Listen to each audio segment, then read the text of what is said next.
They are setting the pace. He's going to obliterate the time. He's going to defend his title. What is going on behind? Who is going to take it on the finish line?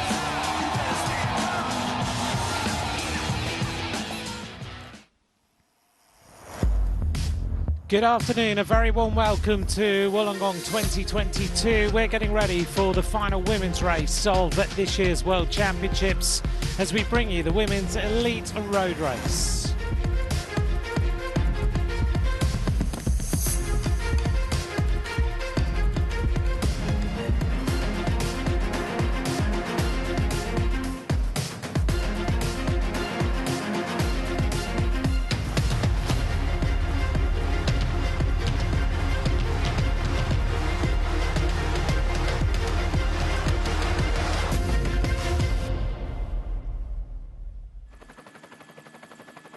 The sights and sounds of Wollongong, the host, of course, of these World Championships. We've focused on Wollongong as a city over the last few days. We're getting ready for the Women's Elite Road Race, which is the real showcase of women's cycling. And in favour of that, the sun's come out for this afternoon as we bring 127 riders to the start. And we've moved the start location up the coast to Helensburgh. That is where the riders are assembling now. And rather than just focusing on the city circuit, we will also be able to see this wonderful coastline, and we will take the riders over Mount Kira as well, which is going to be a pretty special part and maybe a real pivotal moment in this race. Well, the world's best women bike riders are now on the start line. As we look down the coast, we're going to take a look at the course. Here's the weather conditions, a little bit overcast, the sun is peeking out, 17 degrees, the wind at 15 kilometres an hour, and we'll chat about how that's going to impact the race during the different circuits that we are going to see this afternoon. I'm Anthony McCrossan. Alongside me this afternoon, a very good afternoon firstly to Rochelle Gilmore. Rochelle, good afternoon. Good afternoon, Anthony. I'm so excited about today's women's race, and especially seeing my hometown, Helensburgh, where the riders are lining up just there. It's a pretty amazing feeling to ever think that the World Cycling Championships would come to my hometown of Helensburgh. Yeah, a very emotional moment, I'm sure, a very special moment. The riders are on the start line. And as we get ready, a welcome back this afternoon to Simon Garrett. Simon, what are you looking forward to this afternoon? Thank you, Anthony. It's good to be back. Well, what am I looking forward to this afternoon? For the first time, we're going to see the Mount Kira Loop race in the World Championships. So I'm looking forward to seeing how that's attacked, but also the rollout here in Helensburgh. The rider's going to be heading a southerly direction pretty much for 27 kilometres. That's going to be majority headwind. So I anticipate the racing to be quite negative at the start, but we could see an earlier group go and get a significant amount of time on the peloton. Welcome back. Nice to have you here with us for the weekend of racing. Rochelle, you've said it's a special moment. You were born here in Helensburgh. You grew up here. What does it mean to this little town to welcome the World Road Championships? Oh, it's all everyone has been talking about for the last 6 months. Really excited to welcome all of the riders to Helensburgh and see them ride through the main street of town and out through Walker Street, down Lawrence Hargrave Drive, and then that big drop that we're going to see from the escarpment down to the coast road. They'll be neutralised in that section because all the cyclists that know these roads, that particular descent down Bald Hill is quite steep. Good that they've neutralised the start. I know there was a lot of discussion about whether the race should be neutralised from the start. I know that some people wanted it to just be a full-on race in the descent, but important, I guess. Simon, you've got to think about safety in the start of these races because everyone's pretty nervous to get to the start. Very much so, particularly lining up for a world title. There's a lot at stake in today's race. So you don't want riders a little bit anxious, a little bit nervous on that start line and having to take off down a very fast descent in the opening kilometres of the race. So it's probably a good thing that it's neutralised. Rochelle, what do you think? You probably know these roads better than anybody. Yeah, I absolutely love the descent, but that's because I grew up from the age of 13 going down that particular descent. So my property is on this course out of Helensburgh. We'll go straight past it as they drop down to the coast road. Here we go. This is what the riders will face. They go down that descent. They make their way down to Wollongong, down to the roads that we've seen so far.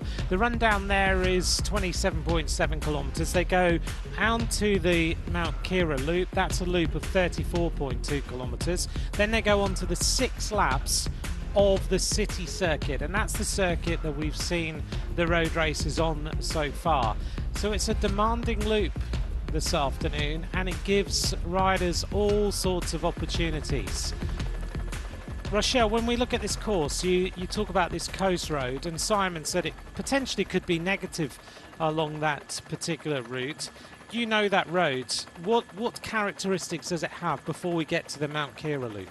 Well, it will be taxing on the riders. I assumed that it would be a very fast run from Stemmel Park, where the gun is given, all the way down to Wollongong. However, as Simon has pointed out, there's quite a strong direct block headwind for those riders coming from the south to the north on that coast road. So that may change kind of the tactics. Otherwise, I would have said a lot of riders will be trying to get TV time, make some attacks, get a little bit up the road before they hit that really tough Mount Kira loop.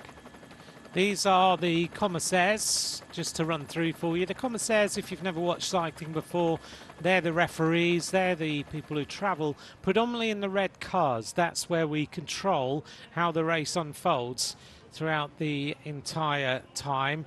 On the front row of the grid is Annemiek van Vleuten, strapped up with a fractured elbow. Looks like she's going to take to the race start. 3 minutes till the start as we look here at Annemiek van Vleuten, who was the winner in 2019. I'd like your perspective from both of you, actually, starting with Simon. This rider has got a fractured elbow. As an athlete, the World Championships are key, but how risky is it for her to take to the start today? Well, it is risky because she's not going to be as comfortable on her bike, so it's going to make it challenging for Annemiek to handle her bike on this technical city circuit. So for Annemiek to have any chance of a result in today's race, I think we're going to see Annemiek on the attack in typical fashion, actually. And she could use this climb up to Mount Kira to go on the attack and try and get an advantage over the peloton, because sitting in the bunch, she's going to be a little bit nervous, she's going to be a little bit sore from her crash, and she's not going to be comfortable. She's going to be much more at ease up the road by herself, so I think we can expect an early move from Annemiek van Vleuten. Rochelle, as an ex-rider, you've been seeing what she's been saying over the last few days. She wouldn't have come to the start line without a lot of advice as to whether she should take to the starts. Well, I'm not too sure about that, because I know that a lot of doctors have said that if you fall on that same elbow again, it could be the end of your career. So it is quite a risk, but as you say, these riders have trained all year. It was a big ambition and a big goal of Annemiek's to win the World Championship. So to be lining up with a broken elbow, she feels stable on the bike. That's what reports she's given to us. She feels stable and secure. My guess is that her ambition is to get to the bottom of Mount Kira out of trouble. So she'll be very cautious in the group along the coast road coming into Wollongong, and then I think we'll see her attack on Mount Kira. The question is, how much pain can she bear out of the seat to get a gap on Mount Kira, or is she just going to stay in the saddle and try and drop everyone? Let's see what's going to happen. The Dutch riders, Marianne Vos, just a little bit of a nervous apprehension on that face as she gave her team that last kind of encouragement. Let's go, let's get this race underway. Marianne Vos, a member of this Dutch squad. We're almost at the race start.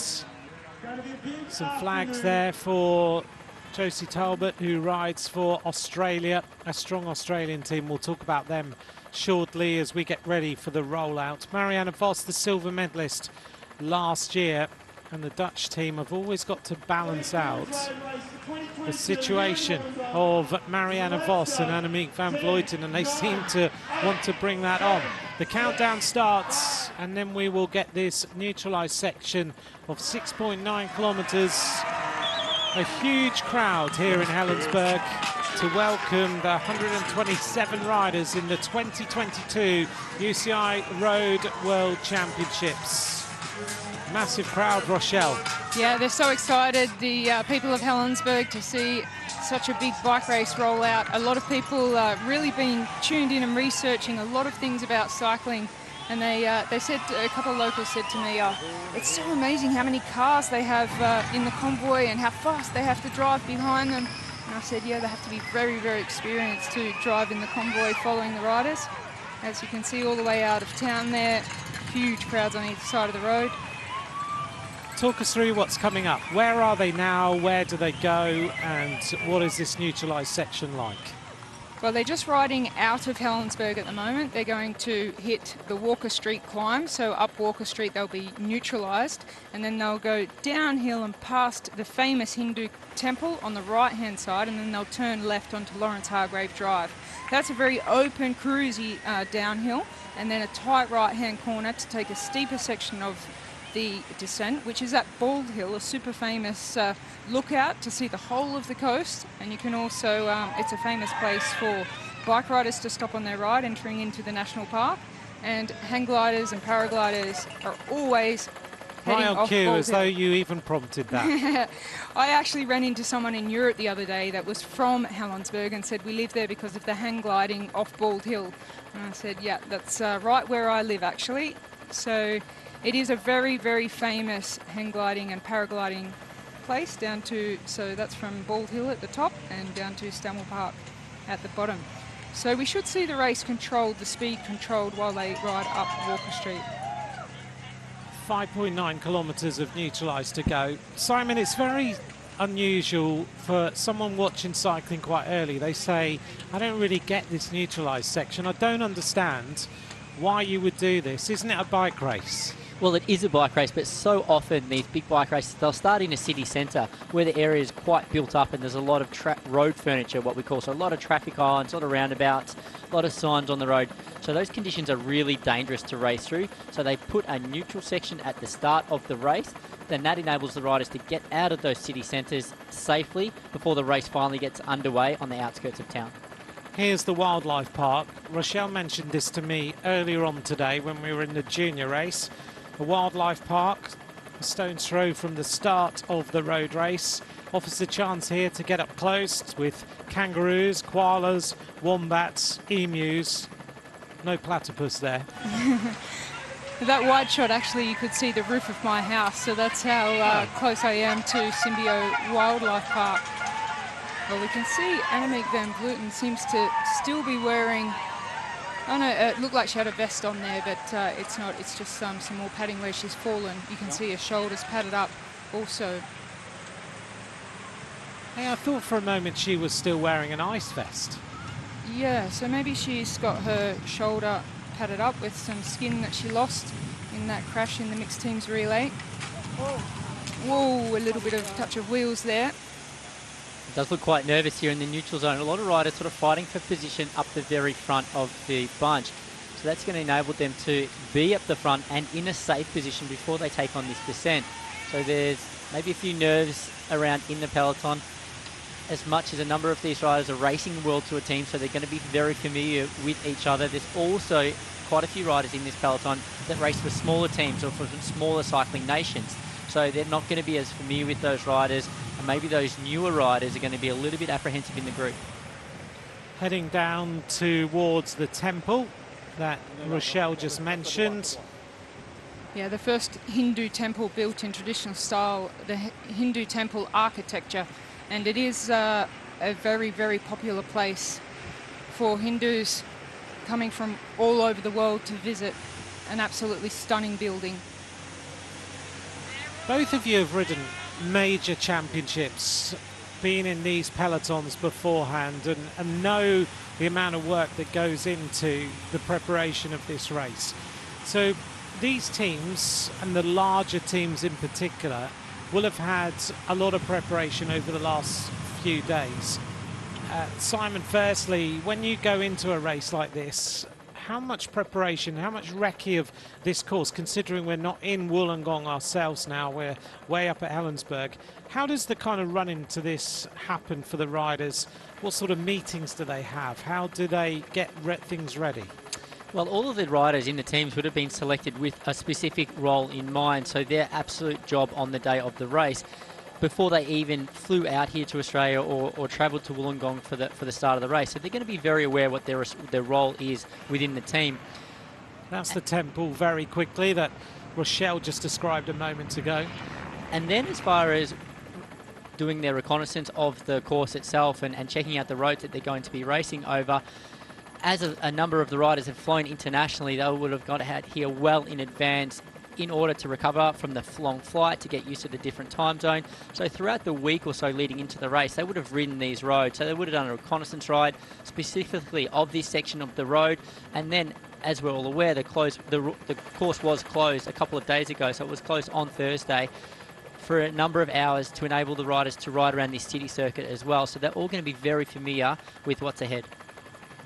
We just caught a glimpse of Seacliff Bridge as well, which is a 653-metre long bridge, a highlight along Grand Pacific Drive, that 200-kilometre coastal drive from the Royal National Park to Jervis Bay and beyond. It was built at a cost of $49 million. It's got 5 spans, 450 metres long bridge. As we look there at the riders in the kit of the Netherlands.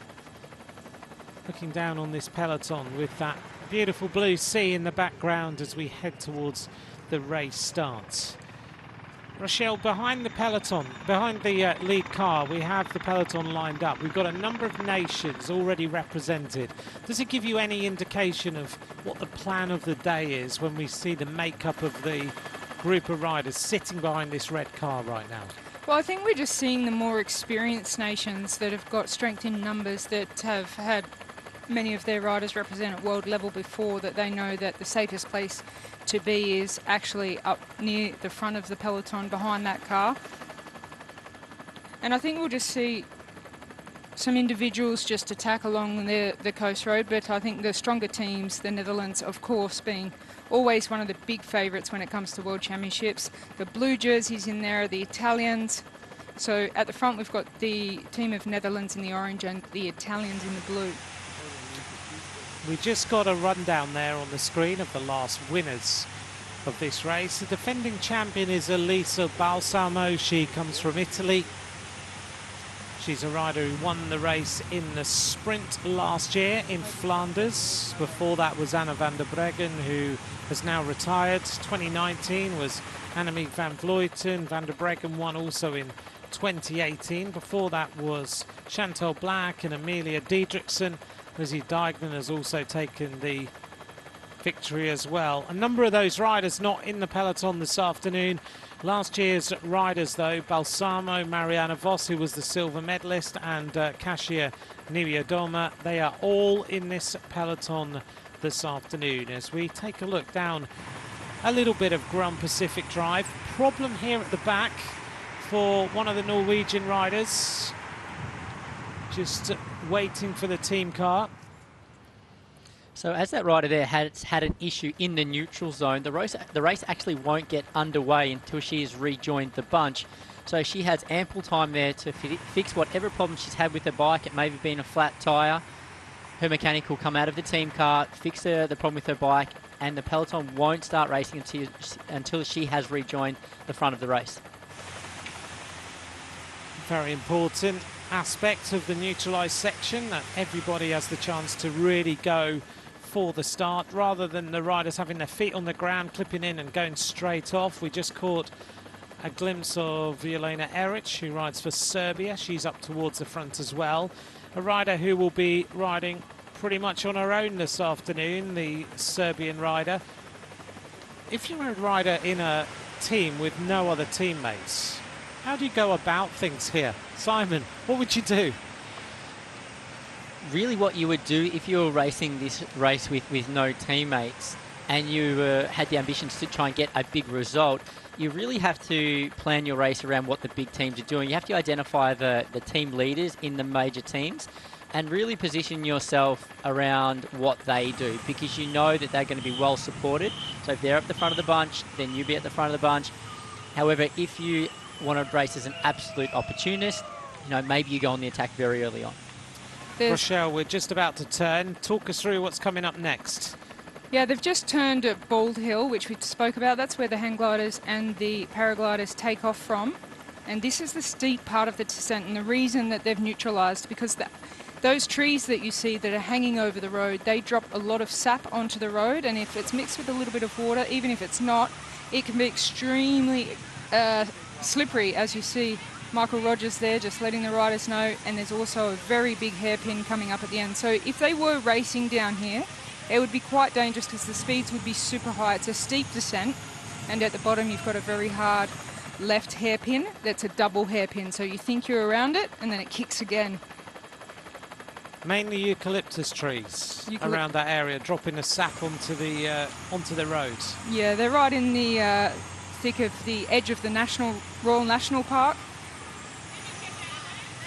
So they're all on the brakes there, just staying behind the car, being quite cautious. They would have, as Simon said, they would have ridden this section of road, so they'll know that the hairpin is a little bit too tight and dangerous to be racing around. We're just waiting for this Norwegian rider to come back into the race. Spare bike, so she's had a bike change already, number 101. That's the Norwegian rider, and daughter Eastland, one of the under 23 riders that are in this peloton this afternoon. Looking out along that coastline, looking stunning this afternoon. Let's just quickly cover, we've got 800 metres to go until the neutralised section finishes. Rochelle, there's a race within a race today. Yeah, it's really exciting to have the first year and under 23 rainbow jersey awarded at the end of the race. So we'll be keeping an eye on the younger riders as well, which does change the dynamics of the team makeups. They're bringing more of their under 23 riders. And as we can see, can identify those riders for you throughout the race. This is a tight hairpin that just comes around to the left and then they turn right, and they will very soon get the start. It's number 4 there, Marta Bastianelli, a former world champion, just taking her vest off. World champion in 2007, Marta Bastianelli. Simon, you've just noticed, which we didn't actually know, and it's good news, I think, is that the under 23 riders have black numbers on.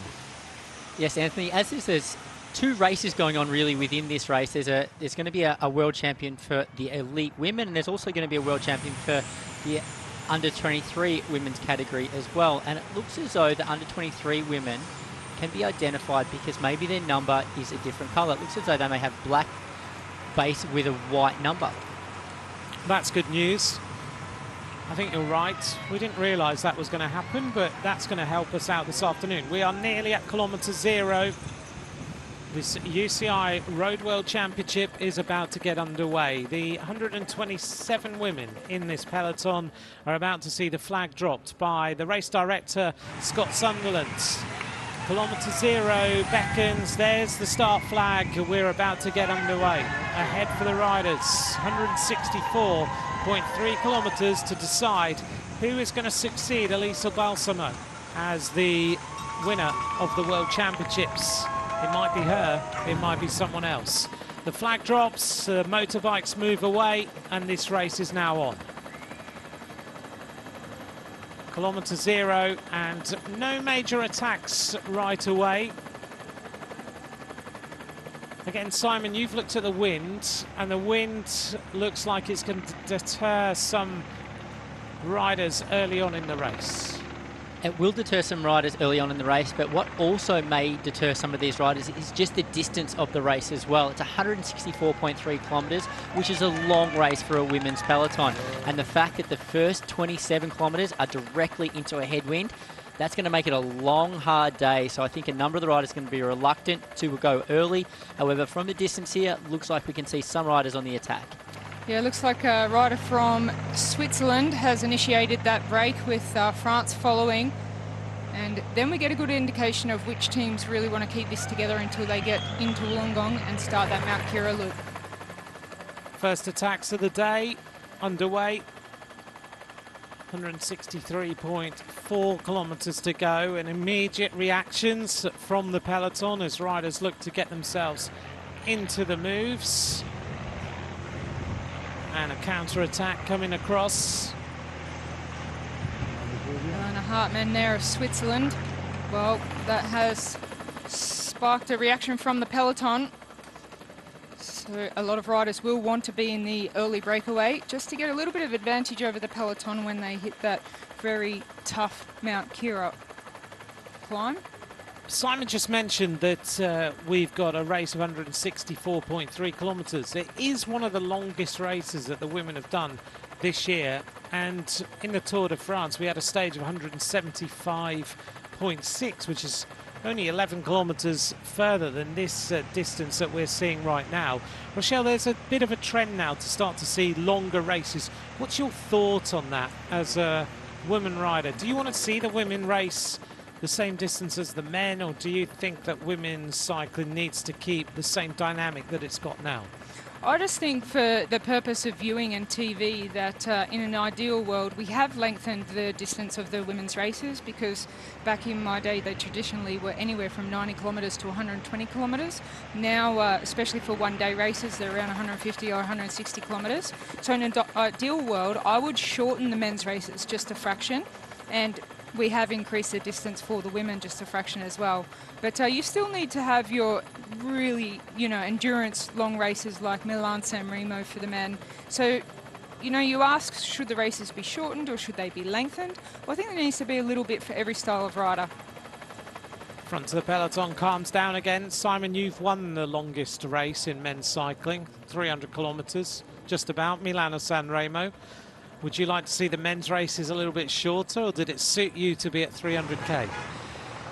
Anthony, when I was racing, the longer the race, the better it tended to suit me. But I do think the shorter, compact races are much more exciting to watch, particularly the races through the mountains as well. You see some really compact stages in the Tour de France in the mountains, and that is some of the most aggressive and exciting racing that we see. So, like Rochelle said, I think a real mix of the two.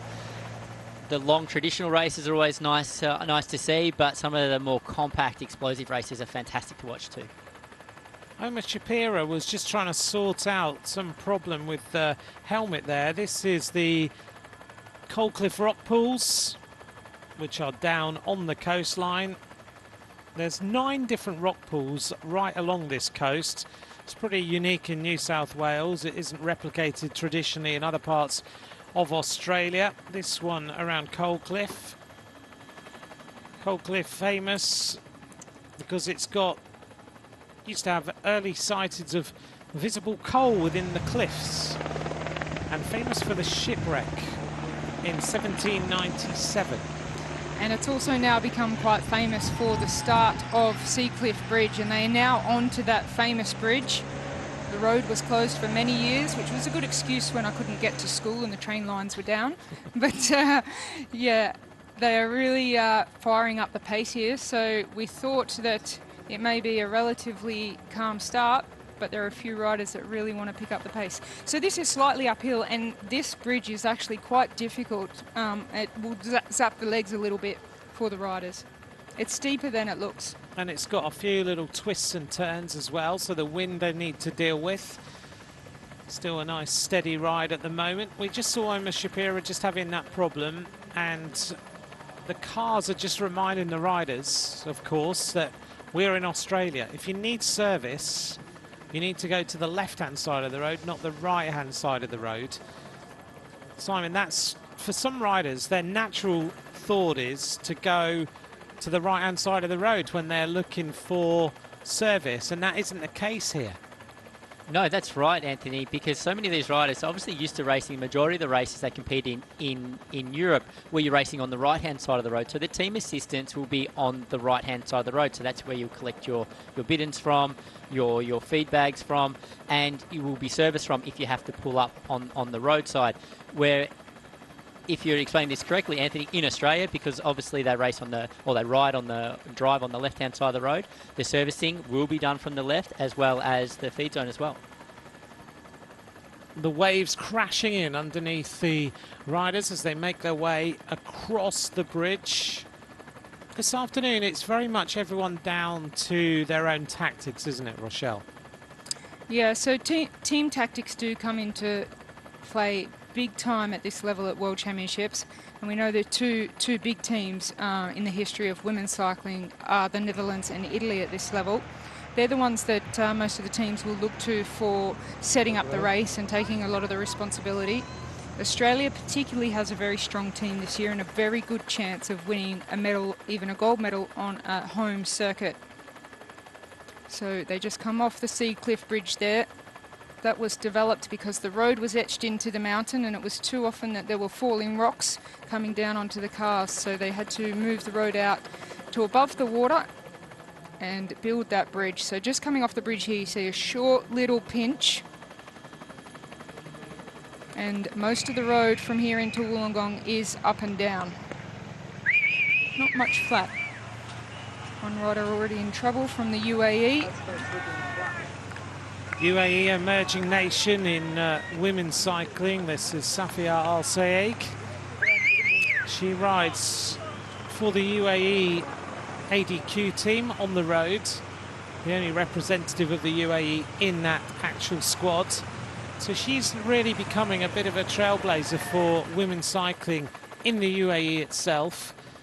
Struggling a little bit with the start of this race, and I have to admit, when you look at, and Rochelle, you spend a fair amount of time in the UAE, a lot of the riding there is very flat. Yeah, it certainly is. Flat and also a little bit windy and tough, so that will toughen the riders up a little bit. But, you know, they have the 80-kilometre cycle path, which is a great training route, and I absolutely love doing it, even though it's out in the desert and it's always very, very hot. But they also have club racing on a criterium circuit that is as good or better than any other criterium circuit around the world. So they have great facilities there with lights for night racing as well.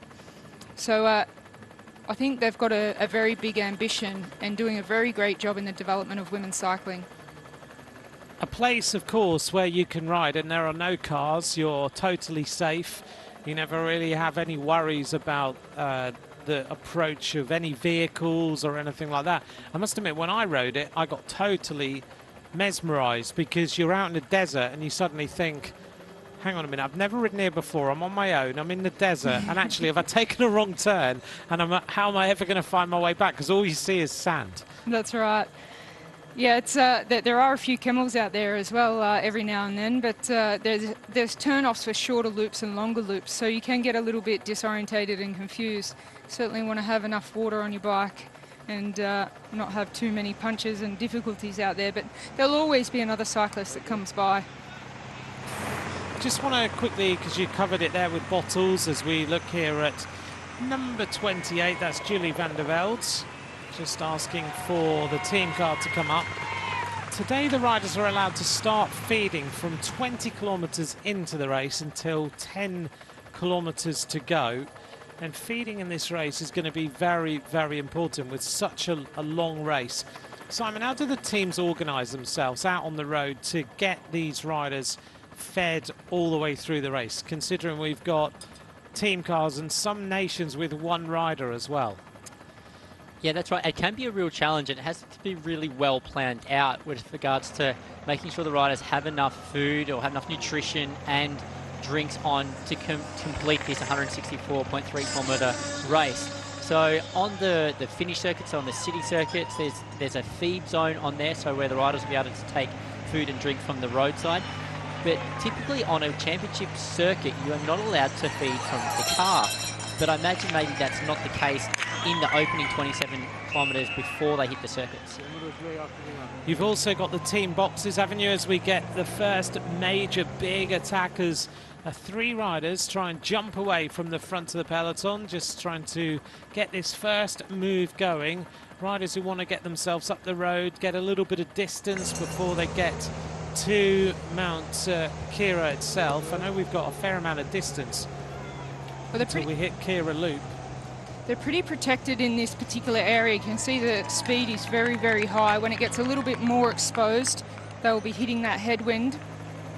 It looks like the women of Switzerland are really motivated to get a rider in the breakaway on today's race. Once again on the attack, followed by a French rider and then an Australian. Yeah, a great move from the Australians to put themselves in the early break, take some pressure off the chase and put the pressure onto the other nations. This is us around Wombara now. Originally was a coal mining village. Now most popular known for that clean ocean pool on the rock platform with the cliffs dramatically rising above.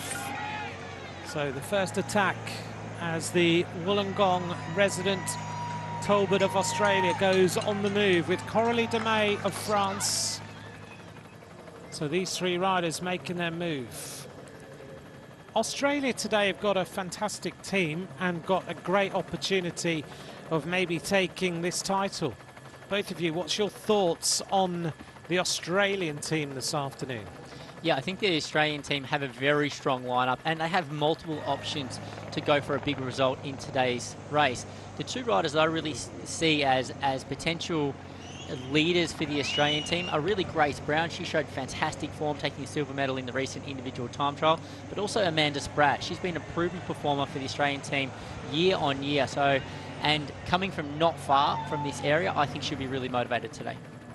Yeah, she'll have a lot of family here, Amanda Spratt, but also Josie Talbot. She's a real local in Wollongong. She was born in Victory, which is not far from here, so she has a lot of supporters in Wollongong. So that can really raise the level of the team. The morale just kind of seeps through the team, and if a couple of riders are really excited about the race, it can bring everybody up to a new level. So the home World Championships for Australia, they've got a really strong lineup. Let's see what they can do with it.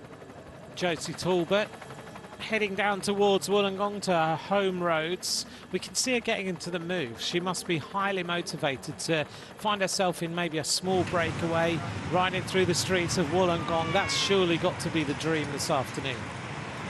Yeah, she's obviously been told by the Australian team manager to get in the early break. And now we see a young rider from Eritrea in the under-23 division just trying to make contact with the back of the peloton. This is Danae Tekest just trying to get into that convoy and stay in the wheels as much as possible. You can find it just a little bit of a shock when you get into a World Championships for the first time and you understand just how fast it is and the dynamics of this peloton. The number of riders that are in here, you may never have been able to ride in a peloton of this sort of size. As we see another one of these incredible pools that are all along the coastline, where you see so many people swimming first thing in the morning. My experience of Australia so far is that you Aussies get up very early in the morning and are out queuing for your coffee at 6 a.m. And that's after they've done their exercise, yeah. So they're swimming the rock pools. A little bit of a walk as well, so a very, very... Oh, we've just seen on our screen here, did not start for Demi Vollering. That is a big loss to the Dutch team. It is. We didn't get that report until now that Demi Vollering has not taken to the race start. We haven't seen any information yet as to why she hasn't. We knew that two of the riders from Austria hadn't started. Christina Schweinberger and Katrin Schweinberger both not starting in the race, but for the Netherlands that's a massive loss. Well, it certainly is. They were a team that started with 7 riders and now down to 6 riders, but it can make a huge difference as we just look at one of their team leaders in Annemiek van Vleuten with the wrapped elbow and padded shoulder. You can see she is sitting a little bit crooked on the seat, doesn't look 100% comfortable, and just trying to stay out of trouble until she gets onto that climb of Mount Kira. Very strapped up elbow, Simon, this afternoon, and looks pretty swollen to me as well.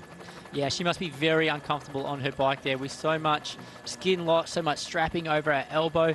I would have liked to see some footage there of Annemiek van Vleuten getting out of the saddle and trying to make her way up that little climb that was coming up, just to see how fluid she is on her bike and how she's moving. But you can see she's taken her position down the very back of the peloton, so making sure she has plenty of space around her and just trying to stay as safe as possible. You can see the pace is still on along the coast road here. Even with a headwind, a lot of riders wanting to try and establish a break. So some of the riders would have expected a more calmer start to the World Championship, but the pace is quite high. You can see the peloton is very strung out. Just got an update that Demi Vollering has got COVID, and she has not been able to take to the start. She's just posted on her social media that I felt so good. The training in Australia went very well. I was strong, I was healthy, but I've woken up very ill and I've decided not to leave my room. I took a crash here. Oh, this doesn't look good. We've lost one of the Belgian riders. That was a very, very fast crash there on the right-hand side of the road. Just looked over her shoulder and clipped the wheel of the rider in front. Let's hope she's able to get back into the race. They have one of the race favourites, Lotte Kopecky, so the Belgians will want as much strength as possible.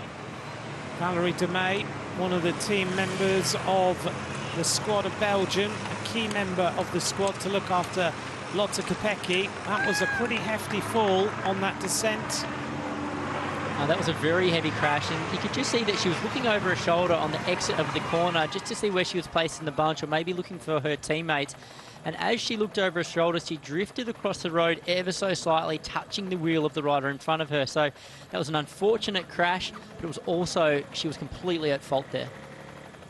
152.7 kilometres to go. Welcome along. This is the Women's Road Race World Championship. As we head down to Wollongong, we're on the main coast road as we head down to that point. So just to cover then, Demi Vollering has said, I haven't had COVID. I finally got COVID here in Australia, and she's wishing her teammates all the very best for this World Championship this afternoon. Well, she's done extremely well to get this far out of the pandemic without having caught COVID, and I guess that's always a risk, isn't it, when you're taking flights and mixing it with a lot of other people. So it will be a very tough day for Demi Vollering not being able to be in this race. We wish her all the very best, Demi Vollering, as we see the Polish team now hit the front. Beautiful sunshine now on the backs of the riders. The tempo is pretty rapid. Sorry, Rochelle. I was just going to say, you can see a lot of riders are trying to push in and get on the wheel just to get out of that wind. It's a fight for positions as the speed heats up on the way into Wollongong. We can almost see Wollongong right there in the background. Simon, you were at the Tour de France FAM. You were commentating on that race. You saw the exploits of Demi Vollering as she tried to beat Annemiek van Vleuten over the course of those incredible stages of racing in that first Tour de France. Knowing the strengths of her and seeing how she rides, how is that really now going to impact this Dutch squad as they focus on two prongs with Annemiek van Vleuten and Marianne Vos? Well, this would be absolutely devastating for Demi Vollering because she showed such great form this season, finishing second in the Tour de France. She was one of the strongest climbers in the race. So I imagine she was going to really make her mark on this race on that Mount Kira circuit. So not being able to take to the start is a big blow for the Dutch team. Big attack. France are really trying to mix this up this afternoon, get themselves into some of the moves, try and prize a little attack off the front. No reaction from the peloton at this moment, so obviously they feel that that rider is not one of the strongest of the French riders, but they can't underestimate anyone, and some of these teams will be happy to let a breakaway go before they come into the Mount Kira loop, and other teams will be keen to just keep it all together so it's a bunch when they come into the Wollongong and up Mount Kira. We're going to hit the line at about 130 kilometres to go, about another 20 kilometres till we reach that specific point. And on the attack right now, Gladys Verhulst, riding for France. She's just got that little slender advantage.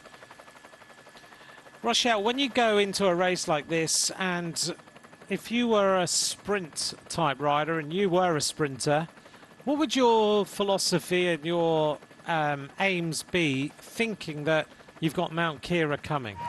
Well, I'd certainly want my entire team around me. If I felt I had really good legs coming over the top of Mount Kira, no doubt I would have lost time to riders out in front, and then just to start a really focused chase to get back to the lead riders. For those riders that go over Mount Kira in the lead, they will be hard. If the makeup of riders is correct, they will be really hard to bring back because they come pretty fast onto the city circuit in Wollongong, which is also a very tough loop. Riders can get out of sight super fast on the city circuit, which allows them to get a little bit of an advantage. As we now see a few riders establishing a little breakaway at Spain, Germany and Denmark. Mika Kroger, the second place rider there, Olympic champion on the track. She goes through to the front to try and combine with the rest of the riders, see if she can prize this little group away. Looking through the peloton, there's the Japanese rider, Eri Yonamine, looking to maybe emulate what happened in the junior race where we saw Japan take 5th place. That was a really strong performance by the Japanese squads. And I think that's the highest place we've ever seen of a Japanese rider in the World Championships in women's cycling. Yeah, I think so. I mean, Eri Yonamine had a really good result at the Olympics in Rio, and that's where she was first really noticed. I think she had a top 20 finish, which is great from a Japanese rider. And she's a handy little rider. She can climb quite well, so it'd be interesting to see how she gets over the Mount Kira loop. 6 seconds for Gladys Verhulst. She rides at the moment for the team of L'École Wahoo, which is a small British team, but they get a lot of wildcard invites to the biggest races. She finished second in Grand Prix Plouay, Gladys Verhulst. She's now signed a contract as a French rider for the team of FDJ Suez Futuroscope. That squad features riders such as Cecilia Ludwig, and is really building a very, very strong programme as Gladys Verhulst continues towards Wollongong with a little bit of a solo lead, not been given much distance at all. With race radio, Simon, the team directors, what would they have told the riders? Because we won't want to have the same mistake as what we had in the Olympic Games in Rio.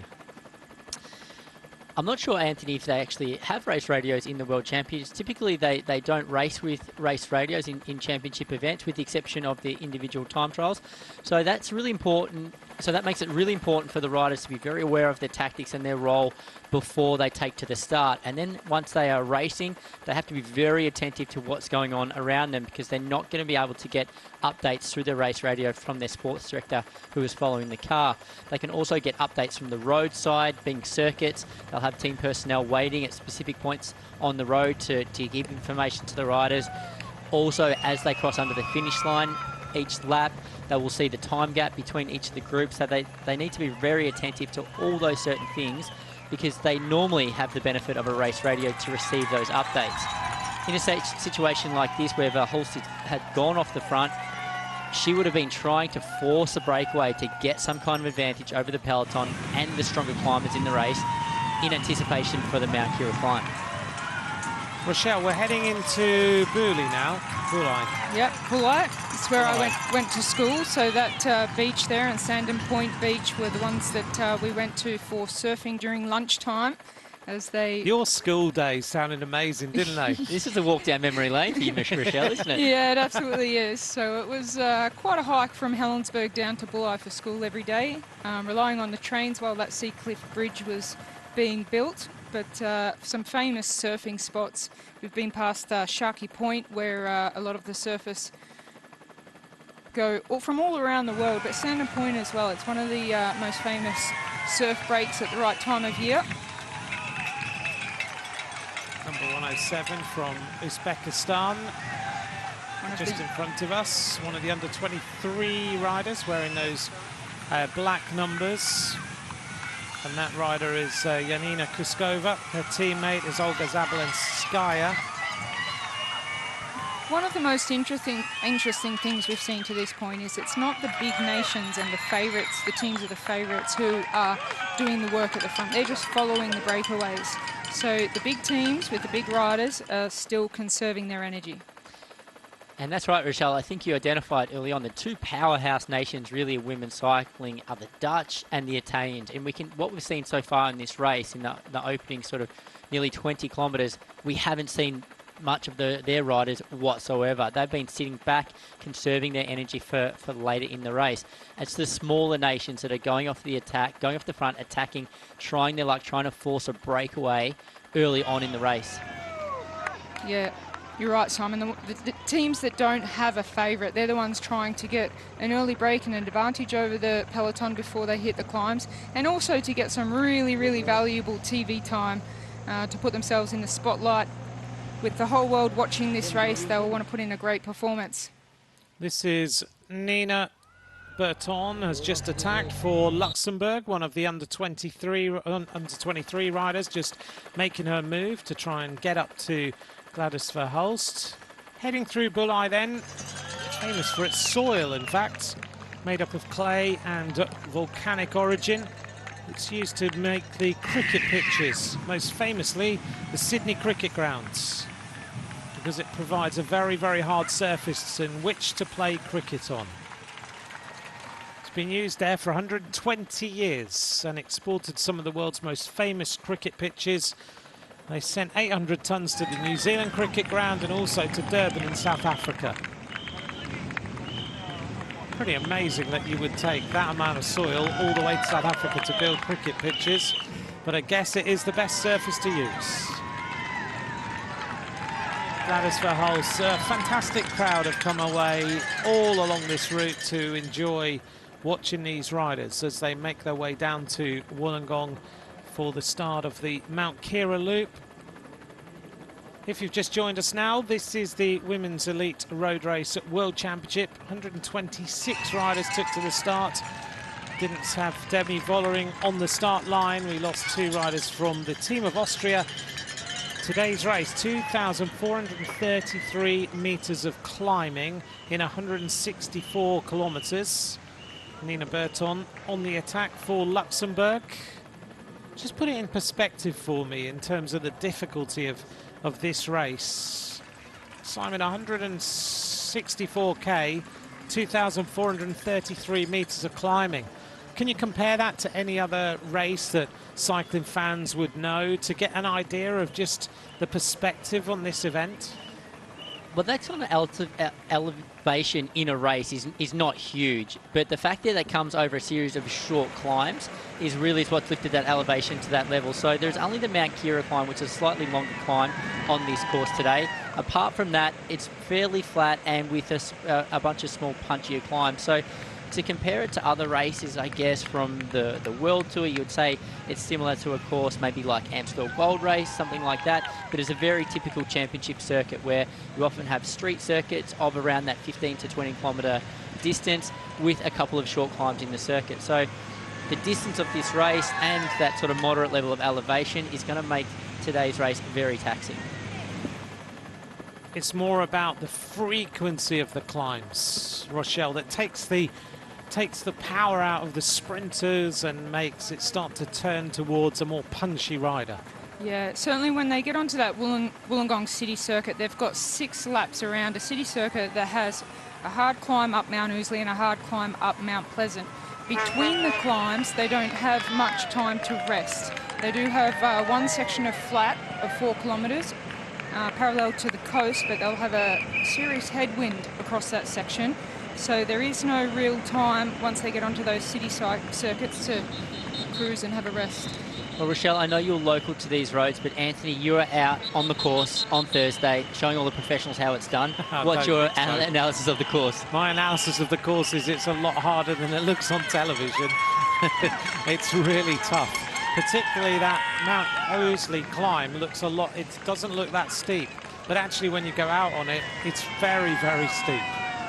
And then you have Mount Pleasant directly after that, which is even steeper. Yeah, and I tried to go out on that, but unfortunately I wasn't allowed, so I did give it a go. They turned you around, did they? They did. I didn't Yeah. look pro enough. I didn't get away with it. Yeah, that really, that got me, my thoughts that I still looked okay on a bike was completely shattered by the police in Australia on Thursday. They thought I was pretty professional. I was moving pretty fast uphill with my e-bike. So they... Were you on an e-bike, were you? I was sneaking around on an e-bike to keep up with the professionals. Oh, there I was thinking you would still be fast enough just to sit in the groups. Valerie Demey of Belgium comfortably back in after that crash, and still some pace being applied on the front. And you can see when there's an attack from a strong rider like that of Switzerland that Australia are right there, as was Italy. Candice Verhulst is riding really strongly here. She's still not been caught by any of the chasers and opened up now 53 seconds on that chasing group. 23 seconds to the little group in between, but it was just a little bit of a coast off the front to begin with. No one's been able to come up to her at all. Yeah, I think the peloton may have underestimated her strength, because even if we sit here and we know, okay, she's not going to make it to the finish out in front, the riders are having to work pretty hard to close that gap, and they may have the intention to bring it all together before they hit the Mount Kira loop. Going ahead off the front now is Rebecca Kerner, another under-23 rider, riding for the team of Denmark. Well, look at this. The Australians are riding all very well together. They were on the left of the screen from that aerial shot, which is a really good sign that they're at the front and they're all together, as are the Netherlands and Italy. Well, as much as those riders that are out the front of the race at the moment in very small groups or on their own, they don't pose much of a threat. But however, if those sort of 4 or 5 riders that have broken away from the peloton are able to group up in the front of the race, then they can start to work together and build a significant advantage over the bunch. So the teams that are controlling the pace at the front of the bunch, they have to be really conscious about how many of these little groups go away. Berton and Naluyuk of Ukraine. They are the 2 riders who are in the gap at 21 seconds. The chase is at 36, and Gladys Verhulst continues with her attack. Things are settling down now with a little bit of a breakaway. We're about 12 kilometres now from the finish line, or the ride into Wollongong itself, before we go out on this Mount Kira loop. I know it's very early, but I just want to start to think about the favourites for today's race. We've mentioned the Dutch, we've mentioned the Italians, but if you really had to focus in and think, right, who should everybody be watching? Who should we be thinking about when we get into the real business end of this race? Put 2 of you on the spot a little bit, but if you had to pick 3 riders each to watch, who would you pick? Rochelle?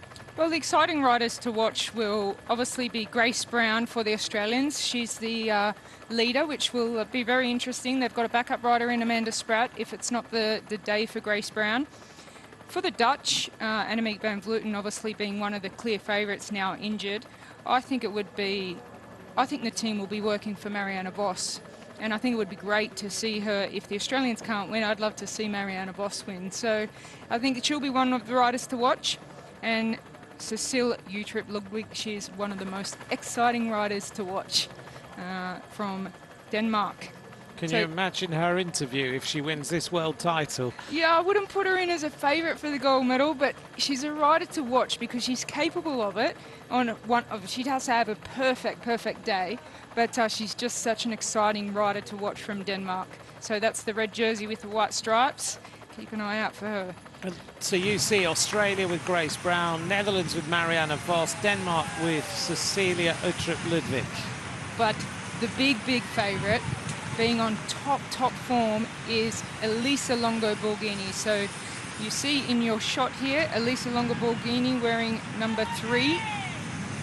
And right next to her, last year's winner, Elisa Balsamo. So it'll be interesting in the Italian team to see the former winner just last year, Balsamo, actually work for somebody else, because they're both in great form, but Elisa Longo Borghini, this course really suits her. So the Italians have got a super strong chance.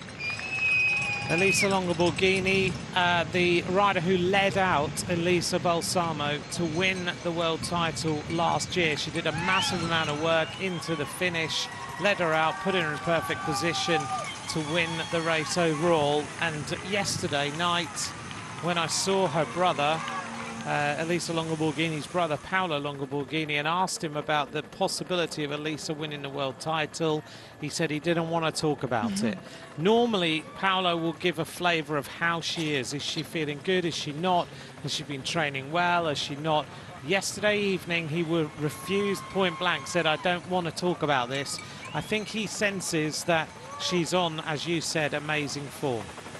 She's on amazing form, and I think this year is her really big chance to win a world title, because the course really suits her and she's in the form of her life. So I think she wants to win a world title.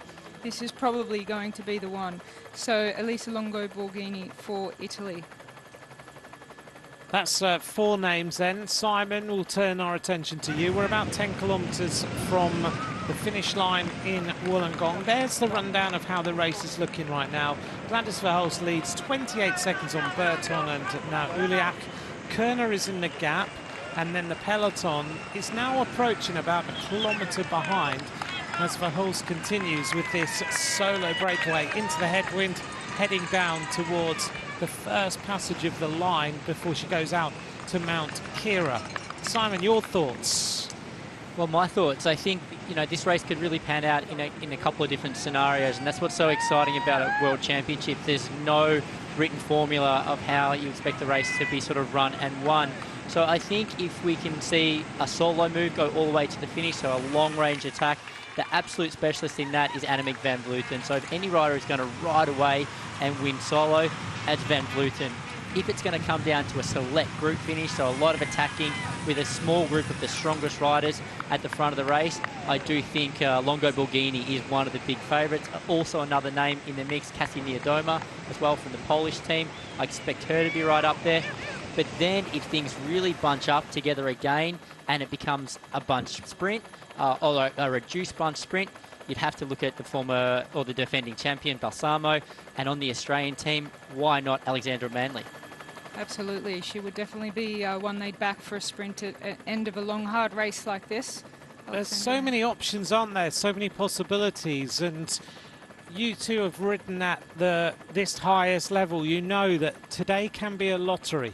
Things can happen, things can go wrong, things can go right. That's right. Anything can happen today. Any of these riders are, well, not all of them, but a lot of riders here are really capable of winning a World Championship. And at this point, I'll give a shout out to Bridie O'Donnell. She held the world 1 hour record, and she's thrown a name in the mix that we haven't mentioned at all for the win.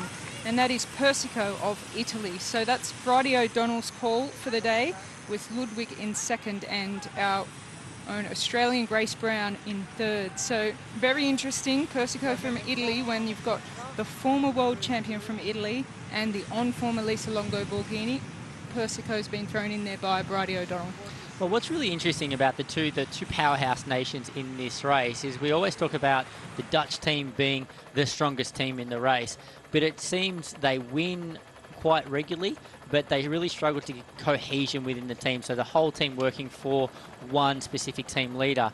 Whereas the other powerhouse nation, the Italians, they seem to get that right time and time again. They're very good at rallying behind one rider and giving that rider their full support to get a big result. So it's going to be a great battle between sort of those two nations, and then again we could see an upset, like we said, with Denmark, with Ulrich Ludwig going up the road as well. And Kasia Niewiadoma, as you mentioned, from Poland, might be in the mix there as well. We just saw the Innovation Campus and the Flagstaff Point Lighthouse. Kerner trying to get across. So we've had a few names then. You can let us know on social media, Simon Gerrans, Rochelle Gilmore and McCrossan, as to who you think might win today's race. Let us know. We'll keep an eye on that. Annemiek van Vleuten sitting right at the back and staying kind of out of the wheels right now. Well, she's a rider that can do that. Is she looking to dismount the bike and say, no, it's not going to happen? I think she just wants to have a talk to the race director. And she's asking for something. Making sure she's well informed maybe about what's happening in the race, maybe how many riders are off the front in a breakaway, and just getting an understanding what the time gaps are. Well, the Dutch, of course, in the Olympic Games had that moment where they didn't check. And some of them knew and some of them didn't. And they ended up losing the Olympic Games title to that solo breakaway. They will not ever want to repeat that. Luz Gernovic in the car. She was in the car that day as well. I have quite a strong opinion of that they didn't know that there was a rider up the road. They didn't take Ellen van Dijk to the Olympic Games. And she's the winner of the time trial here in Wollongong. She won the World Championship. She's a captain on the road, and she's a rider that if she was in that race riding for the Netherlands, I think she would have known that there was a rider up the road. You really do have to have a team captain that keeps an eye on everything, that's strong enough to ride at the front of the peloton and know what's going on. That didn't happen. As we head now towards the completion of this run-in to the Mount Kira loop, tiny little bit earlier than we might have thought, but we are almost there now.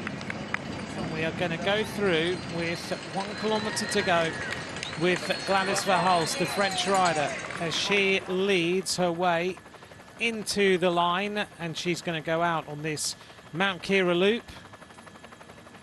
27.7 kilometres after the neutralised section. So she's going to lead, and then we're going to have our chasing groups of riders sitting behind as they make their way through to complete this run-in. At that point, we'll just get an idea of how everybody looks as they come past our commentary box. Suddenly, everyone has arrived opposite us in our commentary position out on the balcony of the VIP hospitality, which is directly opposite us. I can see the president of the UCI, David Lepartienne, who is getting ready to cheer these riders across the line with all his guests. I know that he's very keen for this world title to be one of the longest races of the year, and he has ensured that that's happened with his team. Coming up then to complete the run-in as we make our way out to the Mount Kira loop. And this Mount Kira loop is going to be a 34.2 kilometre loop before we come back here to complete the 6 laps of the course. The leading rider at the end of the run-in from Helensburgh is Gladys Verhulst of France, with her advantage intact of 34 seconds. Some chasing riders there, and just for our viewers, the main peloton won't be too concerned about these riders who are out in front. They've had to do a really big ride pushing into a headwind down the coast, and the main peloton will be expecting that they'll be able to pick these riders up on the climb of Mount Kira. Across the line for the 2 chasers. The gap 34 seconds. 1 minute 40 seconds now is the advantage. They're going to come back round here at 102 kilometres to go as Kerner of the Danish team works her way across the line. She's still got a lot of work to do to chase down these riders in front of her. Out then towards Mount Kira. Now Kerner there, she's in a really difficult position because she's in the middle of those 2 groups, so she's getting no advantage or no help from anybody around her. So she has a lot of work to do to bridge across to the 2 riders in front of her. Now the peloton is coming through the finish line for the first time in today's race. It's really interesting to see the dynamic of the peloton, where each of the teams are riding, what teams are riding well together as a group, what riders are sort of spread out individually through the bunch. On the right-hand side of the road to the left-hand side of the screen, you can see the Australian team all lined up together. On the opposite side of the road, identified the German team also riding well together. The peloton have made their way from the race start in Helensburgh. They have completed the neutralised section of 6.9 kilometres, the run to the line of 27.7, and now they go out on the Mount Kira loop. Lots of you sending messages in to let us know who you think might win today's race. We were just starting to talk about some of the favourites. Ian Kennell says Niamh Fisher Black will win today's world title, or at least win the under 23 world title, comes from New Zealand. So she's a rider who we should really start to think about as well. There's the Australian team, looking pretty cohesive, Simon, on the right-hand side of the road all together. Rochelle had seen them as well, the way that they're all just riding together. Yeah, so they're riding well together, and the reason they're riding together as a group is that's to protect their team leaders at the front of the bunch. So the team leaders of that team, we identified that could be Grace Brown, could be Amanda Spratt, maybe Alexandra Manley, are sitting towards the back of that group and just staying out of trouble and staying well protected from the wind, conserving energy. Heading now to Mount Kira, which is the next point on the horizon and the bit that we think might change this race a little bit before we go back to the city loops. Rochelle, you know this climb, Mount Kira. Tell us what to expect, because it takes us up to an altitude of 473 metres. So far we've been up at about 116. We've just seen the base of Mount Pleasant, but this is a different proposition. Yeah, it's a different type of climb to what we've seen, being nearly 9 kilometres long, but it's a very consistent climb. So it'll suit riders like Annemiek van Vleuten, Elisa Longo-Borghini, Kasia Nuadoma. They'll be the riders that everyone will be watching. Ashley Millman-Passio will be one to watch as well from South Africa. So our climbers will really have a chance to use that climb to get an advantage over the peloton, but they'd have to ride all the way to the finish and a long way to go from that point of the race. What sort of climb is it? Does it have any really steep sections in it, or is it a real, just a long drag? Yeah, nothing too steep. It does reach 15% at one point in the climb, but overall as a climb it is a consistent climb. Rochelle, do you expect any teams to really get on the front of the peloton on this longer climb and make it really difficult, or will it be a number of individuals that'll just try and break away throughout this early section of the race? I think if there is teams that'll make it really get on the front and use their strength, it would be Italy and the Netherlands. However, Netherlands have lost one of their really strong riders in Demi Vollering to COVID. She didn't take to the start this morning, so that might change the tactics a little bit for the Netherlands. So I think that the team of the Netherlands will probably protect Marianne Vos and sit around her and let Annemiek van Vleuten go up the road, rather than a team just drilling it on the front. Italy might do that. They've got some really strong climbers and they could put a lot of other riders under pressure. But traditionally in women's cycling, we don't see that as often as you do in men's cycling. We might then see the situation where Italy think, okay, let's test out Annemiek van Vleuten, use our climbers, see if she really has got anything at all today, and then they'll know, won't they? They'll know that the race is on as far as they're concerned. Yeah, the only danger of doing that for the Italian team is that they'll be doing a lot of the work, applying the pressure, while the Netherlands get a little bit of a rest. So it is very interesting now. You see to the right-hand side of our screen, the German team really ramping up the pace. On the left of our screen is the Australian team, and they'll know this climb very well. Earlier this year, I rode it with Josie Talbot, so she's a local. What did Josie think of that climb the first time that she went up it with you? She must know it anyway, yeah, but was she giving you any insights to what she thought about this World Championship at that time? She was actually explaining to another cyclist from the Australian team how the climb goes and what's to come. But as I've said earlier, it's quite a consistent climb with no points being much different than other points on the climb. So it's just getting into a steady rhythm and a race of attrition up that climb. We work our way out now towards the base of Mount Kira, and as Rochelle outlined, it's a long climb. It's 9 kilometres in length, 8.7. Average slope is around about 5%, but it does have those little kicks now and then. 15% is its steepest gradient, takes up to 473 metres above sea level, and then that fast drop down the other side, down back towards Wollongong. It's not an insignificant length of a climb, 8.7 kilometres at around 5%, so that could take the riders here up to around 20 minutes of climbing. So for the stronger climbers, it's their opportunity in this race to really make their mark. If they want to try and attack off the front and play to their strengths, we could see some moves here. We're looking forward to seeing how this climb goes.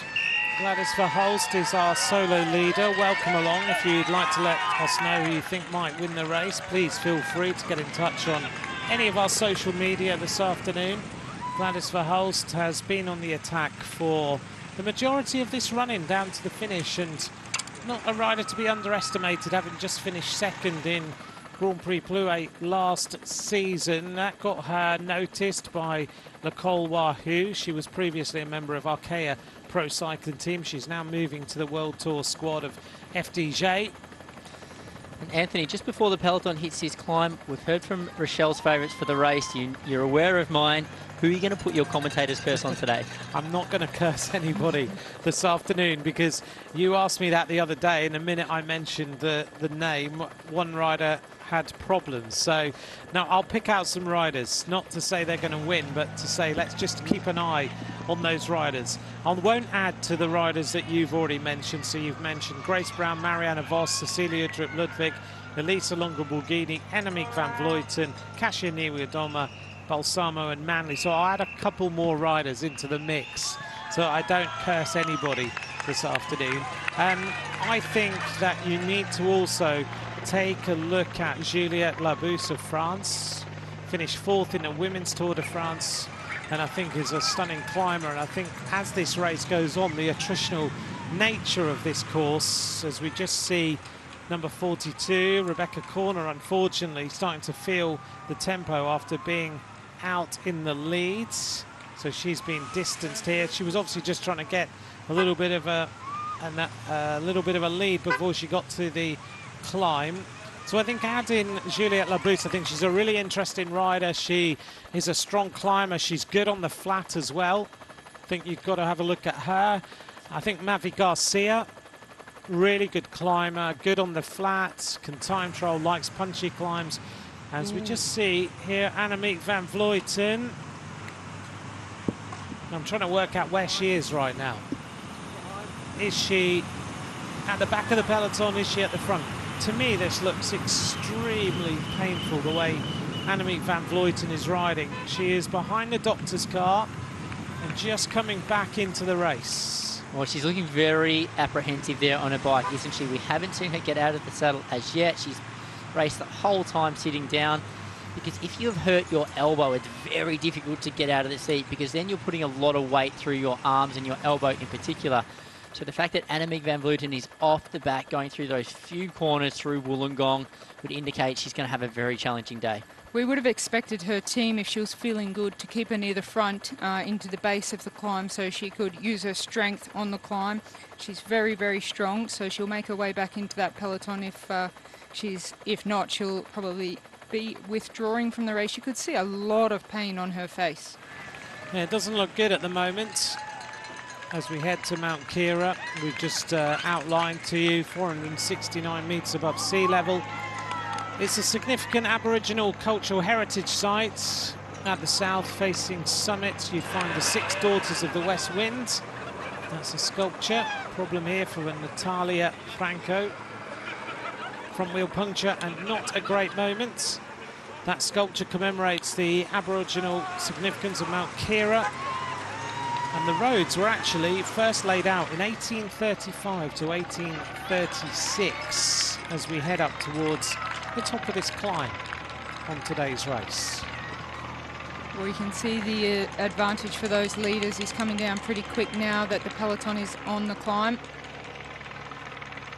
So that big fight for position at the front of the peloton leading onto the climb has increased the pace of the bunch. And we can see the 2 riders here, they were in the counter-attack, so they weren't the first riders on the road. There's still Verhulst up the road with a 50-second advantage, but the chasers are now getting caught by the bunch. 51 seconds. Do you get a sense at all of whether the riders, before Annemiek van Vleuten crashed in the time trial, would they have focused their thoughts on how do we beat Annemiek van Vleuten, or would they focus on themselves? And subsequently, if she's now starting to look like she's in quite a lot of pain, how does that change the dynamics of the race? So first of all, did they focus their tactics on beating her straight away? Was that not something that happens? They certainly would have considered what they will do if Annemiek van Vleuten attacks and tries to ride away on Mount Kira. I think that's one very significant thing that riders like Amanda Spratt would have had to keep her eyes open for a move from Annemiek van Vleuten. Now, it'll be interesting to see if she's made her way back into the peloton and if she will play a part in this race, because even if she does manage to get back into the peloton and make a move, it will help Marianne Vos, the other big favourite from the Netherlands. I do imagine a lot of the stronger sprinters in the race and a lot of the team directors of the teams without strong climbers probably would have breathed a sigh of relief when they saw Annemiek van Vleuten going off the back of the bunch prior to the climb. Because if she's going out the back, it's going to indicate, like you've talked about, that she is not the absolute team leader of the Dutch team. If she was the out-and-out team leader of the Dutch team, she would have had a number of riders around her for support the entire time, making sure she remained in contact with the peloton and in a good position to launch her attack. So I think this will change really the dynamic of the race, seeing one of the big favourites in difficulty early on. We might see a much more open race because of that scenario as we start the base of the climb of Mount Kira, and a long time now up to the top as some fans have to get out of the roads, realising just how spread across the road they are. Well, this time gap now to Gladys from France out in front is coming down quite quickly. She's just going to do her best to get as far up this climb as she can out in the lead. Gladys Verhulst of France. And she's got some sweet help and encouragement from Banana Man. Looks like she's got her teammates alongside her there. We've got the colours of France on that jersey as they run alongside her. Great crowd up in Mount Kira. The two of you have witnessed cycling events in Australia before. I've been here for Commonwealth Games and other events, but nothing of the scale of the World Championships. Is your sense that a lot of Australians come here for the World Championships this weekend, and it was going to be a real focus because suddenly the crowd is significantly bigger than what we've seen?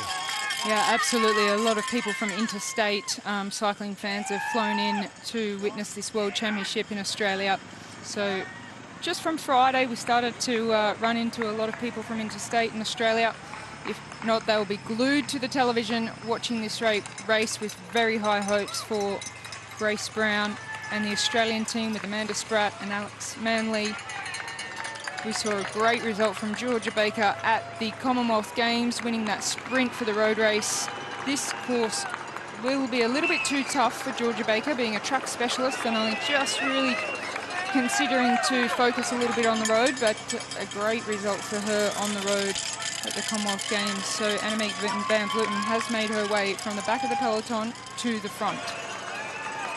Van Vleuten fighting the pain. A few riders starting to be distanced. Luciana Roland and Simon, you've just noticed that the weather's suddenly completely changed. Well, and hasn't it changed quickly? We had bright sunshine a few moments ago here in the centre of Wollongong to quite a heavy downpour of rain. So that's going to make, obviously, the roads very wet, and it's going to make these descents absolutely treacherous. This is Sandra Alonso, and I'm surprised to see Alonso being distanced so far, so early. This rider rides for the Sarah Tizet WNT squads. Very good time trialists, and now just distanced off the back very early in the climb. She would have had a really big job to get Mavi Garcia into position for this climb. So the favourite you mentioned, Anthony, for the Spanish team. And you can see the rain really coming down now. So fortunately for these riders, the descent from Mount Kira back down into Wollongong is not too technical. But once they hit those city circuits, the rain, if the roads are wet, will play a big part. A number of riders now being distanced out of the back of this race, and we're not seeing, Simon, a particularly heavy tempo, are we? No, it does look like things are still very controlled at the front of the peloton. Just a nice strong tempo. You can see them, the riders, they're spread out across the road. They're riding there about 4 or 5 wide. If the pace was really high, you would see the peloton strung out and the riders would be riding in a single file. So it indicates that it is very controlled, still in the bunch, because Verhulst there at the front, she's holding a fairly steady gap now at just under 40 seconds. Yeah, you saw it at the start of the climb that was really coming back, and now it's just stabilised at 38, 39 seconds. So the peloton just settling into a rhythm as we see the roads are starting to look a little bit wet towards the middle of this climb. Thanks for all your messages. Right side up says Annemiek van Vleuten to win, and if not, Kristen Faulkner will be the rider who is going to take today's win for the United States of America. This is Henrietta Christie, one of the young riders from New Zealand. Just being distanced now by the peloton. It's quite a tricky transition, isn't it, from what is a flat, slightly rolling coast road to then climbing up a mountain, and your body doesn't necessarily respond straight away to that scenario. Ashley Moolman-Pasio of South Africa, one that we didn't mention amongst the favourites, but we have to put her up there in the top 3 or 5 riders. She's very consistent. I didn't mention her for the reasons that Simon outlined earlier. And what was that? Put a curse on her. Oh, you didn't want to put a curse on her? Absolutely not. I think I messaged her this morning. She said, I'm going to ride free and I'm going to ride easy and I'm just going to see how this race unfolds. She doesn't have a team either, does she, with a South African squad? She's generally races on her own. She relies on a young and up-and-coming squad, and that's quite tricky for a rider who's used to riding at the level of SD Works with a team all around her. So, I mean, that's quite a different scenario to deal with, isn't it? Well, Moolman-Pasio, now, she's quite experienced. She's 36 years of age. I know she turned professional quite late, or at a later age, but she's been around for a few years now, so she's going to really know how to take care of herself back in the bunch and how to position herself. Is Georgie Baker there going out the back, obviously in a bit of difficulty, like you identified, Rochelle, not the strongest climber, but getting a bit in from the car as it's gone past. A little bit of a sticky one at that. Just helped her on her way up the climb. It's going to be a hard chase over the top. I just got an update. The reason why Annemiek van Vleuten was out of the back of the race was that she was having issues with her jersey, so she had to drop back, sort that out, and then come back into the race. Radio Tour just giving me a quick update as to why she was hanging so far back. But I have to say, even although she was having trouble with the jersey, she didn't look comfortable at all on the descent. I wonder what it's going to be like over the top here. Well, she didn't look comfortable at that point in time, but in saying that, Annemiek van Vleuten never looks really comfortable on her bike. She has a little bit of an unorthodox technique, but as unorthodox as it looks, it's very effective for her, because when she goes on the attack or gets on the front on a climb, she has a big impact in the race. This is the one long climb in the race, so this is the point where I was expecting Annemiek van Vleuten to make her impact on the peloton and really make things difficult. The fact now that we don't even see her on the front line of riders would indicate to me she's not feeling that great. Yeah, you're right there, Simon. She was a few riders back, still towards the front, but we must also consider before that accident in the time trial, she already indicated that she was not on top form here in Australia. We saw her ride one of the most difficult time trials that she's had. So perhaps it's just not her trip out here to Australia this year. Well, she's had a big season. She's had a very big year, an impressive year at that. She has won the Giro d'Italia, she's won the Tour de France and the recent women's edition of the Vuelta a España. That's pretty rare. Yeah, she's ticked all the boxes until coming here to Australia. This was a big one for her as well, but unfortunately a long season and a very successful one, so no pressure for Annemiek van Vleuten. It can be, as all of you know as top athletes, that it can be one race too many. You can just think, okay, I'll just tick another quick box and I could just keep that form lying over from La Vuelta. But the journey over here, the amount it takes out of you, it's all got to be taken into account. Yeah, I can still see she's positioned quite well towards the front there in the middle of the peloton. I'd be very surprised if she doesn't have a go or at least follow some moves up this climb. Gladys Verhulst is doing a momentous ride at the front of this race. The gap is still 35 seconds. She's completely solo. She's on this mountain up to the top of Mount Kira, this 9-kilometre climb, and no one's getting anywhere close to her, despite the little bits of jumping around going on behind her. And we're probably about the midway point of this climb, and still the gap is maintained. Yeah, she's doing a fantastic job out front. Now she's just settled into her own rhythm on the climb. So she's settled into a strong tempo there, and she's really maintaining a good advantage over the peloton. From this point, she's going to be hoping to get over the top still in front of the peloton, or if a small group does break away from the group, they catch her either over the summit or on the descent. So she's then got some help out front. Well, we must have missed something from Lauren Stevens. You wouldn't expect to see her back in the cars at this point on the climb. She looks like she's riding pretty well at the moment, coming back into the cars, but you're absolutely right. A rider who you would anticipate would be setting the tempo on the climb, not coming back. Yeah, I think she might have had a mechanical or been back to the race car for some reason. Lauren Stevens, the winner of the Tour of the Ardèche. Very much this sort of style of race. Winner of Chrono Gatineau, 7th in the Amgen Tour of California. Comes from the USA, a 35-year-old rider now, rides for EF Education, Tibco, Silicon Valley Bank, the team that Zoe Backstead will be joining. Number 40 there, riding for the team of Denmark, is Emma Norsgaard Bjørk. She's a sprinter.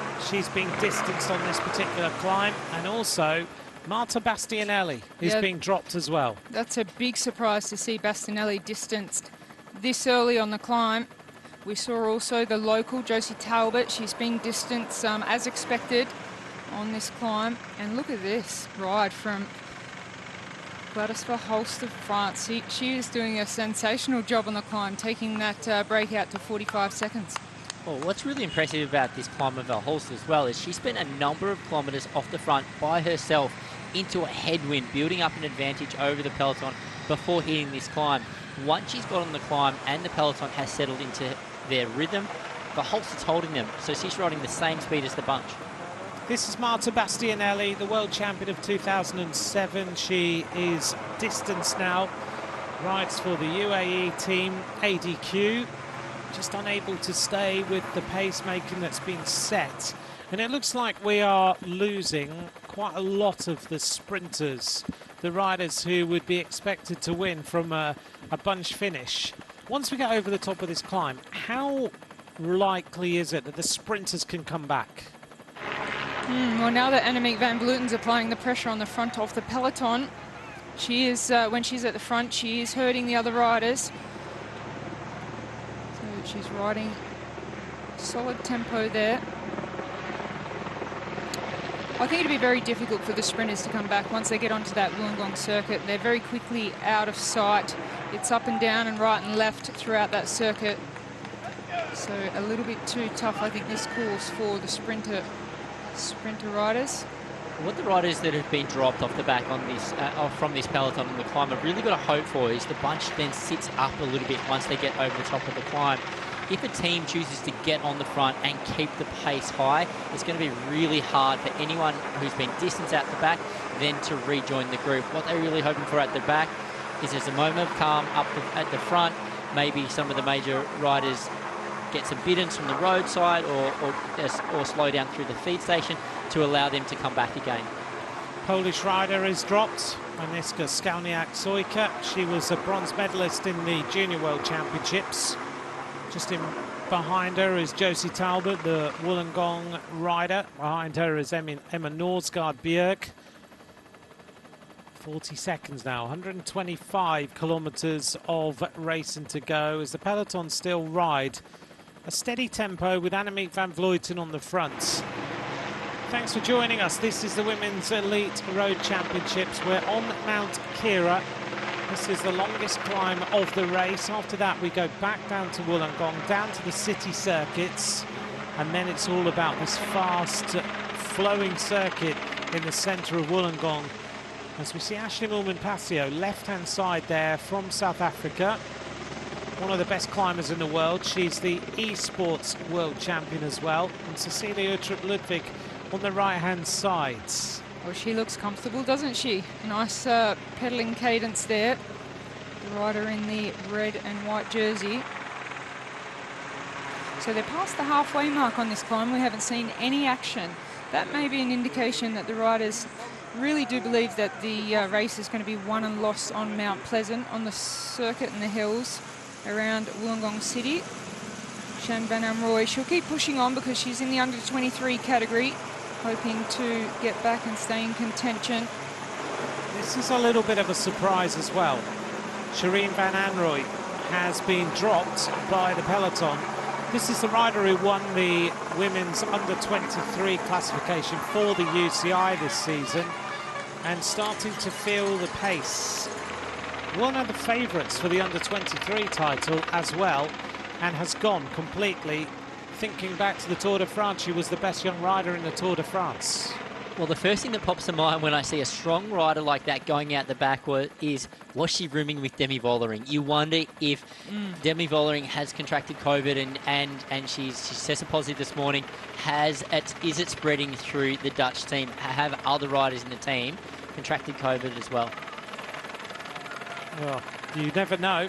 It's very possible that that is the case. We don't know whether she was rooming with Demi Vollering, but if that has started to go through the Dutch team, then they've, because you don't know until she wakes up and does that positive test that COVID has struck. Problem here, this is the Norwegian rider, Marta Edsworth, at the side of the road. A little bit of an issue. You can have a bad day. We've seen riders have a bad day, but if there's illness in the Dutch team, you just never know how it might hit. Leolin Teutenberg is at the front for the German squads. The Norwegian rider making her way back into the group as well. It stopped raining again here. It keeps changing all afternoon. Yeah, the road dries pretty quick too here. As we go back to the race leader with a 33-second advantage, Gladys Verhulst of France. She will make it over the top of this climb, so they turn left here, and the road keeps going up just a little bit further. Once she crests the top of this, bearing in mind we're now starting to see rain on the lens, what does the descent look like off the top of here? It's a pretty straightforward open road, the descent, so even when they turn left there, you think you're at the top, but the road is just kind of like a false flat for a little bit further, and then they go down, they'll do a left-hand turn, which will be a very safe round turn for them, and then downhill, and a big open road. Not too technical. We've lost a few riders out of the back of this peloton. Well, I never would have predicted this at the World Championship, Anthony, that the only significantly long climb, there has been no real pace setting, no real aggression from any of the teams there. So there is a very demanding 6 laps to come around the city circuit. And perhaps because of the length of this race being 164 kilometres, it's just to kind of turn the riders off the idea of racing really, really hard up that climb. We touched on this a while ago about the distance of women's racing. When we saw the Tour de France stage of 175 kilometres, the race really did nullify for a long, long time. We're seeing pretty much the same scenario here. Yeah, that's right. So as the race distances are increasing, the riders have to catch up with their training and being able to cope with that extra 1 or 2 hours of racing. So it certainly does nullify a little bit of the race. You can see Italy now coming towards the front for the descent. They always stay well together. Number 71 of Switzerland, Nicole Collot, just out the back, I think. One of the members of the team who won the team relay during the week with Marlon Reusser and Elise Shabby. She's the mountain biker who's put herself into the Swiss road squad. Marlon Royce has said she wants to see her ride a lot more road racing. She didn't sound quite so keen, but she's here in this world title. Simon, you've spotted something from that helicopter shot. Well, from that helicopter shot there, we can see as the riders are going over the summit of this climb, it's the Italian team that have taken to the front, and they've really upped the tempo. A number of riders were getting distance out the back of the peloton, and the gap out to the lead here of Verhulst is reduced just to 13 seconds. So the pace has finally picked up back in the bunch. Well, I can tell you from experience, Simon, once you do that left-hand turn and you think the road, the climb is complete, it is this section that really bites and stings the legs. So Annemiek van Vleuten out of the seat. The first images we get of her using that elbow out of the seat, a little bit of a wobble there, but that's usual Van Vleuten style. And Marianne Vos just sitting in there comfortable for the Netherlands. A bit of a surge as we head towards the top of Mount Kira. Seeing Annemiek van Vleuten out the saddle with a fractured elbow, throwing the bike left and right. God, it sends shudders through me right now. That must be extremely painful. Well, wasn't that interesting, Simon, that the Italians went to the front and they really picked up the pace and nearly closed down the gap to the French rider out in front, and then they disappeared from the front. Yeah, interesting the way that they got to the front at that point in time, whether they thought they were nearing the summit of the climb and they were preparing the team to take the front for the descent itself. I'm not quite sure, because they accelerated quite quickly there, but now they've dropped off again. Maybe they're just not entirely sure as to where the top of that climb was, or they're just looking for position. Here's a problem for Lourdes Oyabidi, riding for the Spanish squads. Mavi Garcia's losing a lot of troops at this point in the race. Yeah, Mavi Garcia of Spain, she's going to have to look out for herself. Same goes for Ashley Moolman-Passio, Danish rider that we're watching today, Cecilia Ludwig. She's another rider that doesn't have too many teams to depend on. But Verhulst hits the descent now with 15 seconds advantage. Over the top of the climb and heading back down to Wollongong now for Gladys Verhulst. Thanks very much for joining us. This is the UCI Women's Elite Road Race Championship. If you've just tuned in now, welcome along. We're down in Illawarra, New South Wales in Australia. The pace being set by the German squads as they go to the front to just try and lift the tempo a little bit, seeing whether they can just put the riders under pressure. Well, some good riding here by the French team. You can see that obviously they have Verhulst off the front. She still has a 15-second gap. But another French rider here sitting in second position. So she is marking this acceleration from the German, who has pushed her way off the front on the descent. Well, look, that might be the end for Verhulst. She can... she'll be hoping to jump in and stay in a breakaway, but she's done a fantastic job for the team of France. And let's see what they can do with that. You can see they've been marking all the moves very well, riding towards the front of the peloton. Looks like Romy Kasper is bringing back the group. France, though, putting another rider up towards the front. I really do think they believe that Juliette Labousse can win this world title this afternoon.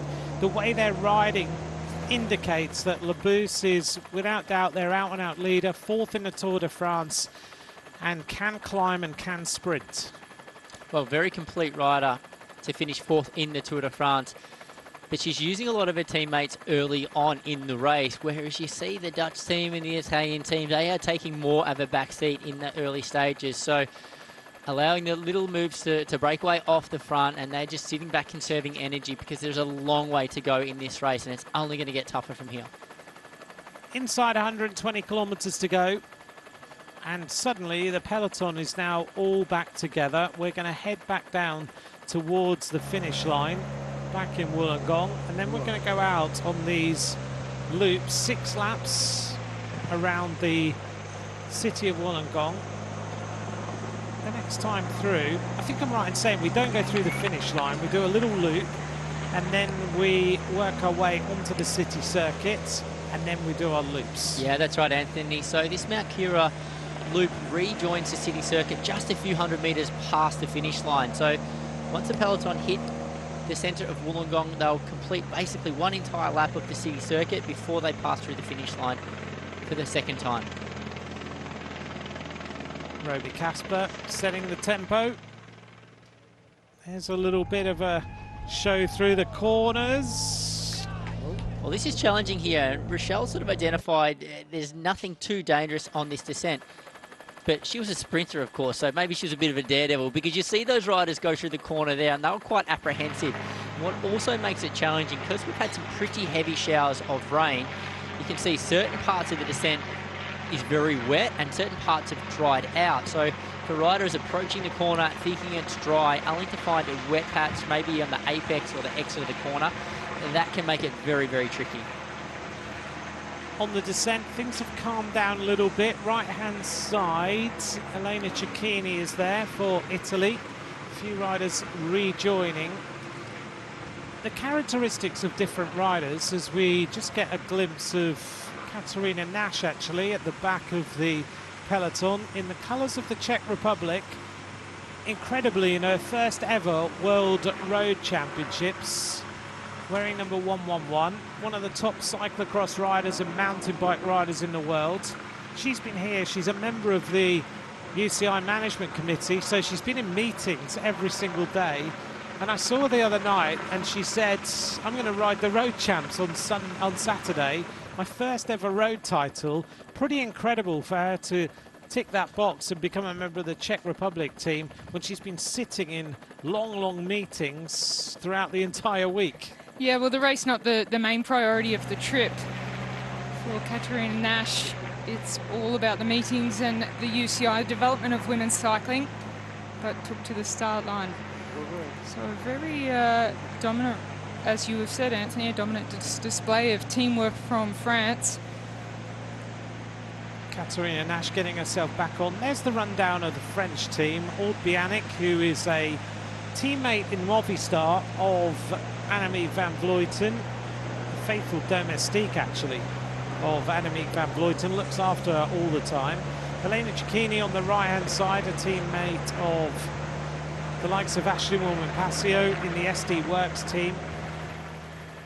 When we come down to World Championship racing with 117 kilometres to go, what are the dynamics within this peloton? Because you suddenly switch from being a rider who rides for a trade team like SD Works, Elena Cecchini for example, as we see Katarina Nash descending her way downhill. Just this rider, whenever she turned up at a cyclocross race anywhere in the world and everyone knew Katarina Nash had arrived, the buzz around the women's peloton was incredible over the last 3 or 4 years, because she changed cyclocross races totally, just by the strength that she has and the way that she rides cyclocross. She took a look at this course and said, I'm going to give this a good go this afternoon. Let's see what happens. Well, it would be pretty safe to say that Katarina Nash may be a little bit rusty in the peloton, because we've just seen a stat pop up on the internet here that her last road race was back in May 2017. So nearly 2,000 days ago. So it's fantastic that she's taken the opportunity to represent the Czech Republic here at the UCI Road World Championships in Wollongong, and she's putting it out there and still having a go. I think from memory, her last road race would have been the Amgen Tour of California. So she rode that and that was it. Impressive memory. Downhill, 116 kilometres to go. It's the Italian team that take to the front. They have a rider, Elisa Longo Borghini, who potentially could win today's race, and she's known to be, along with Mariana Vos, one of the best bike handlers and descenders in the world. We often see Elisa Longo Borghini attack on the descents. She's so good through the corners. And Mariana Vos very well placed, and I did spot her on the climb, super calm and focused. Just coming back to those dynamics then, so you're a rider riding for Italy, but normally you look around and your teammate from SD Works is riding in the colours of South Africa. From both your perspectives, how do the dynamics of the peloton work? Because you're suddenly riding against a rider that you rely on every single week. Yeah, there's a little bit of friendliness if it's just about moving positions and stuff like that with your teammates. It's nice to have professional teammates in the peloton, but when you pull on that national jersey, it's all about representing your nation 100%. So it is quite interesting, because you might tell your pro team, member who is next to you what to do, thinking that you are on the same team. You might say, hey, move up now, we've got to close this, thinking you're on the same team, but then remembering you're in different national teams. So the dynamics, I mean, for some nations, it's you know, the same riders every year in the national team for a few years, and just one or two new younger riders coming through. And the team like the Netherlands, having a leader like Marianne Vos that's been in the national team for so long, they adapt to the team dynamics very quickly. Simon, what's your perspective and experience of riding in the World Championships when you look across and you saw your teammates in other nations? Well, the dynamics of the race don't change too much, but what can be a challenge is the dynamics within a team, because these riders, they'll race week in, week out with their trade teammates, so they know their role within the team and they know really what to expect of their teammates. When it comes to a World Championship event or a championship event where you're racing representing your country, often you're obviously riding alongside riders of your nation, but maybe riders that you only race with once a year at best. So it is very challenging then to work out the roles and responsibilities in the team and the dynamic, and to know what you can expect of each of the riders in the team. So that can be the biggest challenge. As far as seeing your trade teammates in the peloton that are racing for opposition teams, you know how they're going to race as well, because you're generally sitting in team meetings with them week in, week out too. So having that little bit of extra information, knowing potentially what your rivals in other teams are going to be doing, is a big advantage. 113 kilometres to go. The French team really are riding strongly this afternoon, all fired up, left-hand side of the road. These riders almost back on. Nash with Emma Langley of the United States of America. They're just nearly back into this peloton.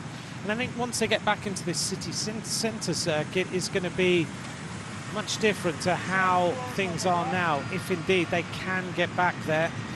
There's the makeup of the American team, with their team leader for the day is Kristen Faulkner. Kristen Faulkner this year won 2 stages, Rochelle, of the Giro Donna, the Giro Rosa, the women's Giro d'Italia. She has been a rider who has really transformed. Yeah, certainly joining the Australian professional team, she came to a new level this year, and I think a lot of confidence after those race wins when she peaked in form in July for the Giro d'Italia. It's just given her a lot of confidence, and she would have been able to put her hand up today and say, look, team, this is what I want today. And a couple of her teammates out the back, so that's going to affect the ride of Faulkner. And it looks as though at the back at the front of the peloton, the pace has come off just a little bit. So that's going to give an opportunity for a number of the riders that have been dropped out the back on Mount Kira to rejoin the peloton. And they'll need to do that before they hit this city circuit around Wollongong. Once the peloton hits the city circuit in Wollongong, I anticipate the pace will pick up once again, because there'll be a lot of fighting for position, a lot of riders trying to make their way to the front with their team leaders in anticipation for all the corners and the 2 climbs on the course. We're only 9 kilometres now from looping through down towards Wollongong, and then back out on the course again. We've gone over Mount Kira. Annemiek van Vleuten trying to get a little bit of gel and food on board. During this race, how much in terms of carbohydrate and nutrition and fluid will they take on per hour or so? Well, in my opinion, in more recent years, the amount of gels the riders take on, the women generally don't eat solid foods because their races are a shorter distance, so they have their meal 3 hours before the race, and then during the race topping up with gels every 40 minutes. A lot of these riders will have enough in their pockets to get them through this race, which is one of the longest races, well, the longest one-day race they do this year. But on a hot day, it's a significantly larger amount of fluids that they take on board. In conditions like this, riders can actually forget to drink. It's we always, when we had race radios at the World Championships, they don't. The director reminds you to drink, and you think, what a silly thing to say. But actually, it's easy to just forget to keep sipping and putting the fluids in, especially on a day like this where it doesn't appear to be hot, but it is quite muggy out there. Yeah, the most important thing on a long race like this for this peloton is to consistently eat and drink throughout the entire duration of the race. Because if you don't eat for the first hour or so, when maybe you're not even feeling hungry, you can start to sort of go into a calorie deficit or start to get a little bit dehydrated, which really makes a big impact on the latter part of the race. So that constant refueling throughout the day is very, very important. First hour of racing, 35.7 kilometres an hour. And that includes that long climb of 9 kilometres. And they are allowed to feed then from the cars today. Heidi Franz taking a bottle on board, goes back to the peloton, looking after her team leader, Kristen Faulkner today. And a moment now of a lull where the riders are going back, refueling, have a conversation with the team directors, just updating on what's going on, how they're feeling, and how this race might start to evolve. The Netherlands at the front with Italy, with France, also near the front on the right-hand side. Omar Shapira rides for Israel, another sole competitor.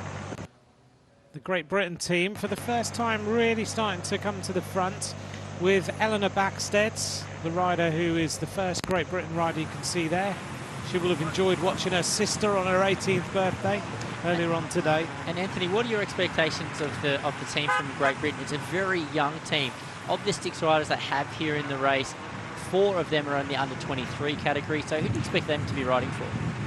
I think today, again, as you mentioned, it's a very young squad as we just get a glimpse here of Erska Pinter, rides for Slovenia.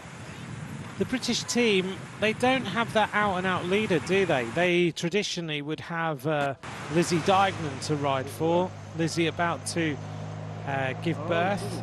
They've got, I think they might focus their efforts on the under-23 World Championship and potentially look to give Eleanor Backstead an under-23 World Championship this afternoon.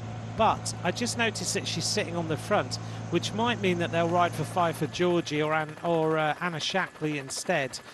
But there's a bit of a rider who last year in the World Championships did a superb ride, and actually I felt that if she hadn't ridden for a team leader, might have put herself in with a chance of winning, putting herself on the podium, and that's Anna Henderson. Henderson rides for Jumbo-Visma. She's an amazing descender, comes from a skiing background, not the same skiing as Primoz Roglic, so not the downhill ski jumping. She comes from downhill skiing, and she started to show that she has got real strong background to maybe put herself on the podium. I think they could ride for her. Anthony, I think that's the biggest hedge I've ever heard. Of the 6 riders in the team, I think you just mentioned 5 of them. Yeah. Well, you know, spread the risk. Okay, let's focus it down. I think they're going to ride Pfeiffer Georgie to try and take the under-23 jersey and Anna Henderson to win the title. Almost then, at the end of this run-in. There's Grace Brown, Australia's big hopes for today. She looks quite comfortable and very, very focused. What do you think her real chances are, Grace Brown, today? Well, she was second in the time trial to Ellen van Dijk.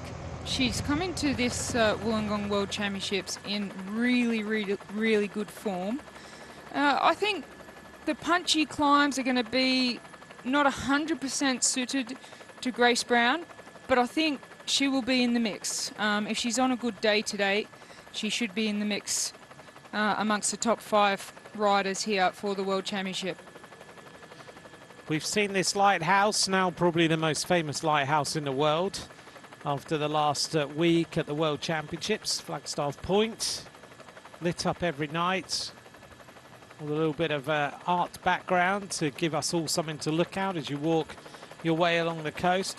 3 riders have just gone on the attack. Caroline Anderson of Sweden, Julie van der Velde of Belgium, Eleanor Backstead of Great Britain have just made their way into that front group of 3 just to try and see whether they can open up a little bit of a lead. Backstead, who's finished twice as a bronze medalist in the Junior World Championships, rides for the Trek Segafredo team.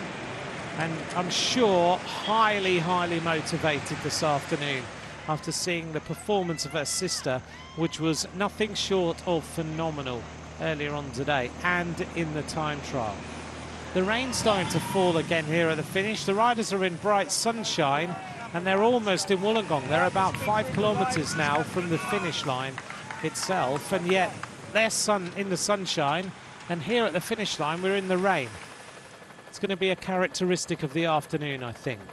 Well, it's going to make it really challenging for the riders, and I think having a wet parkour can change the dynamic of the race in a big way. It's really going to suit even more so the riders that are technically very good on their bike. So we've talked a lot about Marianne Vos being one of the better bike handlers. I think on a technical wet circuit, this could really play in her favour. Yeah, absolutely. The likes of Elisa Longo Borghini and Marianne Vos will be happy with some wet roads. They'll feel very comfortable.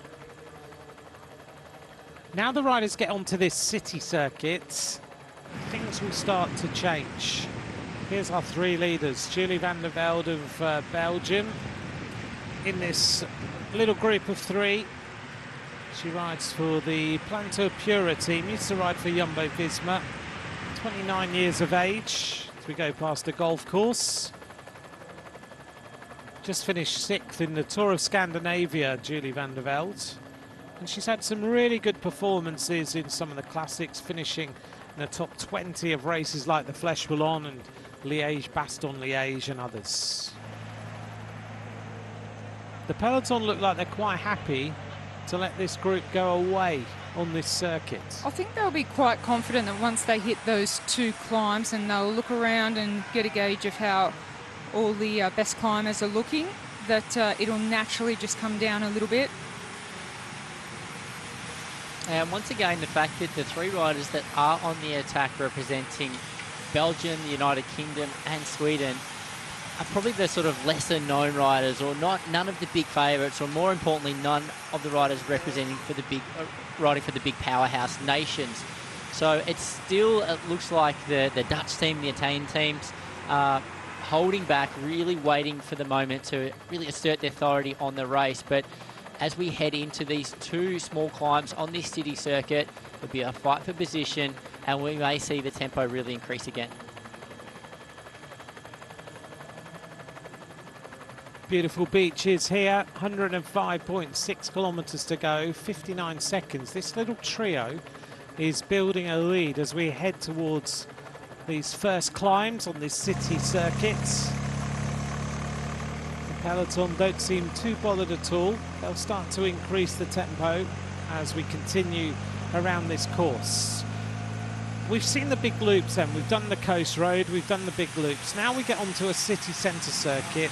How does this circuit favour certain types of riders? Well, it will certainly favour a classics type style rider with 6 laps, 2 climbs each lap, short but punchy and steep.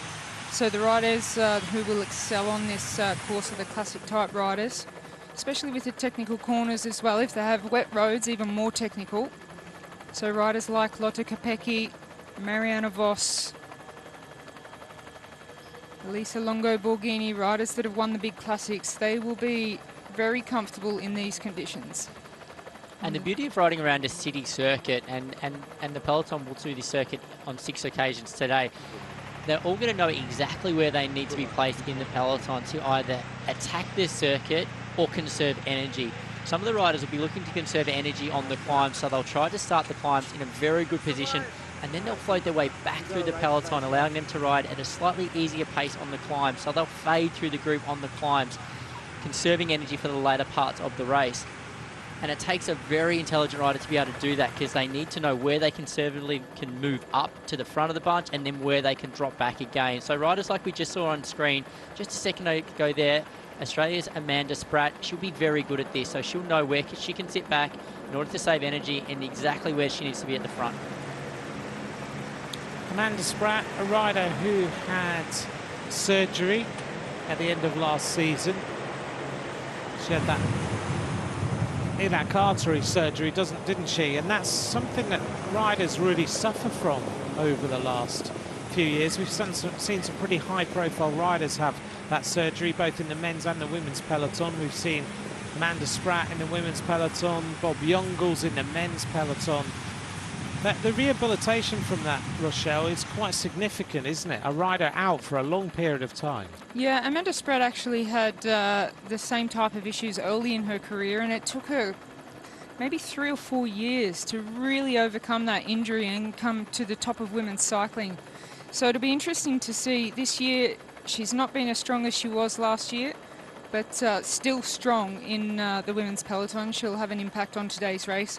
We could just see that she was sitting a little bit off the back of the peloton on this circuit, and we see one of those swimmers that you saw early this morning.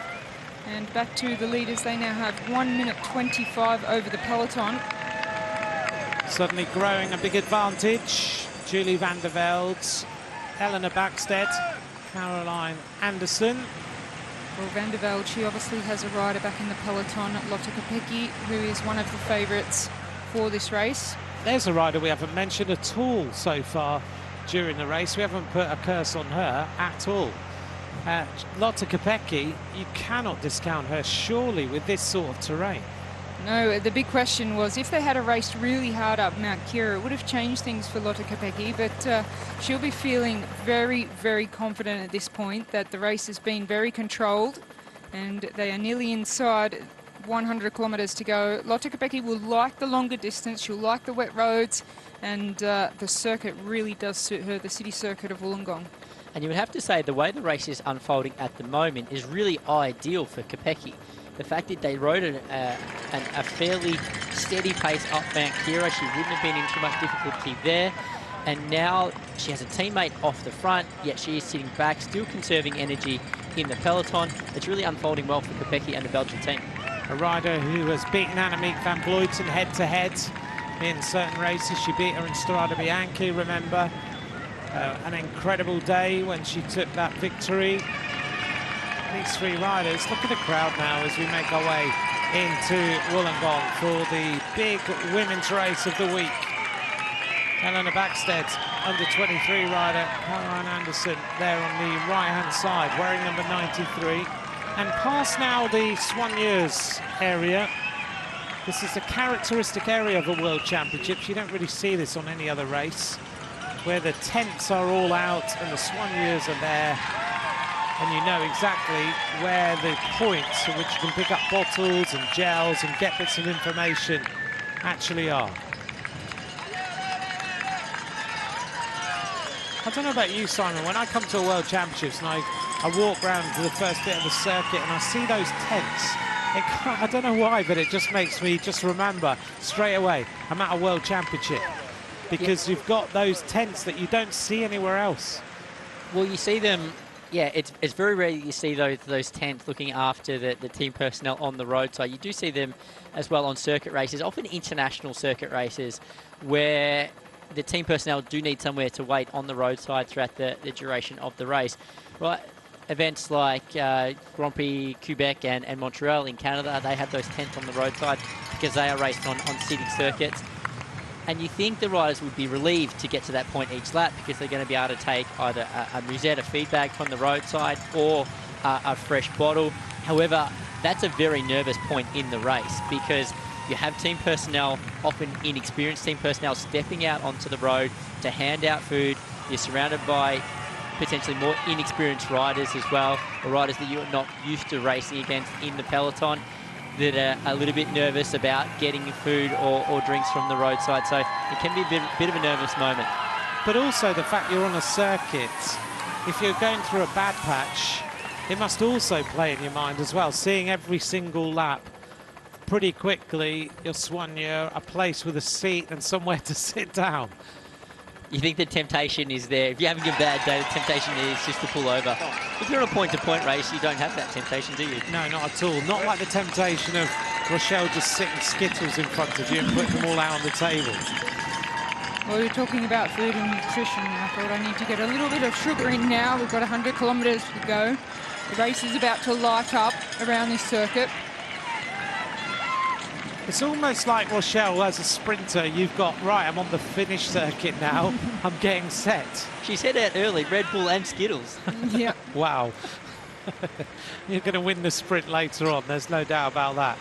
3 riders in the lead, Van der Velde, Backstedt and Anderson. Anderson of Sweden in the blue and yellow, Backstedt in the white of Great Britain, Van der Velde in the turquoise of Belgium. Well, this is something... a good advantage, aren't they? Yeah, and something new for us as viewers and spectators to see that under-23 World Championship jersey being up for grabs today. A little bit of a different dynamic of racing, a race within a race. So we've got the elite World Championship jersey and an under-23 World Championship jersey to be awarded at the end of this race. 2 of those riders in the breakaway racing for the under-23 World Championship. How tuned in are you guys on the regulations with the under-23 jersey? If an under-23 rider wins the race outright, are they awarded 2 jerseys? I would expect so. That would be my expectation, that they would be awarded the Elite Championship and the Under-23 Championship. I think that is the case. I know in the past we've seen scenarios where the Under-23 rider's been asked to choose, but I can't see that. If you win the Tour de France and you win the Best Young Rider jersey, you get yellow and white, don't you? Certainly do. Let's see what happens. There is a possibility of a young rider winning this, of course. Guazzini or one of the other under-23 riders could be there. The pace is starting to lift. This is the UCI Elite Women's World Championship. We're inside the magic 100 kilometres to go. 99.5 kilometres remain. 1 minute 35 is the advantage for the 3 leaders. Julie van der Velde of Belgium, Eleanor Backstedt of Great Britain, Caroline Anderson of Sweden. Now we start to see teams taking over on the front, setting the tempo as we head towards this first and all-important climb of the day. Rochelle, tell us why they do this. What is the reason for a team getting on the front like this with their team leader sitting in the background as we go past the Wollongong Botanic Gardens? The domestiques of the teams, we saw from Spain, they're really looking after Mavi Garcia, just trying to move her in position to the front, just in case a big move goes on the climb. They want to have their lead rider in a position to respond to that. So if you are a few lines back in the peloton and an attack goes off the front and you're not able to get out of the bunch, or you've got a slower rider in front of you, you can miss that all-important move. So we generally see coming into a climb that the pace of the peloton just naturally increases with those riders trying to position themselves closer to the front. And Simon, you sometimes say that riders, the team leader won't necessarily sit right behind all the riders. They might have a teammate sitting behind them as well. Yeah, some team leaders like to have the entire team in front of them. Other team leaders like to have a rider or two or a teammate or two sitting behind them. That's so they can monitor them if they lose position in the group or if they have a mechanical issue. They have a rider sort of surveying what's happening to them. If they have their entire team in front of them, and particularly in a scenario like this where they won't have radio communication, if they have a problem, maybe none of the riders will be aware of that, so they'll go at the back and be isolated. So it's important in a race like this as a team leader that you not only have teammates in front of you, but you're actually surrounded by your teammates. Getting a view of the New Zealand rider there, Michaela Harvey. She'll be an important rider for Niamh Fisher-Black from New Zealand. One of the outside favourites for today. Niamh Fisher-Black would have to be one of the big favourites for the under-23 title. Absolutely. Rider who rides for SD Works. She is a stunning climber. There's no doubt that she will find Mount Pleasant very much to her liking this afternoon. 28 km/h winds. We're starting to see the wind pick up a little bit more, Simon. Is that something that you've started to notice, or will it have any further bearing on the race as Australia come to the front? Well, I think the stronger the wind, obviously, the more difficult the race will be. Because in windy conditions, if you are a distance off the back of the peloton, it does make it a lot more challenging to come back. So positioning becomes even more important at the front as we see the Australian team really take to the front of the group, because in a few moments' time, they're going to be hitting the first of the 2 climbs. 1 minute 19 seconds. Amanda Spratt moves forwards with the rest of her team. Yeah, she's got Grace Brown on her wheel, so Amanda Spratt will be a key rider for Grace Brown in this championship, and to have somebody to rely and depend on like Amanda Spratt in a World Championship is real firepower, isn't it, for a rider like Grace Brown, and will give her a lot of confidence. Amanda Spratt, she took silver medal in 2018 for Australia, bronze medal the year after in 2019, the year that Annemiek van Vleuten just destroyed the field, rode away in Harrogate. No one could bring her back. In the year of 2018, Amanda Spratt took that silver medal on the Innsbruck circuit, which had the huge mountain in it. That year, the victory was taken by Anna van der Breggen, who demolished the field and rode away, and no one ever brought her back. Spratt has been a wonderful rider for Australia, moving unusually with a big surprise move from the team of Bike Exchange and signing for the Trek Segafredo squad. And perhaps both of you would agree with this. She says that she's been in that team for her entire career, and she just wants that rekindling of the fire and the enthusiasm. Can you, Simon, relate to that as a pro rider? Yeah, most definitely, because Amanda Spratt as well, at 35 years of age, she's getting towards the tail end of her career. So a team change can be just a new environment and new motivation she might need in the latter years of her career. So I do think we're going to see a new, more excited Amanda Spratt racing for the next couple of years in that powerhouse Trek Segafredo team, because they are one of the dominant teams in women's cycling. They certainly are. So we might see an Amanda Spratt next season who could come back and win a world title. Well, for so many years, she's been the clear leader and favourite for that Australian team. And I agree with Simon that just a rejuvenation, a different environment, and Trek Segafredo being so strong with so many riders that can win the race, it'll also give her many more opportunities to have so many strong riders in the race. We ride through TAFE now, the big educational establishment here in Wollongong, established around about 1943, now produces big educational courses for all sorts of backgrounds, including business and hospitality and other courses.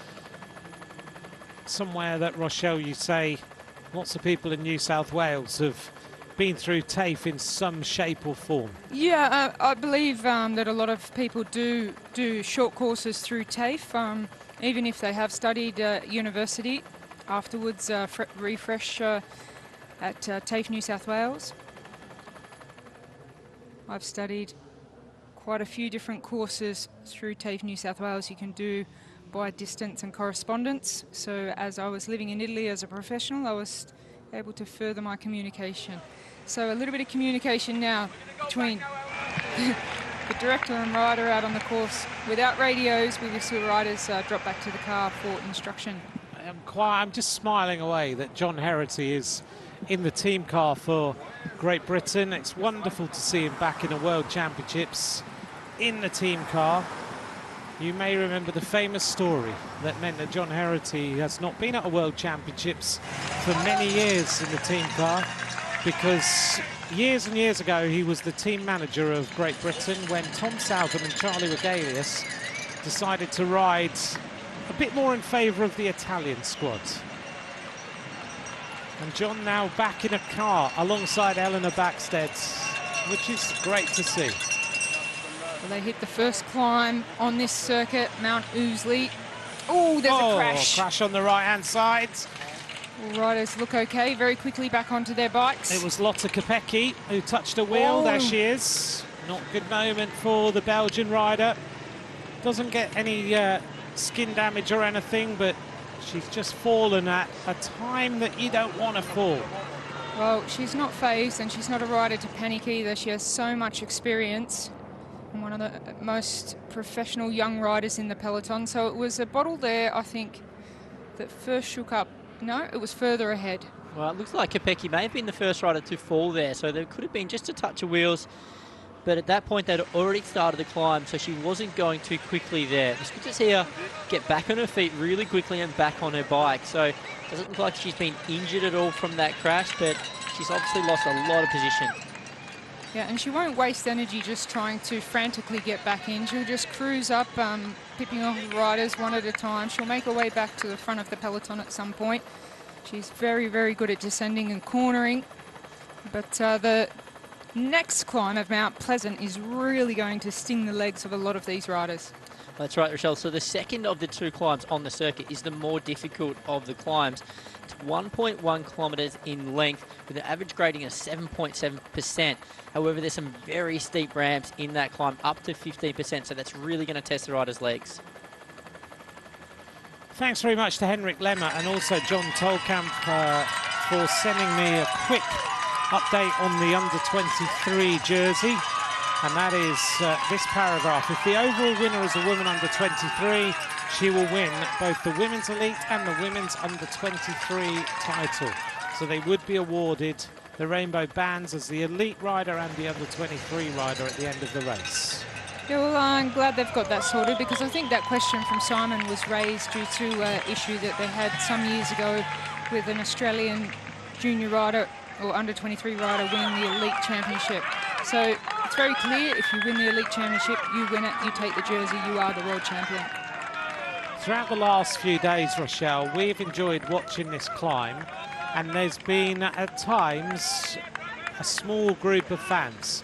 And our super fan, she's been there on her own throughout the entire race. She's been wearing a pink onesie. She's been wearing a swimming costume with goggles at times when it's been raining. We've seen her dressed up as a pirate and various other things. Even Zoe Baxter noticed her earlier. We just saw her. She's been joined by thousands of fans. She's now not got such a key place to run up and down at the side of the road. And we must just acknowledge what a great fan she's been.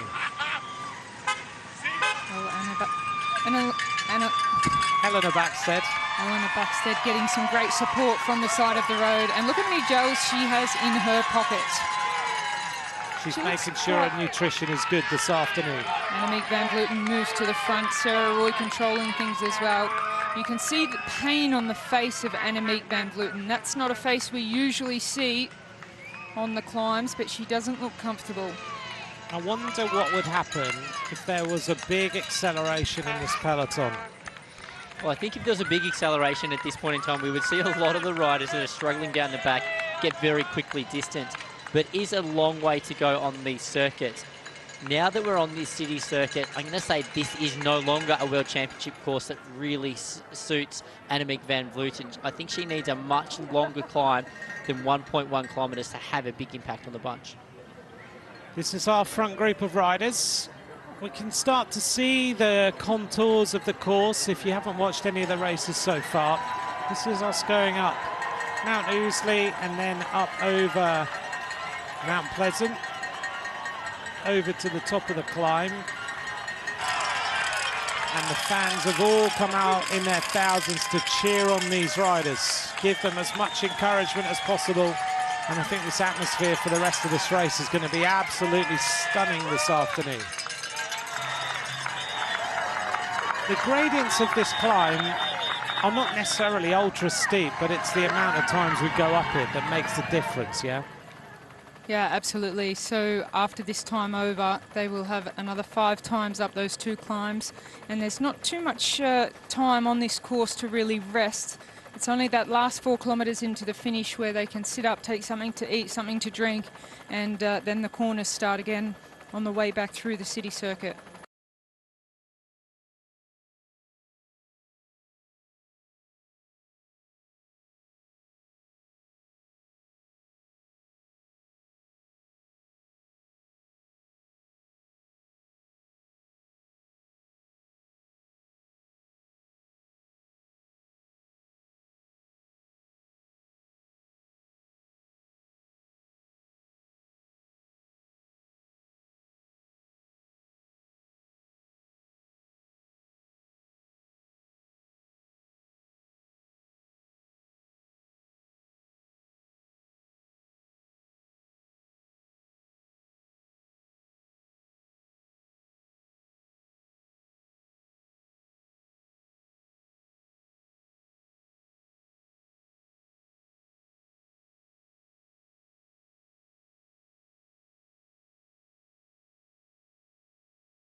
That might give you a bit of an idea of other riders who might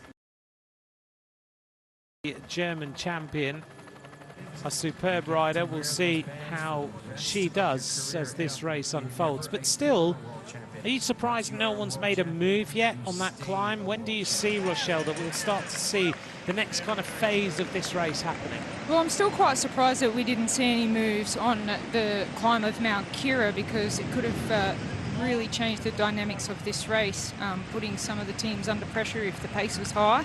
But now that they're on the laps, the length of this race, they've still got 90 kilometres to go. So many of the races in the women's peloton in Europe are around 120, 130 kilometres, but that extra hour and a half makes such a huge difference. So I think the next lap, we're definitely going to see some pace in the peloton, as they're now closing down on the leaders, who are 35 seconds ahead, as France continue to attack the peloton.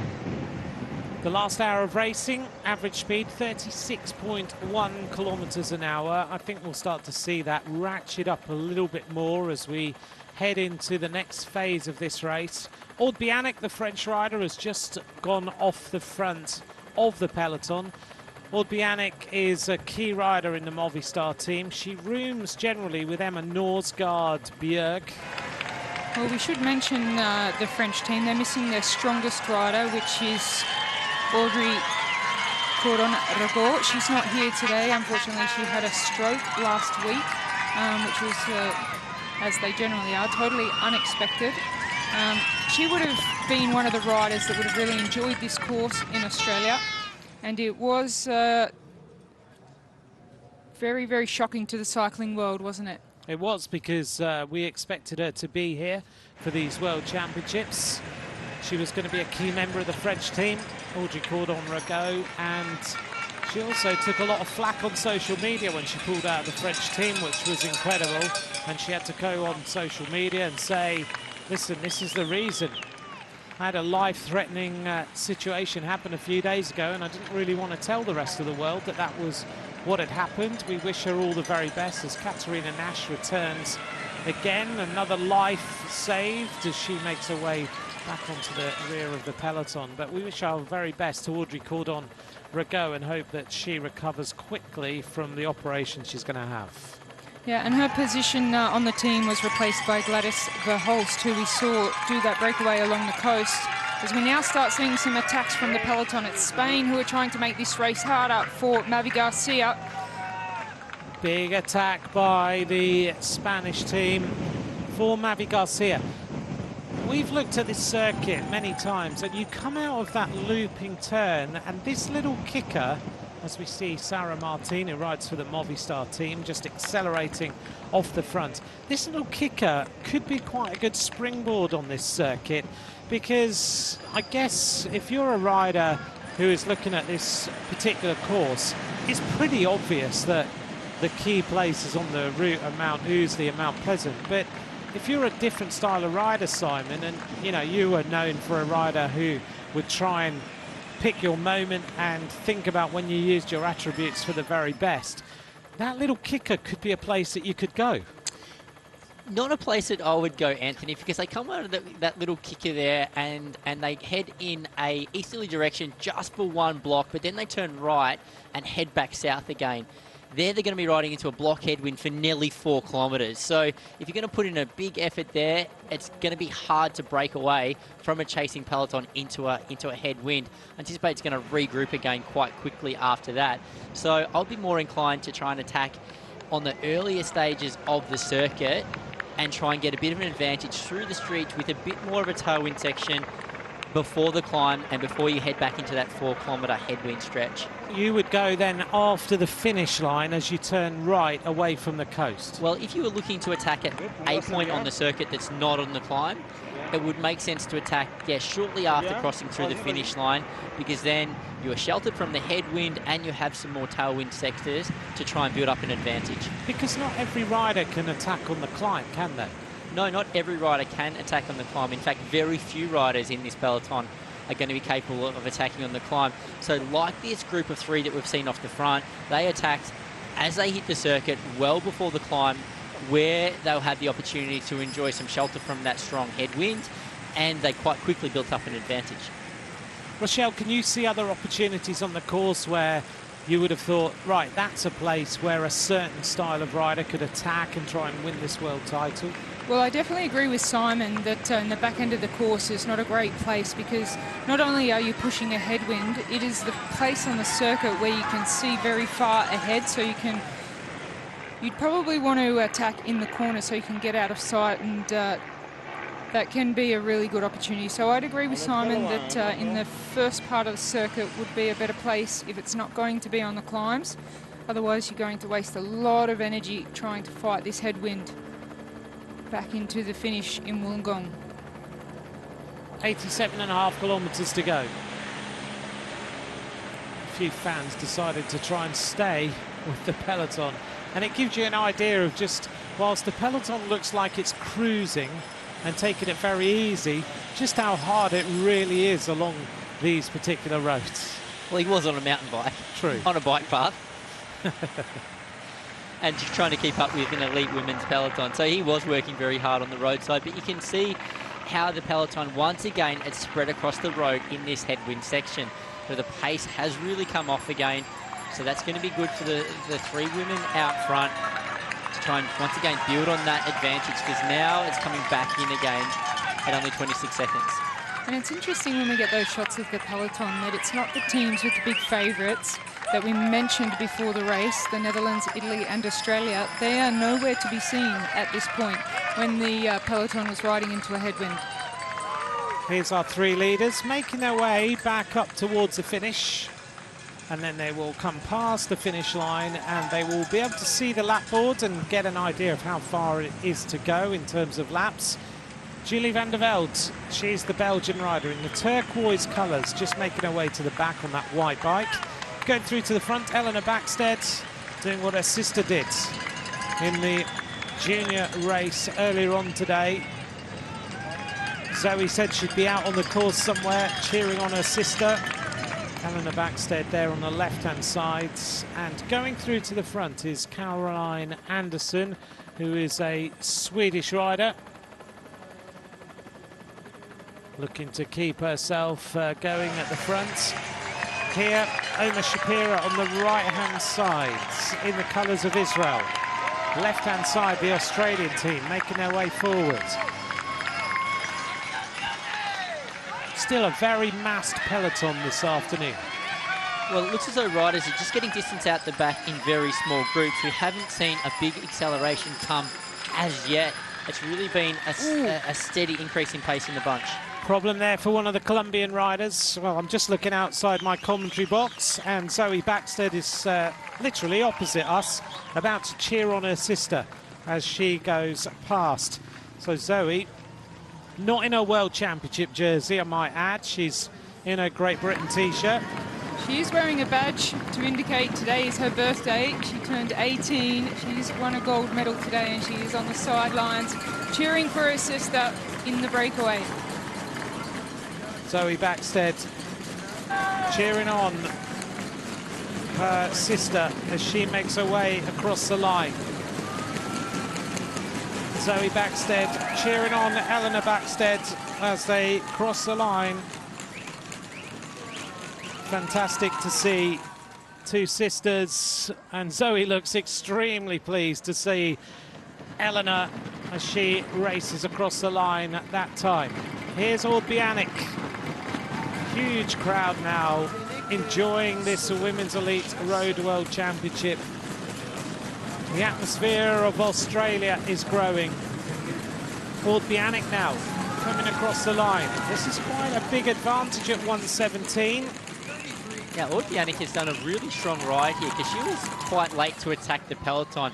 She's managed to build on her advantage over the bunch, and she's bridging across to the three riders out front, and she did that through the toughest section of the course with regards to the wind. So they've had nearly 4 kilometres of a block headwind through there. Here comes the peloton. Well, no urgency from the peloton at this point. Still a very calm race from the peloton. Just just under 85 kilometres to go. I think we will soon expect some real action from the peloton. 5 laps of racing officially to go now. The peloton all bunched. No major moves in this World Championship from the peloton. Just to report that Shirin van Anrooy has returned to the group. So she has got herself over Mount Kira, chased her way back on and got herself back safely into the peloton. The climbs of Mount Ousley and Mount Pleasant now beckon. Van der Velde, Backstead and Anderson are the leaders with 84.5 kilometres of racing to go. A replay of the riders out in front, just going through the finish line. Very strong ride from France. They mean business today, giving themselves every opportunity. Well, the team of France have taken an interesting approach to the race. They haven't really tried to make it overly selective at this point, Rochelle, but they've sent riders off the front one by one at various points in the race, and that's so that the rest of their team can sit back in the peloton really and have to take no responsibility on the front. Yeah, it really does make a difference. When you have a rider in the breakaway, it means that your team back in the peloton doesn't have to do the work and they can sit back and relax.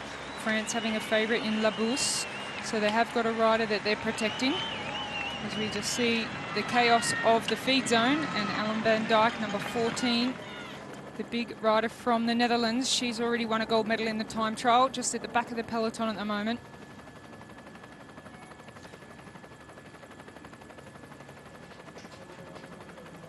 Once again, things bunched up at the front of the peloton. You can see the battle for position starting before the riders hit these 2 climbs up Mount Ousley and Mount Pleasant. Yeah, the closer they get to that first climb, Mount Ousley on the circuit, we'll see the pace increase from the peloton, just trying to get their riders in position.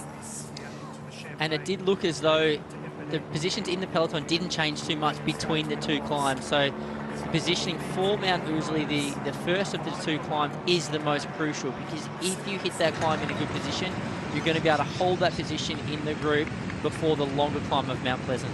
Yeah, it's a very fast descent before they turn left onto Mount Pleasant after Mount Ousley, so they really do need to be in position if they want to respond to attacks or make a move on the climbs. So we're back with the leaders, Van der Velde up, Backstead and Anderson.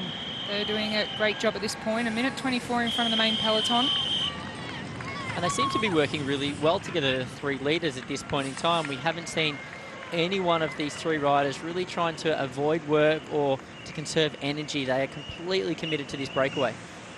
Yeah, with 2 of the riders being under 23 riders out of the 3, they certainly have committed 100% now to try and stay away. Eleanor Backstead already witnessed her sister earlier today take the gold medal by attacking on the first lap and being strong enough to stay away.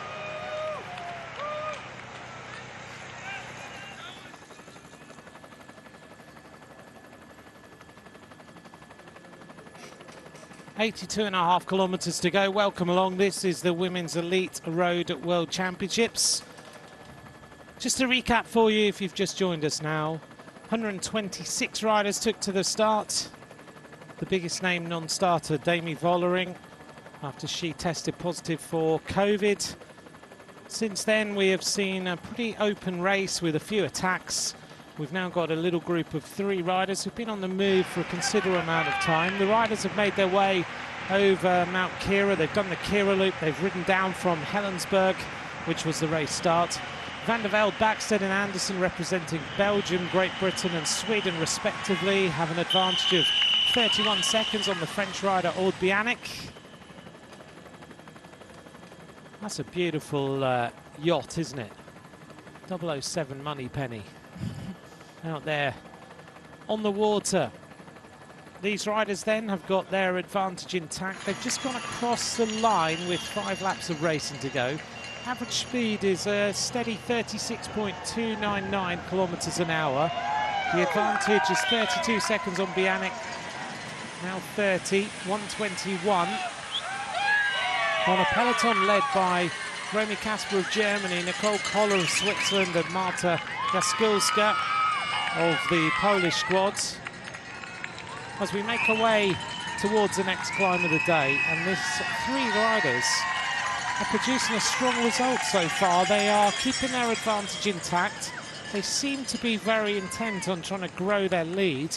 And bearing in mind in here we've got a pretty young little group of riders, they are doing well to stay away from a peloton, although I kind of feel like we're in an intermediate phase of this race where things are quite calm. Yeah, this is probably the last calm point of the race, because it looks as though we're not going to see any more long-range attacks from any of the big favourites.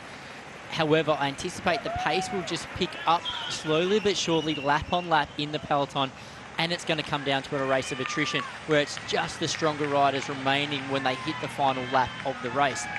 With the 3 riders out front, they built up a lead of around a minute and a half before they hit the climbs on the first lap of the city circuit. That lead was reduced down to around 30 seconds again as the peloton sped up through those climbs. So I'm looking forward to seeing what happens on this lap with regards to that gap between those 3 riders out front specifically and the bunch.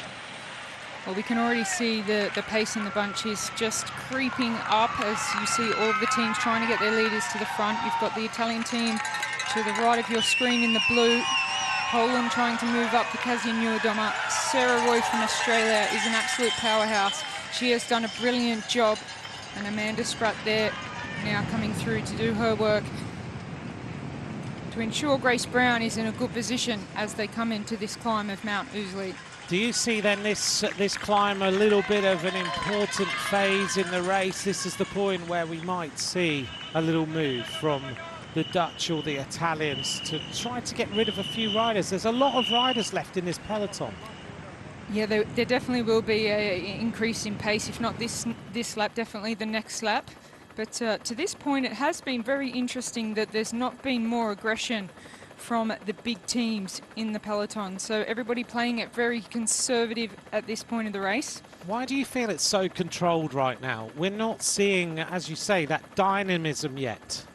I think it's because of the length of the race. It's taken a toll on a lot of riders. They're just waiting for riders to feel a little bit of fatigue, but also the difficulty of these circuits. The riders have still got 80 kilometres of very tough racing to go. So even though they might feel they're close to the finish because they're on these short circuits, sometimes you can think, okay, I've only got 5 laps to go, but in fact they need to keep an eye on the distance they've got to go, which is 80 kilometres for the main peloton. As we see the 3 riders now move through the campus of TAFE New South Wales. When you look at the number of riders that are still at the front, there are the 3 riders here, Ordbianic chasing, and then we've got 94 riders who are still in contention. The rest of the riders are quite a few minutes behind, but at this point in the race, 98 riders still in contention on having gone over Mount Kira and the first of the climbs of Mount Pleasant and Mount Ousley. It's still a significant number of riders. Yeah, it certainly is. I wouldn't have anticipated that the group would be this big. We've had a lot of riders come back. You can see Josie Talbot, the local rider from Victory. She is back with the main peloton. So a lot of riders that did get distance over that climb of Mount Kira have managed to get themselves back into the peloton. I do feel like on a World Championship circuit and World Championship occasion, every rider wants to keep fighting to get back to the peloton each time they drop. No one wants to give up on being a part of the bunch or really contributing to the work of their teammates. But as much as there's still a very big group, like this, I remember talking about in cycling, there's a whole lot of riders that are still in there, but they just haven't realised they've been dropped already. So as soon as it really speeds up, I anticipate it will be a very select group of the big favourites remaining in the front. 1 minute you're feeling absolutely sparkling in here. The next minute your World Championship hopes are over. And they could be over very quickly because there's a number of the big favourites that we haven't even noticed in the bunch yet. They are all just sitting back, waiting for their moment to make their move. 1:12. Thanks very much for joining us. I'm Anthony McCrossan, alongside me, Rochelle Gilmore and Simon Gerrans. It's a pleasure to bring you this World Championship road race. Please feel free to give us your predictions. Get in touch on our social media if you would like to. We've named a lot of riders as possibilities for this race. Let me just quickly recap on the sort of names that we think might feature as we get into the next part of this race. Simon was thinking Annemiek van Vleuten if she went on the attack on Mount Kira. She hasn't done that. Elisa Longoborghini, Kasia Niewiadoma, Elisa Balsama, also Alexandra Manley. Rochelle was thinking Grace Brown, Marianne Vos, Cecilia Uttrup-Ludwig, named the big favourite as Elisa Longoborghini, and also the possibility of Lotte Kopecky. This is Teresa Numanova. I think she might have had a crash or something. Doesn't look too good there in the Soigneuse hut. And we've also outlined a few other riders with possibilities of today's victory. Juliette Labousse, we looked at her. We thought about Kristen Faulkner, Leanne Lippert, Ashley Moolman-Passio. Those are the sort of riders that we have been highlighting. If you had to name your rider to win the under-23 world title, who would you be naming, Simon, as your favourite?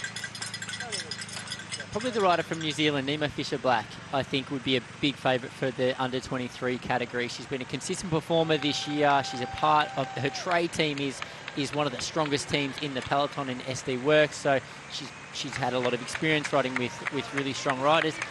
And I think she's going to be, one of the big favourites for the under-23 title. Yeah, I think she'll be one of the under-23 riders that can match it with the elite riders who are going to punch really hard over the top of Mount Pleasant, and she could make that selection. She's one of the few riders in the under-23 category capable of doing that. Do you have a different rider, Rochelle, or you agree with me, Fisher-Black as the favourite? Ooh. Well, I would love to see Eleanor Backstead she's in the break, so it's going to be very hard for her now if they are caught, which is probably the prediction. Here we see Josie Talbot just going out the back again. She did a great job to chase back to the peloton after Mount Kira, the local girl here in Wollongong. She's represented her country well today. She can be proud of her first Road World Championship, as we're just in the back of the peloton. I'll go with Niamh Fisher-Black. I think Eleanor Backstead, it would be a dream to see the sisters both take a rainbow jersey home. But it will be a real honour for the first ever under-23 rainbow jersey to be awarded at the end of today, as Germany just take control at the front. I've been really impressed by the team from Germany so far in today's race. They have been at the front in the group in all the important parts of the race. They were there together on the approach of Mount Kira. They were there on the approach of Mount Ousley and Mount Pleasant on the first lap, and again on the second lap of this city circuit. So they look like they're racing really well with regards to their positioning and looking after their team leader. Leanne Lippert is their team leader. She rides at the moment for Team DSM. She's going to ride for Movistar from next season. She signed a 3-year contract with the Movistar squad. She's won in Australia before. She won the Cadel Evans Great Ocean Race for women. That was back in 2020. Everyone's dressed up on this climb now, haven't they? This is the fans coming out. And it's funny, Anthony, you referenced the Cadel Evans Great Ocean Road Race, which is in Victoria, in Geelong specifically, because the circuit for the Cadel Evans Great Ocean Road Race is very similar to the circuit here in Wollongong. So that really indicates that it is a great circuit for Leanne Lippert. This fan clearly got a Scottish heritage, maybe thinking about Glasgow. Ooh. And now we suddenly see Caroline Anderson is unable to go with the accelerations of Van der Velde and Backstead as they make their way up this climb. Backstead looking to just lose the wheel a little bit there as well. The German team, I think, also have got a rider, unless she rides fully for Leanne Lippert, who could take the under-23 title. Franziska Koch, you may remember her from the Tour de France, both of you, where she rode so well for Team DSM. She's a teammate of Leanne Lippert, finished 7th in Paris-Roubaix as well, and finished as a winner of a stage of the Bowls Ladies Tour, a 22-year-old rider, and was supremely strong in the Tour de France this year. So a couple of options for the team of Germany, as we now see Michaela Harvey of New Zealand just struggling again on Mount Pleasant to stay in contact. This climb is still very steady on the front, but you can tell, as Simon's mentioned, just how tough it is, really, because there are riders just disappearing. These two have already grown their advantage. There's Bianic right in the background. It'll be interesting to see when the peloton turns right at the top of Mount Pleasant what the time gap is, as these riders started the climb with an advantage over 1 minute, so it is coming down a little bit. They look around just to check over their shoulders and see what the sort of gap is. The answer is 34 seconds to Bianic, and then the peloton a little bit further behind as they make their way over the top. Much nicer racing conditions, a little bit of a spatter of rain on the lens, but I think that's more spray off the slightly damp roads. And a real grind to the top. It just shows when the legs go, that's it, game over. Yeah, that's right, Anthony. When your legs go on a very steep climb, like this one up Mount Pleasant, you do come to a complete stop. Whereas back in the peloton, you can see the energy is still there. You can see that they're attacking over the summit of this climb, keeping the pace really high. Australia and Italy looking to exert their authority on the front of the race. Yet again, it's Elena Cecchini of Italy who is exerting her authority over the front of this peloton. It's very easy, isn't it? When we get to the end of this World Championship, it's very easy just to look at the winners in the race. But right now, you can spot the domestiques, the riders who are helping the team leaders. You've mentioned Germany, but every single time we get to the top of a climb, the rider who's there for Italy is Elena Cecchini. Oh, that's right, Anthony. At this point in the race, it's actually very rare that you've even spotted one of the team leaders. If their teammates are doing a good job, the team leaders are back in the group, conserving energy, waiting for the most difficult point in the race to launch their attack or to go with that winning move. At this point, and up until now, it's all been about the domestiques or the team helpers doing the work at the front of the group. Rochelle, how would that have been agreed, and what would their jobs be? Because when you look at a World Championship, some people just tuning in and watching this for the very first time. There's lots of fans, and we acknowledge so many of you watch lots of bike racing, but some of you don't really understand how this is a team sport and why there's only ever one winner. What is the job of a domestique in a world title? What do they do? How do they do it? And why do we talk about them at this point of the race? Why they're so critical to the success of their nation? Yeah, well, as we've said before today, that it's such an honour to pull on the jersey of your home nation and to compete as a nation. So the team directors and managers will identify the selection of the team first based on the characteristics of the course. So every course every year is very different, so they're always anxiously awaiting to see what the course is going to be like, and then they make their selections based on that and also the current form of the riders. And then once they are selected, then they'll obviously have another team meeting and talk about tactics. And it's not until they really get a good understanding of the course and how each of the riders are feeling the day before or the day of the event where they give clear instructions as to what is expected of the domestiques, what part of the course they're expected to get their riders to the front, and which riders are responsible for the team leader in regards to spare bike, nutrition, and things like that. So a lead rider will often have one rider that stays right by their side and can do the communication and make sure that the lead rider has everything that they need. And Elena Cecchini, for example, she's the rider in the white helmet in the Maglia Azzurra, the blue jersey of Italy. She may get to the end of a World Championship and she may be talking to her friends next week and they'll say, you rode the World Championships, and she'll say yes, and they'll say, where did you come? And she'll say, I didn't finish it. Well, I'm not sure she would. I think she might say we did well, we won. Because if Italy does win, that would be the feeling that she came here, she did her job, and yeah, we won. And then have to explain, well, actually, I didn't cross the line first, but my job was to help the leader of. And if somebody doesn't understand, but in Europe, everybody understands what a domestique is, and cycling is such a big sport that it's not like in Australia when I was growing up, and I'd come back to Australia for the summer and I'd have people asking me if I had a day off work.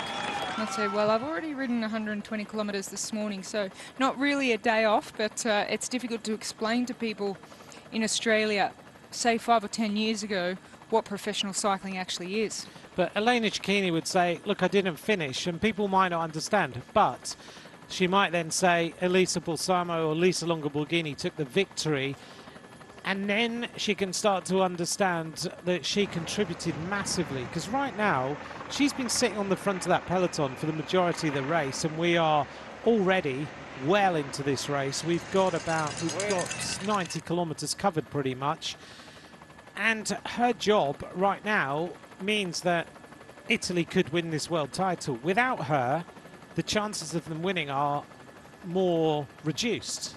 Yeah, absolutely. I think too, if you went back 10 or 15 years ago in women's cycling, you could win as an individual without a team.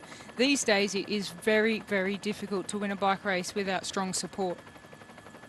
Looking down on the peloton, still a lot of riders in there as we make this swooping left hand bearing around over the bridge.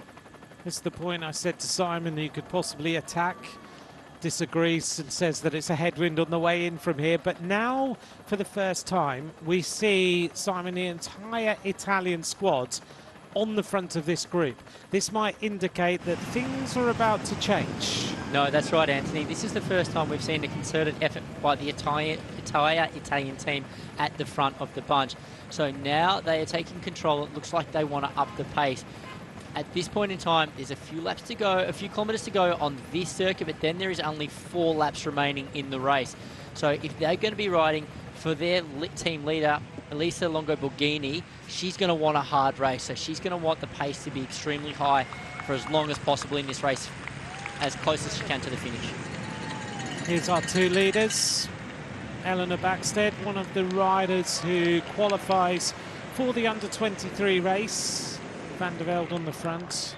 Backstead came to prominence as a rider who scored medals in the World Championships as a junior, and now look at this, the show of strength. The entire team of Italy on the front, led by Elena Cecchini. Following her is Marta Bastianelli, the sprinter, who has now made her way back into the peloton. Behind her, we see the rest of the squad: Silvia Persico, Elisa Longo-Borghini, Silvia Zanardi, Sofia Bertazzola, Vittoria Guazzini, their under-23 rider. And now the tempo starts and Italy start to take control.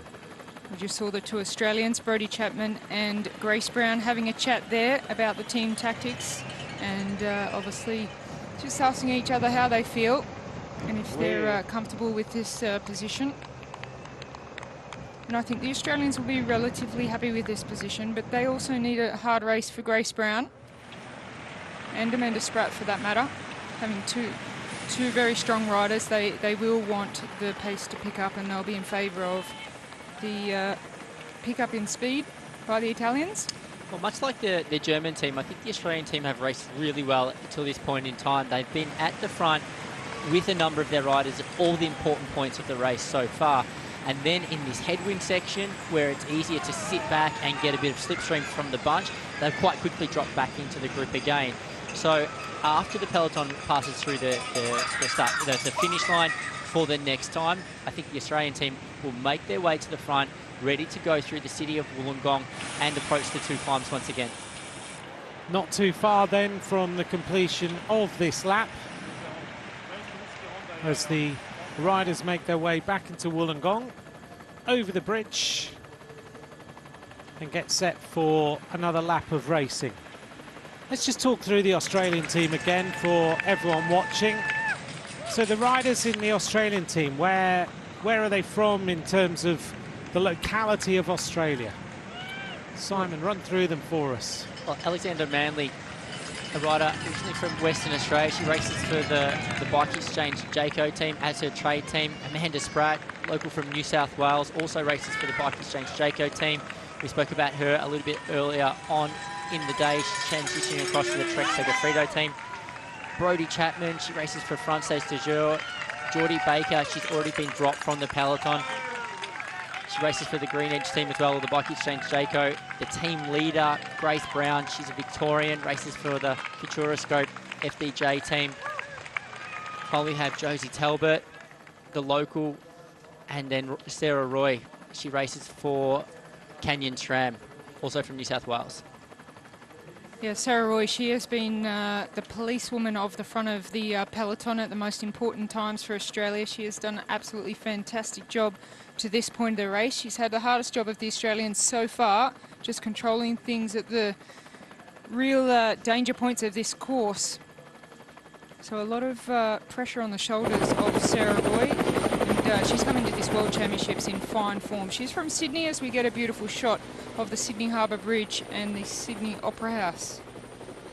Flying over Sydney, we're about an hour south of the city. As we look down on the Opera House there on the left-hand side, a UNESCO World Heritage listed building, opened in 1973. Darling Harbour in the background, the home to sea life, Wildlife Sydney Zoo, and also the Chinese Garden of Friendship. Sydney Harbour Bridge over to the right-hand side, of course, of that skyline shot.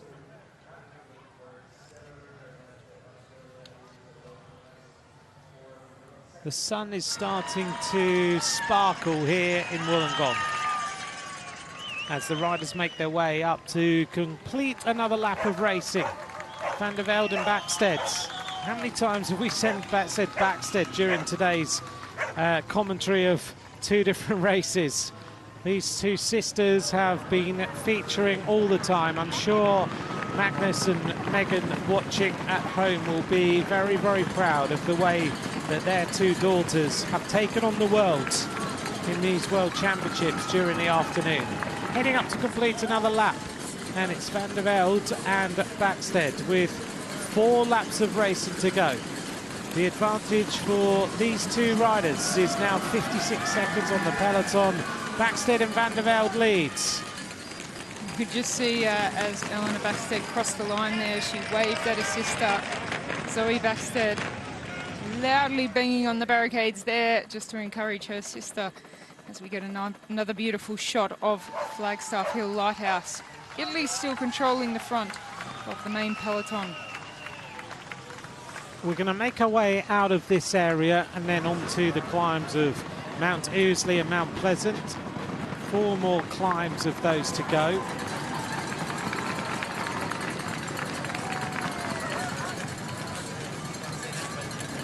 As we see Aude Bianic now of France with Caroline Anderson. Those two riders cross the line. The deficit 54 seconds and the peloton closing in. And as they go across the line, Italy are certainly starting to turn the pressure on.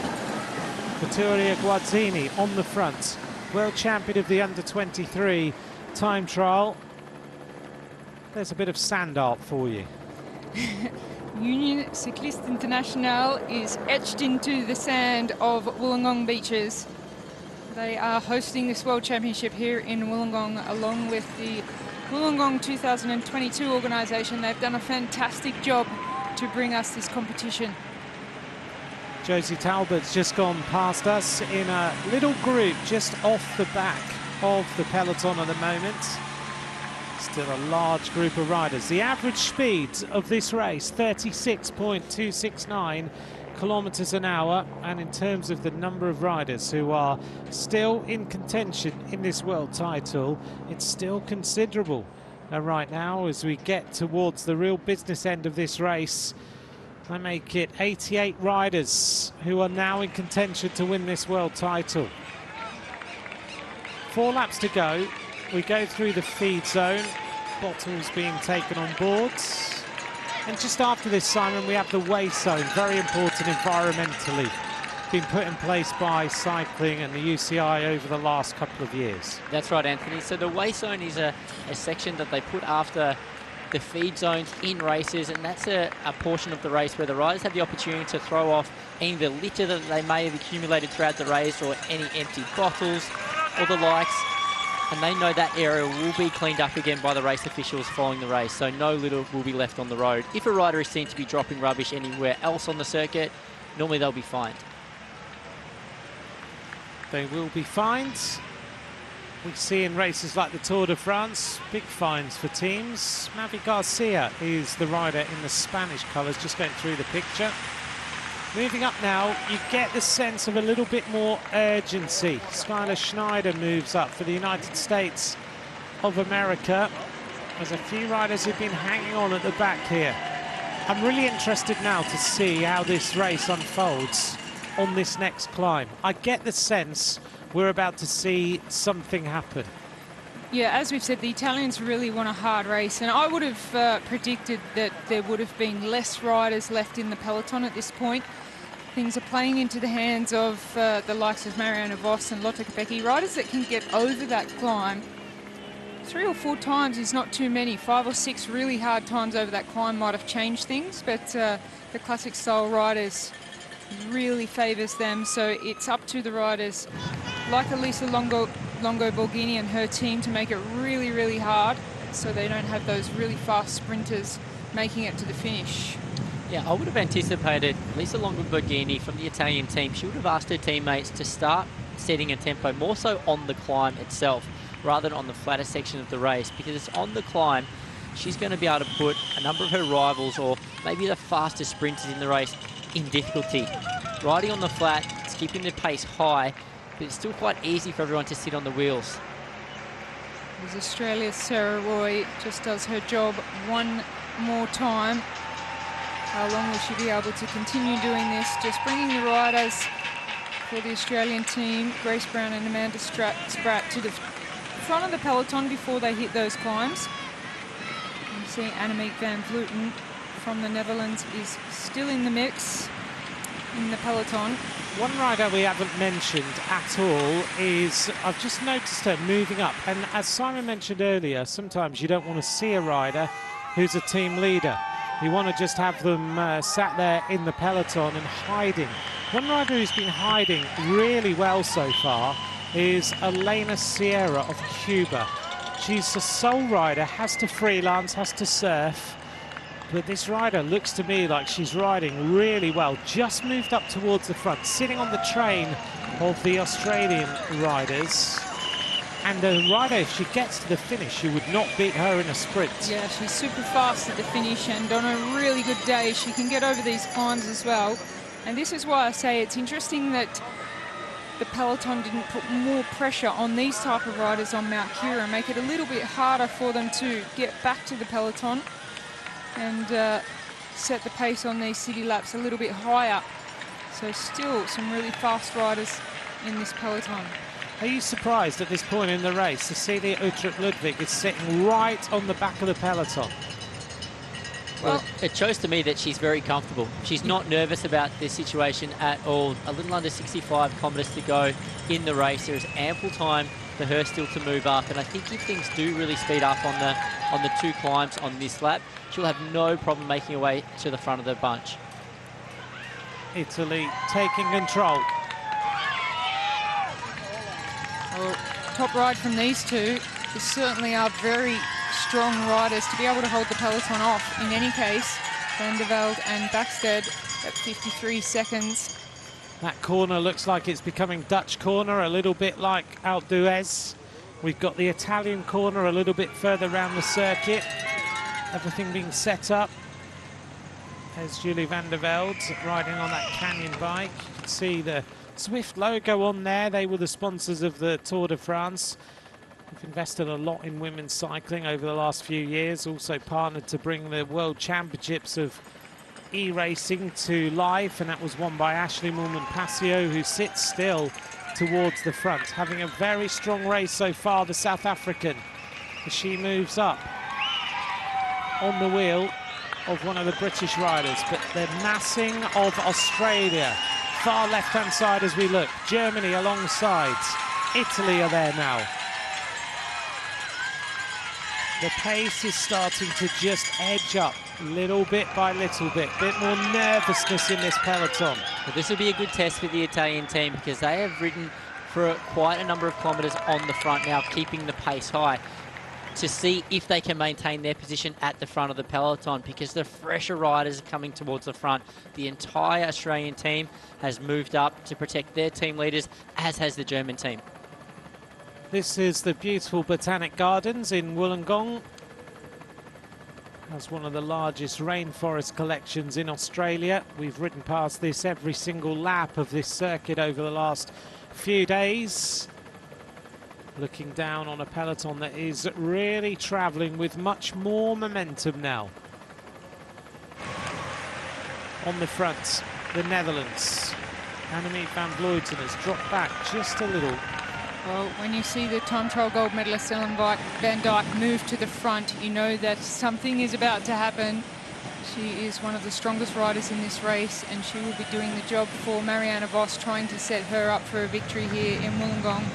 As these two riders, the time is coming down a little bit as the pace hotens up back in the peloton. And that gives you that kind of indication of the difference in a World Championship compared to another race, because in normal circumstances, Ellen van Dijk is a teammate of Eleanor Backstead, and she wouldn't be sitting on the front chasing her down.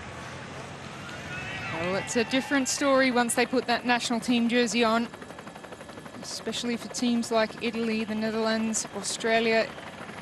It's such an honour to wear the national jersey and come together as a team and show their nations what they can do when they have strength in numbers. Just noticed Cecilia Trup-Ludwig has gone from the back of the peloton to the front. Simon, she made that look extremely easy.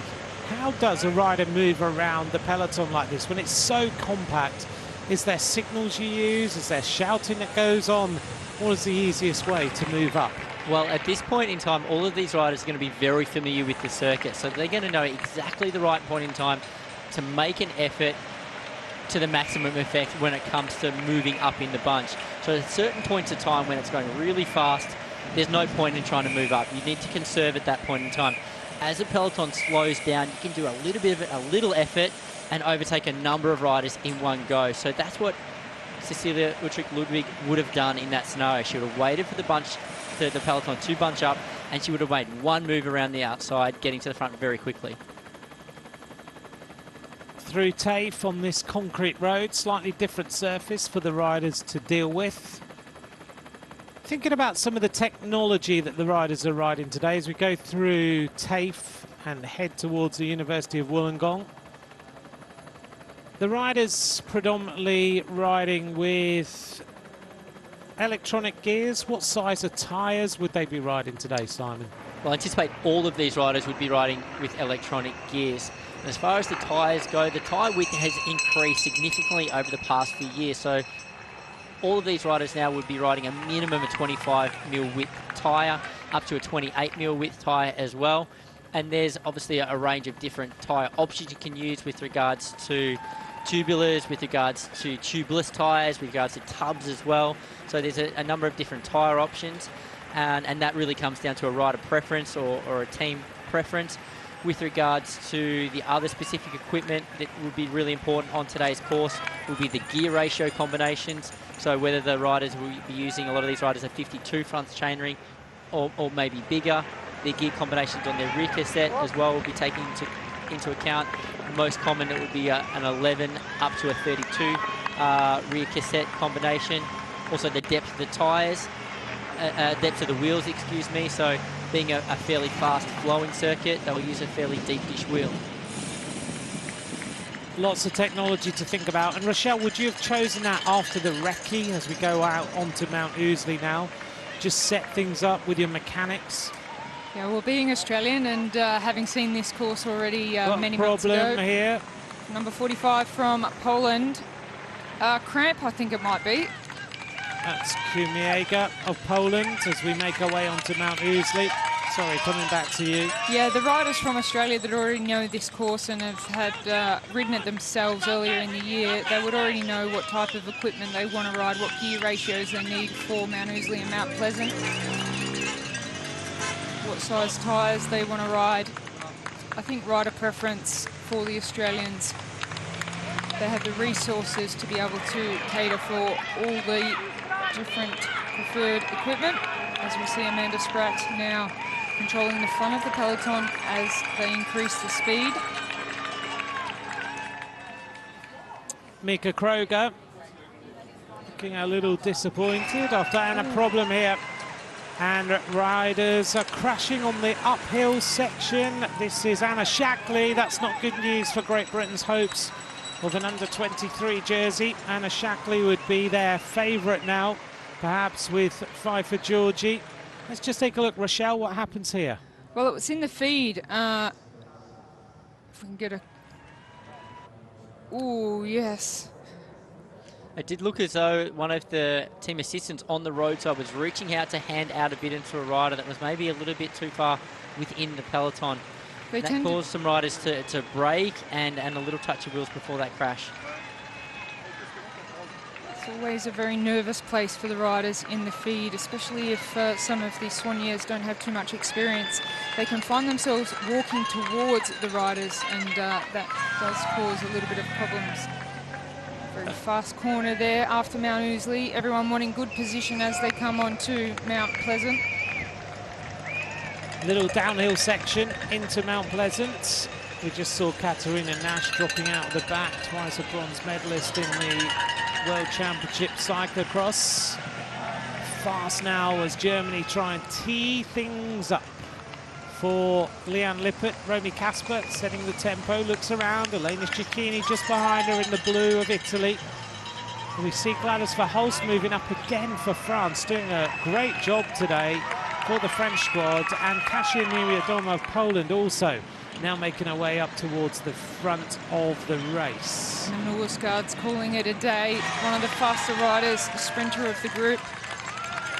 Just a few too many times up the climb for Emma Norsgaard.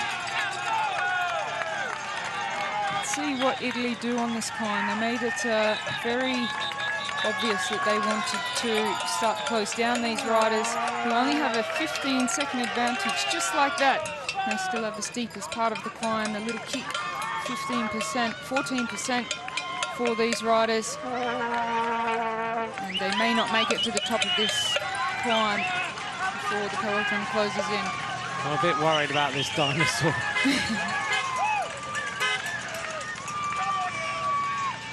Our super fan is still there on the side of the road. She's running along. The disappointment of not finishing the World Championships. This rider was on the attack though, wasn't she? We remember her early on in the race. She was in that duo who went away quite early on. Disappointed not to finish.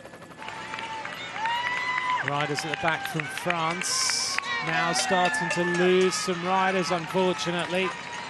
The French squads have ditched 3 riders after all the work they've done. Gladys Verhulst is suddenly gone. Jade Wheel has gone as well. Being distanced is Marta Bastianelli again. She is now dropped. It might be the last time she sees the front. Lizzie Holden is dropped for Great Britain. Also distanced is Marta Jaskilska of Poland. Just up ahead, and suddenly riders are being ditched out of the back. Leah Kirschman in her last World Championships. There she is, a rider for Canada who is retiring after this race. Well, with over 100 kilometres in their legs now, you can see a strong acceleration like this one. It's distancing a lot of riders out the back.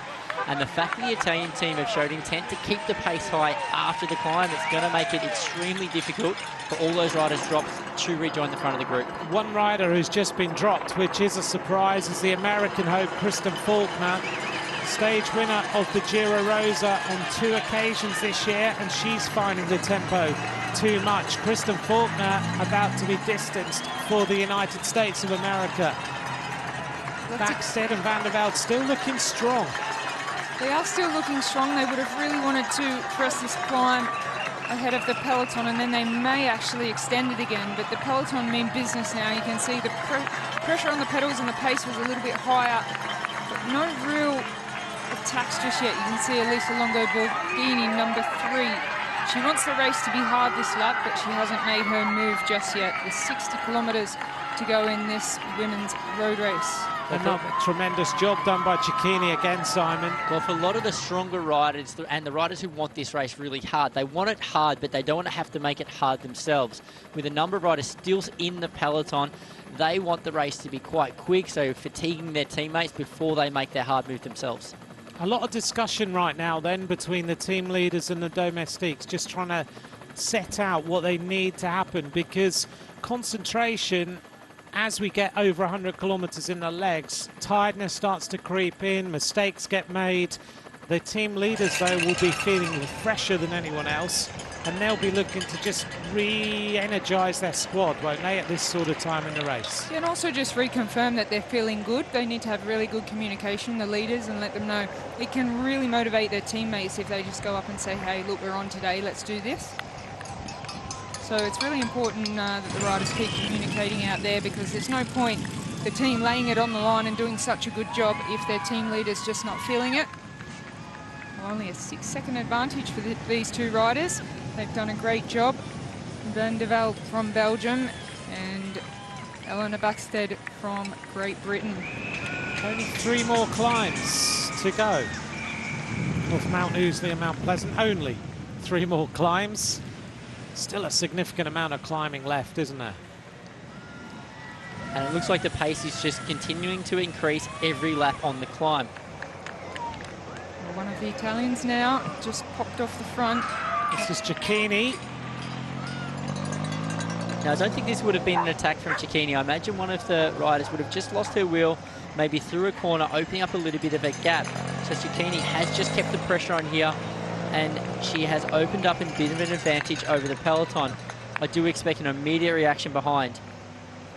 Cicchini jumps across to the leaders. She's going to add a little bit more firepower.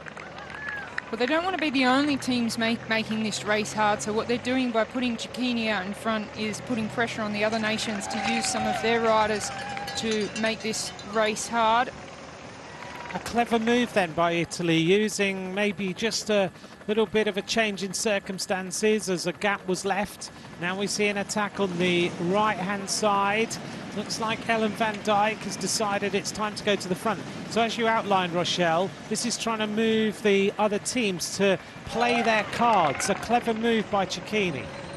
Yeah, and she did it with ease, so it was a very clever move, because Cicchini will still have the legs to get back into the peloton once they are caught, but you can see it's put pressure on the teams like the Netherlands to come through and do some work.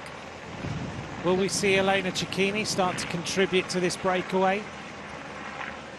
She goes to the front. Cicchini, a very, very experienced bike rider.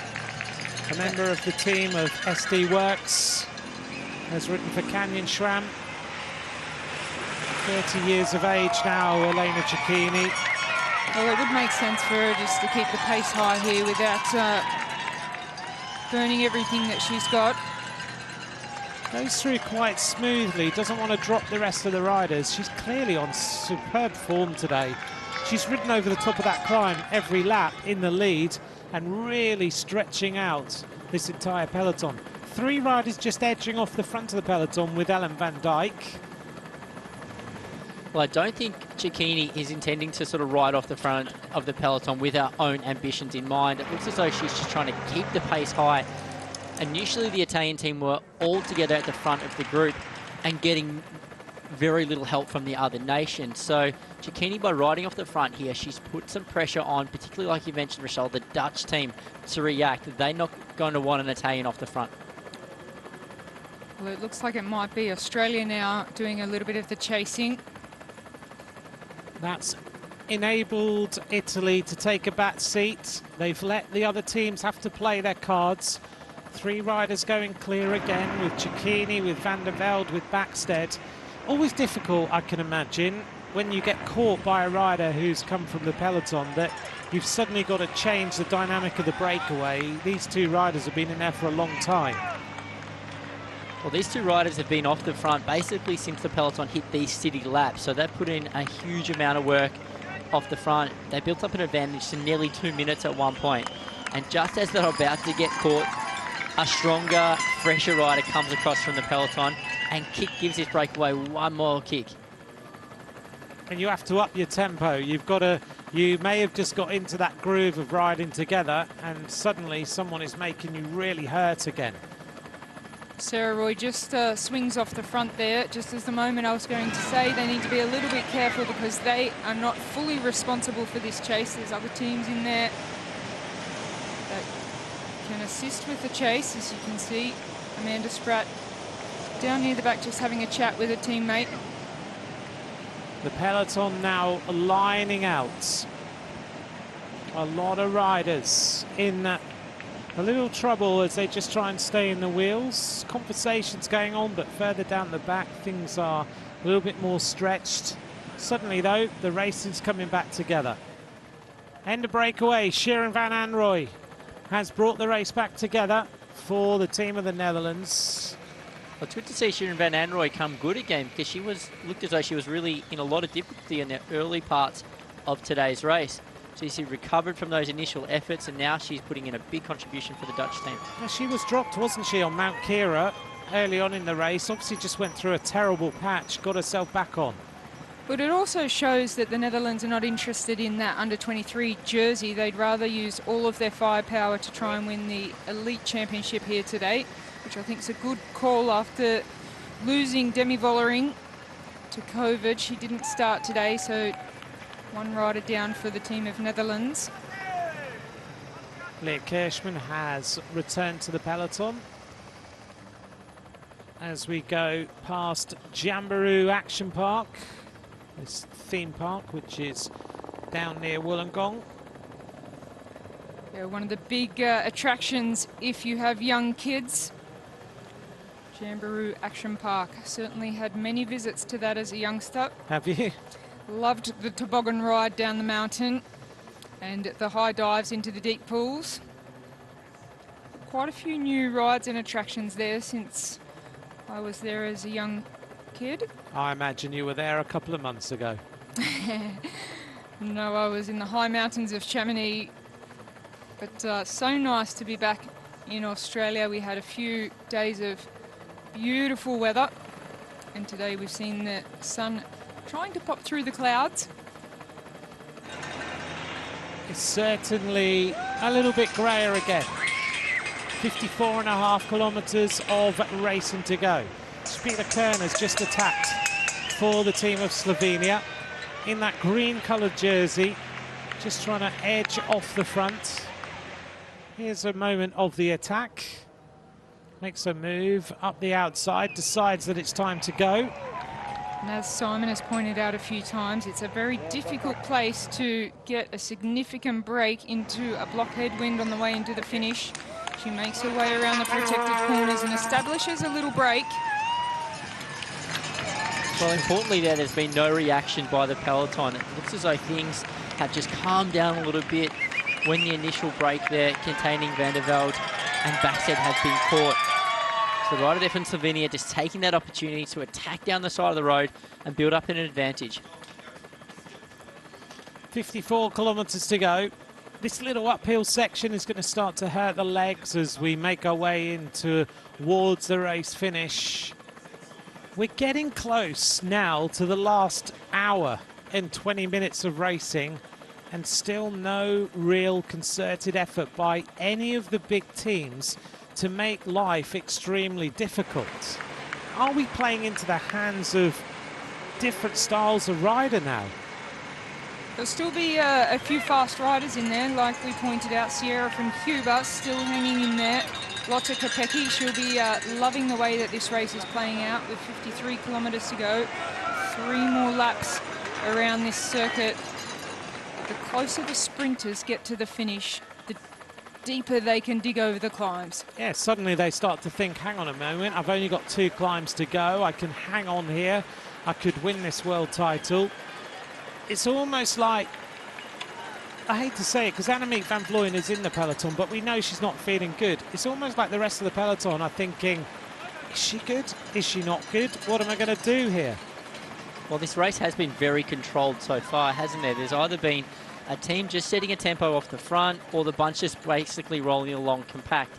So it is speeding up lap on lap, turning into a race of attrition, but it is playing into the favour of the faster finishers that are remaining in the group. This is Spieler Kern, rides for Slovenia. Has just signed a contract with the Cofidis team. Has ridden the World Championships a few times before. Last year was 28th in the World Road Championships. Has ridden the Tour of the Pyrenees this year and finished 8th on a stage up the Col de Souloir, which everyone knows is a pretty tough little climb. So was signed by the Cofidis team for 2 seasons. Look at the size of the crowd now as we make our way into the finish, as we get ready for 3 laps of racing to go. Our solo leader with 3 laps to go, Spieler Kern, riding for Slovenia with a slender advantage of around about 10 seconds on the chasing peloton. Led now by the Italian squad. There's Zoe Backstead cheering on the riders. 36.347 is the average speed. Guazzini and Cicchini lead the peloton across the line. Just edging up, another 0.1 of a kilometre an hour added to the average speeds. Indicates that this race is getting harder and harder. 3 more laps of racing to go. There is Zoe Backstead. She's having a great afternoon, a great birthday. She's got the 18 badge on the T-shirt as well. She's seen her sister on the attack, flanked by her agents there. And I think importantly, she's probably taking a close look at this peloton that she's going to be a part of as of next season. Because I think Zoe Backstead, she's really made a mark on the junior ranks. And in a couple of years' time, maybe once she adapts to the higher speed of the elite peloton, she's going to be a force to be reckoned with. We think back over the last few years, Amelia Diedrichsen won the Junior World Championship and then 2 years later won the Elite Road Championship. We think about Elisa Balsamo, who won the Junior World Championship, and then 3 or 4 years later, from memory, she then took the Elite World title as well. We might be looking at another rider to do the same. Vittoria Guazzini on the front. She is sacrificing her under-23 title here, Simon. She's the rider doing all the work for Italy. They are totally in for one rider, who for the first time I spot on the left-hand side of the shot, just behind the Australian and German squads. And the peloton is much smaller in size following that last lap. So coming up now, 3 laps to go, so 3 more times over these 2 climbs. Peloton is becoming a lot more select, and we're seeing the favourites make their way towards the front of the group. Well, whilst the Italian team are doing the majority of the work on these laps for Elisa Longo Borghini, I think it really is playing into the hands of Marianne Vos. She's been very quiet and very well protected, very calm in the peloton. Have you even spotted Marianne Vos for the last 2 hours? When I look really hard, I can spot her very comfortably in the peloton. But I think importantly with Marianne Vos, she's made her way to the front for the selected points of the circuit. And then once it's got easier or the wind's picked up, she's dropped back out of sight. Marianne Vos, the winner of the World Championships in 2006, 2012, 2013. Incredible the way that Marianne Vos has ridden at the top of her sport for so many years. 3 golds in her career and 6 silver medals for Marianne Vos. A chance of taking a 4th title today. And Simon, after the Tour de France Femme avec Zwift, you would not discount Marianne Vos for producing an absolutely stunning performance on the last 3 laps. Most definitely not. This really is playing into the favour as well of a rider like Marianne Vos, because she hasn't had to put in any big effort so far. So once the attacks start, or once she decides really to make this race difficult, she's going to be very hard to follow. Having competed in the recent Tour de France Femme, to the women's edition of the Tour de France, and winning the green jersey competition, we know that she can survive a course like this one and still produce a very fast sprint. The Great Britain team are massing now, all on the right-hand side. I wonder if they are going for this under-23 title as we fly over the Wollongong Art Gallery, which has got the amazing floor inside in commemoration of the coronation of Queen Elizabeth II, a local landmark. Spieler Kern, still with this unusual style, kind of rocks the shoulders left and right, pulls on the bars. It's a style you can spot from a long way away.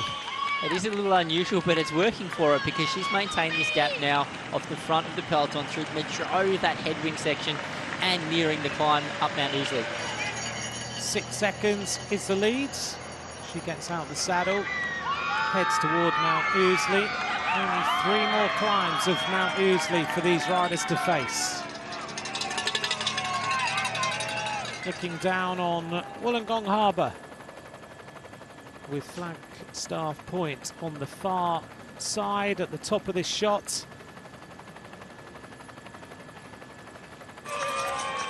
Speed of Kern just leading this peloton in towards this climb.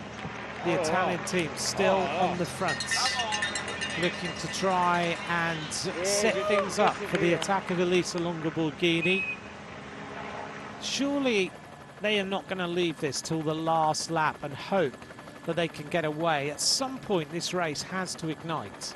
It does have to ignite soon, and coming up with 3 climbs to go, or 3 times over these 2 climbs, they're going to want to make it really hard at this point, because Elisa Longo-Borghini would be taking a big risk if she was to wait for the very final lap, or this final ascent up these 2 climbs to make her mark on the race. They need to make a selection soon, don't they? They have to. Yeah, if Elisa Longo-Borghini leaves it too late, I think that there's just too much chance of riders working well together to bring her back. She is super, super strong. She knows that she's one of the strongest on a race like this, and into the headwind, into the finish quite strong as well. But there are a lot of fresh legs that we've seen hiding in the peloton, so she cannot afford to leave it too late. It's playing into the hands of the likes of Marianne Vos and Lotte Kopecky. Riders moving up on the right-hand side now. Australia still with lots of reinforcements to try and do something this afternoon. Try and bring the home nation a medal in these World Championships. There's the gap between Spieler Kern and the front of the group. Still only 7 seconds. Peloton starting to swell in numbers again as riders chase back. As you mentioned before, Simon, a World Championship is such a unique day that as a rider, even if you're going through a terrible moment, you just do anything you can to stay in that peloton, stay in the group, because you just don't know. No, that's right, Anthony. Even if you're a team leader and going through a bit of a bad patch in the race itself, you have to press on in a World Championship event, because every one of these riders are not going to feel fantastic for the entire duration of the race. Everyone will go through a moment where their legs feel a little bit average, but you have to push through that difficult moment in order to still be up there in the finish, because when you get the adrenaline going into the final laps of the race, you often come good in this scenario. There's this magnificent lake in the background, Lake Illawarra. We're down in Illawarra, the main region that we've been racing in throughout the entire time here in Wollongong. Still Spieler Kern with a slight advantage, 5 seconds.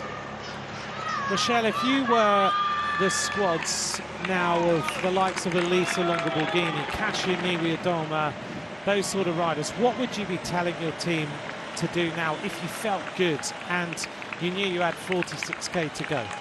Well, all of those riders you've mentioned that are very strong on the climbs but not so strong in a sprint really need to, I would have told them to actually make the race a little bit harder from the start of these laps and up Mount Kiro, just to put a little bit more sting in the legs of some of those faster finishers. But at this point, they really just do need to ignite the pace up the climb and try and hurt the riders like Lotte Kopecky. Marianne Vos is probably on fine form, and she'll have to try to follow the moves of Elisa Longo-Borghini, Kasia Niwiadoma, Ashley Moolman, Passio still in there as well. The stronger riders on the climbs. Australia doing a brilliant job with Grace Brown, Amanda Spratt and Alexandra Manley. Sarah Roy has done the majority of the work to this point on the city circuit of Wollongong. But Australia still have a really good opportunity with Alexandra Manley and Grace Brown. But to play their cards right, I think they also need a little bit of a harder race from this point. It does make it extremely challenging for the stronger climbers who are left in the race, whoever are without teammates. because at this point now in the race, with 45 kilometres remaining, you still don't want to make it hard yourself. You want other riders to make it hard if you're one of the stronger climbers. If you're a strong climber, you want to make your mark on the race with the confidence you're going to be able to carry that momentum all the way to the finish line. So for the likes of Ashley Moolman-Pasio, Cassie Neodoma, they're going to really hope the Italian team and the Dutch team and maybe even the Australian team really start to make it hard.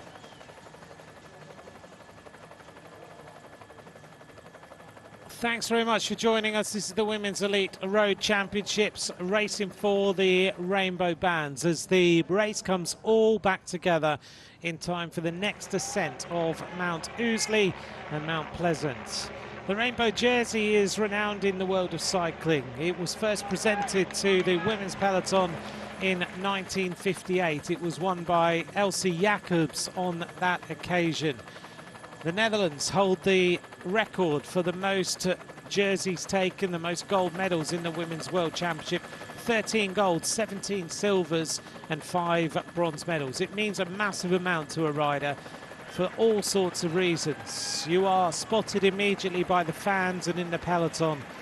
Elisa Balsamo took the victory last season. She's worn that rainbow jersey with pride. She won her first race in the rainbow jersey. She won her last race in the rainbow jersey at the Ceratizit Welter Challenge in Spain last weekend. Yesterday, she put on her social media, Arrivederci, goodbye. I hope to meet you again sooner or later, because this season together has been really special. It is the jersey that every cyclist wants to wear. Every cyclist dreams of wearing the rainbow bands. And we're closing in now on the final hour of racing to decide who becomes the women's world title. Both of you have ridden in the pelotons, men's and women's peloton.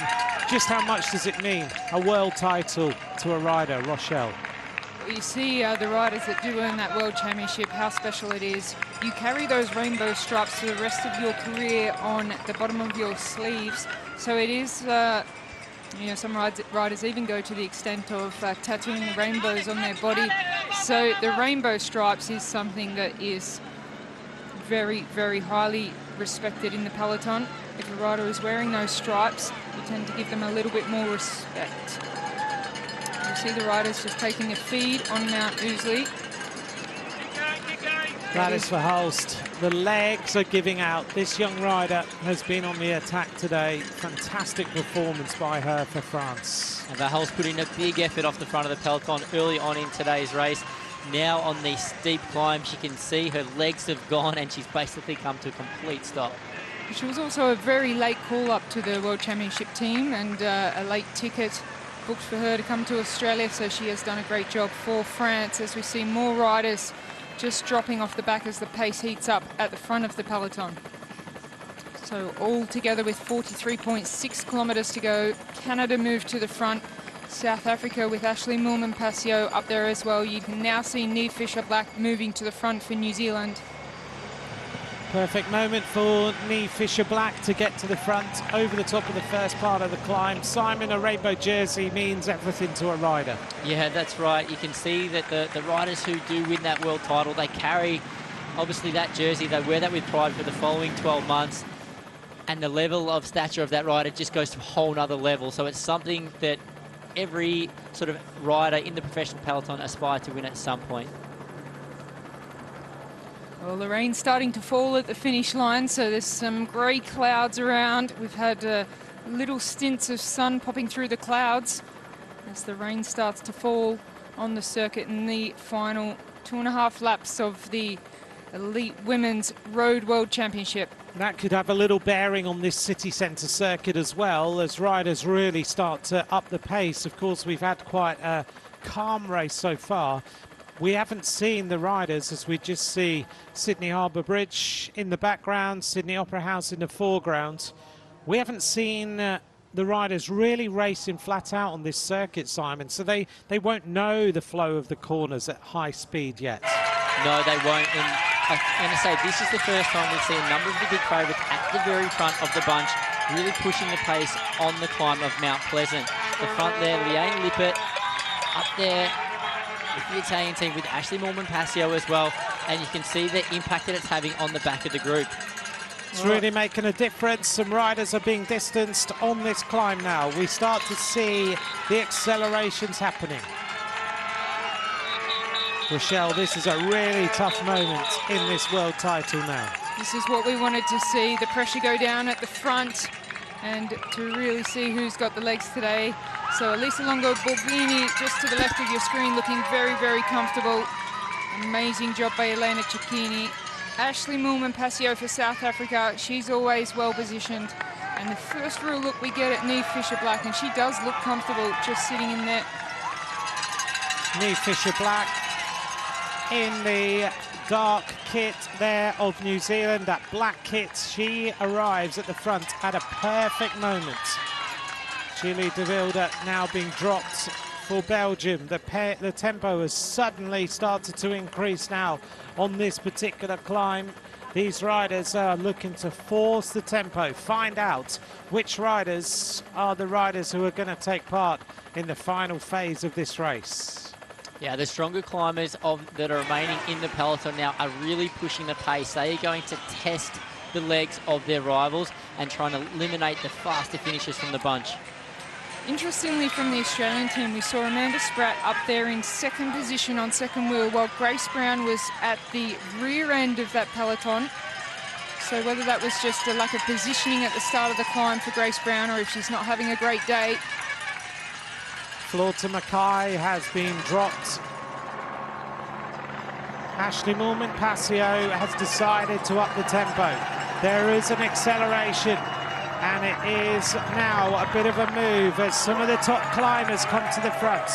Cecchini, Ashley Moolman-Passio, Niamh Fisher-Black, Cecilia Uttrup-Ludwig looks so comfortable in this race right now, in the colours of Denmark as she makes her way forward.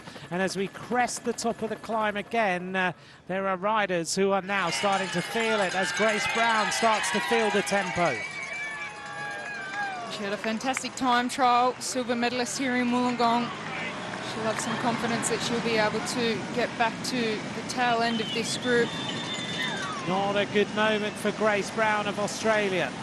Well, Australia still have Brodie Chapman and Amanda Spratt at the front. Fantastic ride by Sarah Roy, number 38 there. She has done a lot of work for the Australian team. Well, Balsamo also out the back there from the Italian team. She has a teammate with her for company.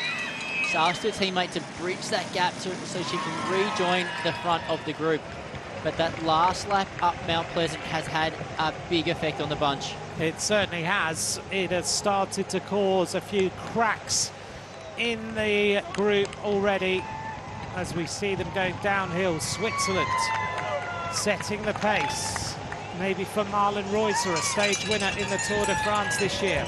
On the front is Elise Chabbey as she sets the tempo for Switzerland. We feel suddenly that injection of tempo, that injection of pace as this peloton look to try and slim down and get rid of a few riders. Yet again, Elena Cecchini, the rider of the day for me. What a performance she's putting in for Italy. If they win this world title, they need to thank her because she has ridden every single climb so far on the front, setting the pace, setting the tempo, lengthening things out, marshalling through certain breakaways as Australia now hit the front.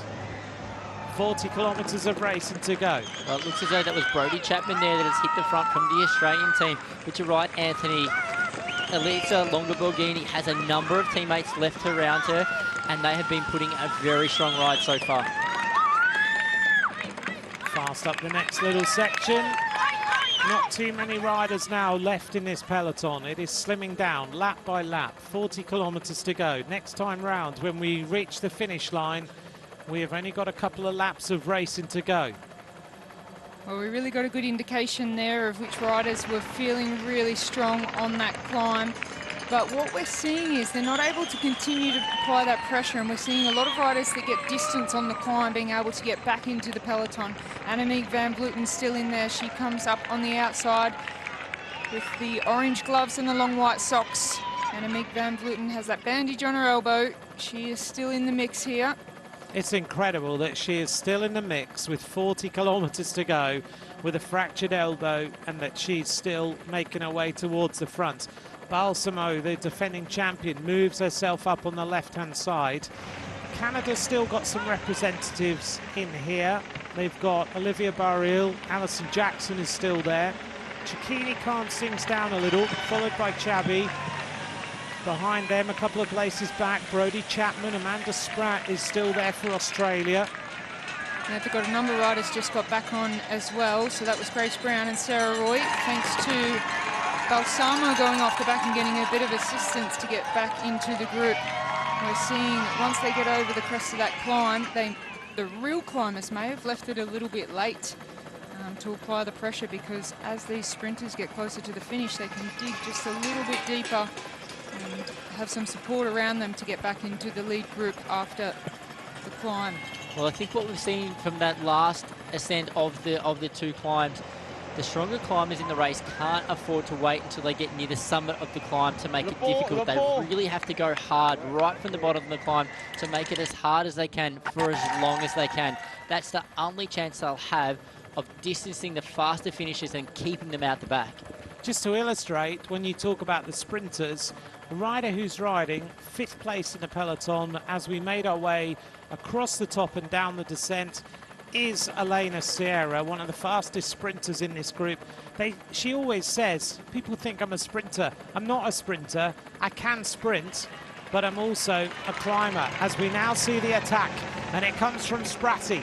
Amanda Spratt decides now it's time to make this race hard, as she attacks into the headwind over the top of the bridge. Well, Anthony, I was just looking outside our commentary booth, and it looks as though the wind may have dropped a little bit as the clouds have rolled in, and we saw a few spots of rain a little bit earlier. The wind has died down. So maybe now Amanda Spratt has identified this is no longer a bad spot to attack. Here she may be able to go and jump away to get an advantage before the next lap up the climb.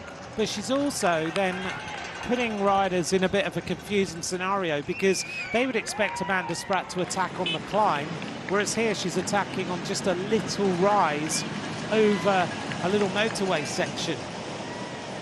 Fast now tempo. Look at the lined out pace of this dynamic group of riders. Still a lot of riders in with a chance of taking this world title.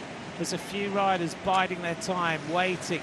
Another attack as Amanda Spratt is caught, and Australia now are launching, and they're trying to put riders up the road as Brodie Chapman goes with Anna Henderson. Well, it looks as though the Australian team have decided at this point they're going to try and make the race as hard as possible. Up until now, they've ridden in good position, ridden well as a team. Now they want to go on the attack and try and get a rider off the front. Great move here by the Australian team. They're looking for opportunities now, I think, with the strong riders that they have left in the peloton. They don't want to come to the finish with a big bunch, that's for sure. They have got Alexandra Manley in there, who's been protected throughout the race. She's got a pretty fast finish. But coming up against the likes of Sierra Kopecky and Mariana Voss at the finish, the Australians aren't happy with this situation, so they are making the race as hard as they can. The race comes all back together. Another attack on the left-hand side of the road. Another Australian attack launched. Well, that's Grace Brown. So she was dropped on the climb and now contributing to the pace of this peloton. It is Grace Brown for Australia. Grace Brown goes clear. Simon, clever racing by Grace Brown, having been dropped over the climb. Well, now Grace Brown has identified she doesn't have the legs to go with the big favourites on the climb itself.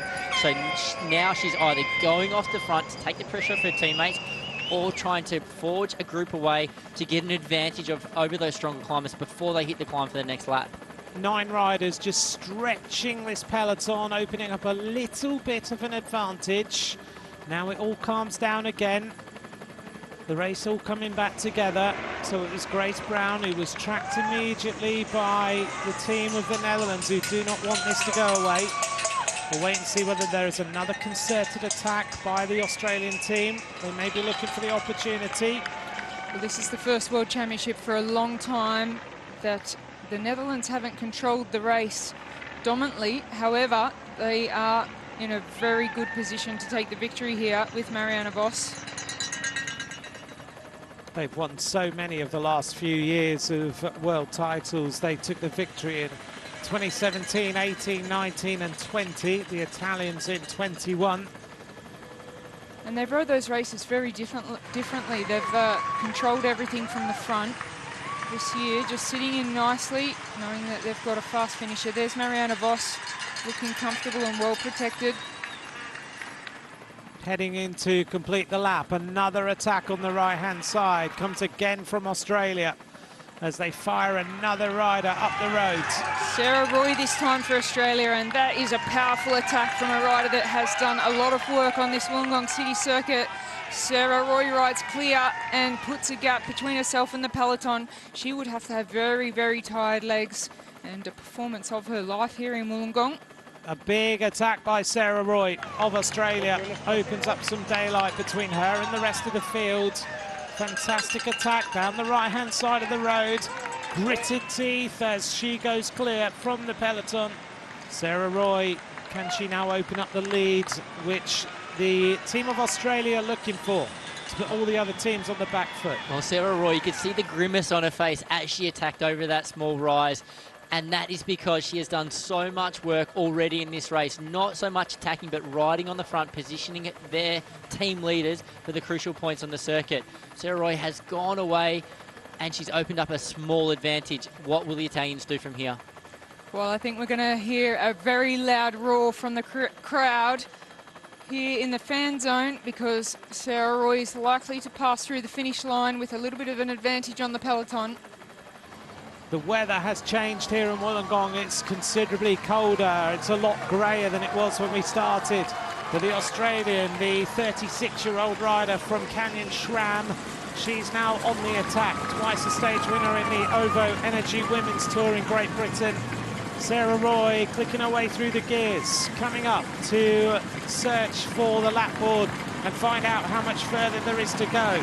The answer is going to be 2 laps of racing for the Australian, and now putting the Italians in with the need to chase this one down. Suddenly this race has got very, very hard indeed. 2 laps to go. Australia lead with Sarah Roy. We're really coming down to the business end of this race now, and the Italians are feeling a bit of the pressure. The rain starts to fall at the finish line.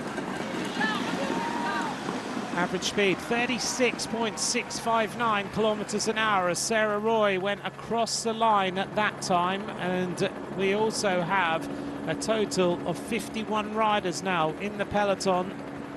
1 rider off the front and 50 riders chasing. Snaking line. There has to be a big move this time. Surely, both of you, there has to be a moment now where this race absolutely explodes. Most definitely, and I think the powerhouse nations are really starting to set up their team leaders to go on the attack, going into the climbs with 2 laps remaining of this race.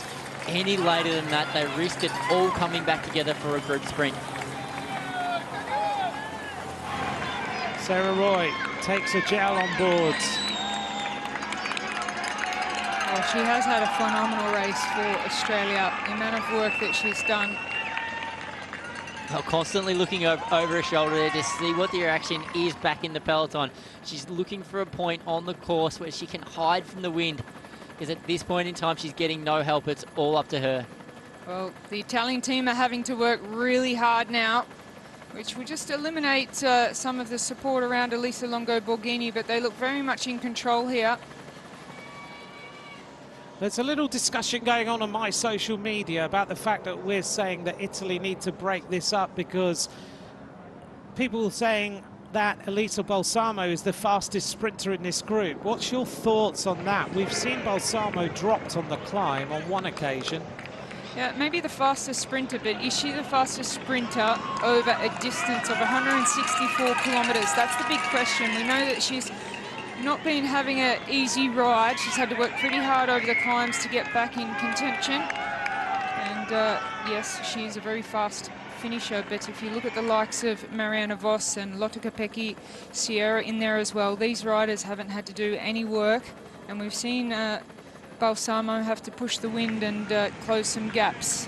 Our feeling is that the Italians are all in for one rider, yeah? They are all in for one rider, and they are all still in this group of 50 riders. They still have 7 riders left in this bunch.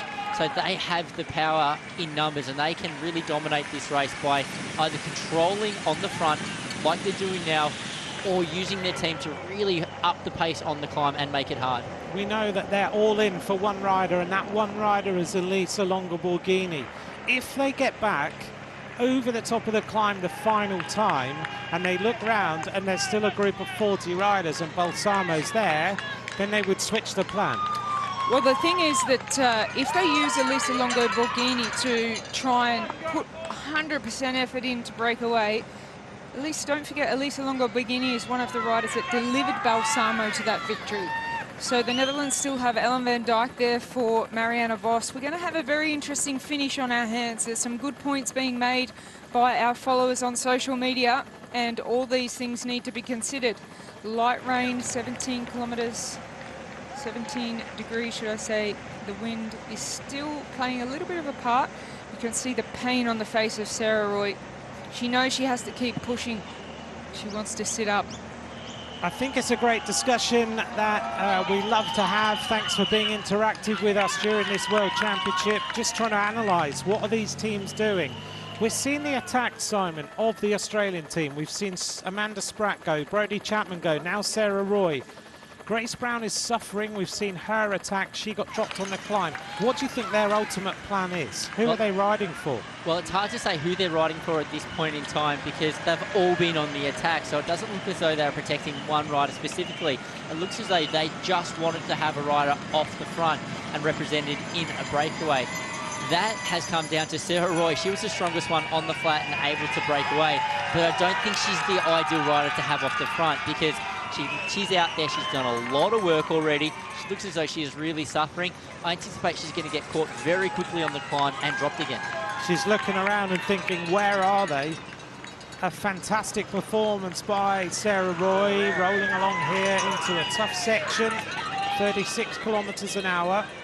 9 seconds is now the lead, but she is doing a great job at putting the Italian team under pressure, who are now all in the front of this peloton, trying to bring this Australian back into the fold before we hit the climb of Mount Ousley, and we've only got 2 more climbs of this particular rise to go. Well, Alexandra Manley of Australia, she's still in the peloton there, and we haven't seen much of her today, so she'll still have a big move up her sleeve.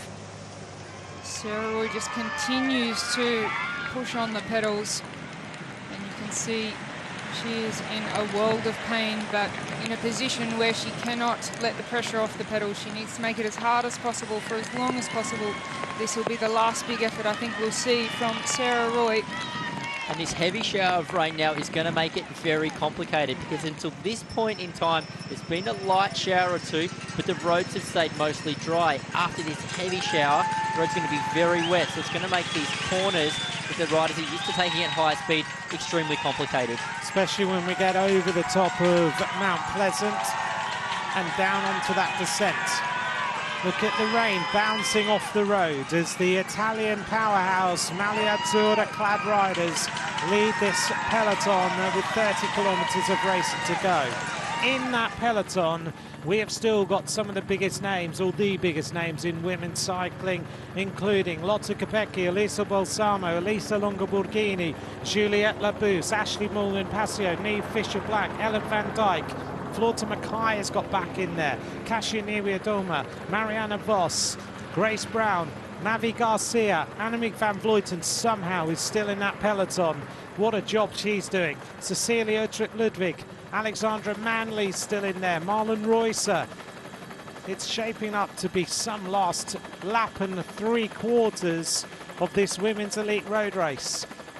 The last time they went across the line, 3.5 hours of racing. And as we so often see in World Championship events, Anthony, this is boiling down to a race of attrition. We haven't seen any of the big favourites make their mark yet. They're all sitting, waiting, biding their time until the very final stages of this circuit. Sarah Roy seems to be getting into this breakaway now, having been off the front and not looking like it was a great breakaway for her. A couple of Spanish riders are now sheltering here with the Soigneurs. End of the race for them, including Lourdes Oyabide there on the left-hand side. Also with Sarah Martin. They've looked after Mavi Garcia today. Sorry, Mavi Garcia, one of the riders that will want to make a move or follow a move. Not a fast finisher, but a very strong rider on the climbs. Well, the Italians might have underestimated what Sarah Roy has left. They're having to work quite hard on the front. As you can see there, Grace Brown, number 36, she still is suffering a little bit during the final laps of this race. She's got into her stride now. It's almost like the rain's come down and Sarah Roy has thought, right, okay, I'm off the front. I'm going to give this some and see what happens. Great performance by this Australian rider, lighting things up. Well, it's one of the first times I've ever seen Sarah Roy moving her head around. She's definitely putting everything she's got left into this ride for Australia. Gladys Verhulst, we just saw there of France. She was the rider who was the first big attacker of the day. Seems like a few races ago that she was on the front as we work our way towards the conclusion of this Women's Elite Road Race. Thanks to all of you for joining us. Sarah Roy is the solo leader. So Sarah Roy persisting on the front here, trying to hold off this fast-chasing peloton. But as we saw, looking down over the group, there are 6 of the Italian riders on the very front. Maybe now they are just going to control the front of the bunch, setting a tempo that their team leaders are happy with, or they're going to really up their tempo to set an attack there by Elisa Longo-Borghini. There has to be a move, and it has to come soon.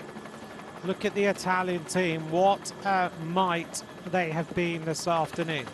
7 seconds as the race continues.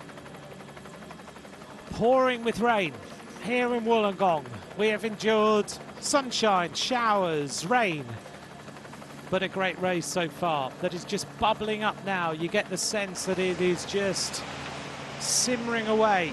She's got a little bit of sunshine now, gritted teeth, a little bit of an almost smile on the face of the Australian rider, not growing the lead too much.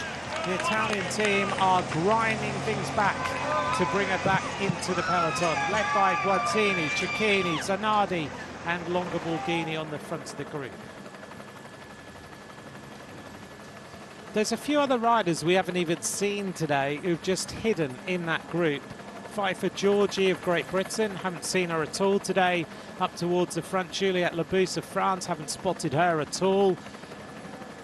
There are riders who, as Simon's been mentioning, hiding, staying in the slipstream, staying out of any trouble whatsoever and getting ready for that big attack. The rain is absolutely pouring down now at the finish line. Which really opens this race up even more so, because in conditions like this, anything can happen. You can have a big crash in the middle of the peloton and have a number of the favourites just get caught behind that crash or fall themselves, and so it really opens up the race. Well, as soon as they hit the rise, that's where Sarah Roy struggles, and the Italian team now not too worried about the breakaway, but more so just trying to keep the pace really high for Elisa Longo-Borghini. 26.9 kilometres to go. We are getting into the business end, and it's getting very exciting. On to Mount Ousley. Well, player of the day, as Anthony says, Elena Cecchini. She has been phenomenal today. Kazi Doma still in there as well.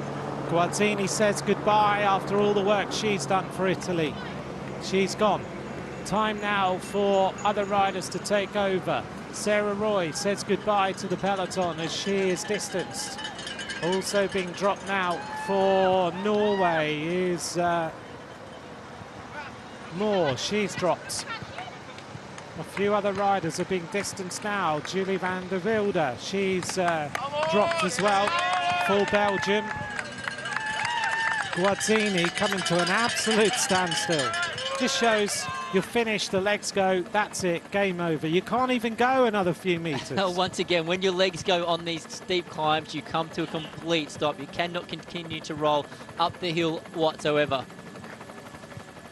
In a very strange way, it's a nice thing to see though, isn't it? When a rider absolutely empties themselves for their team.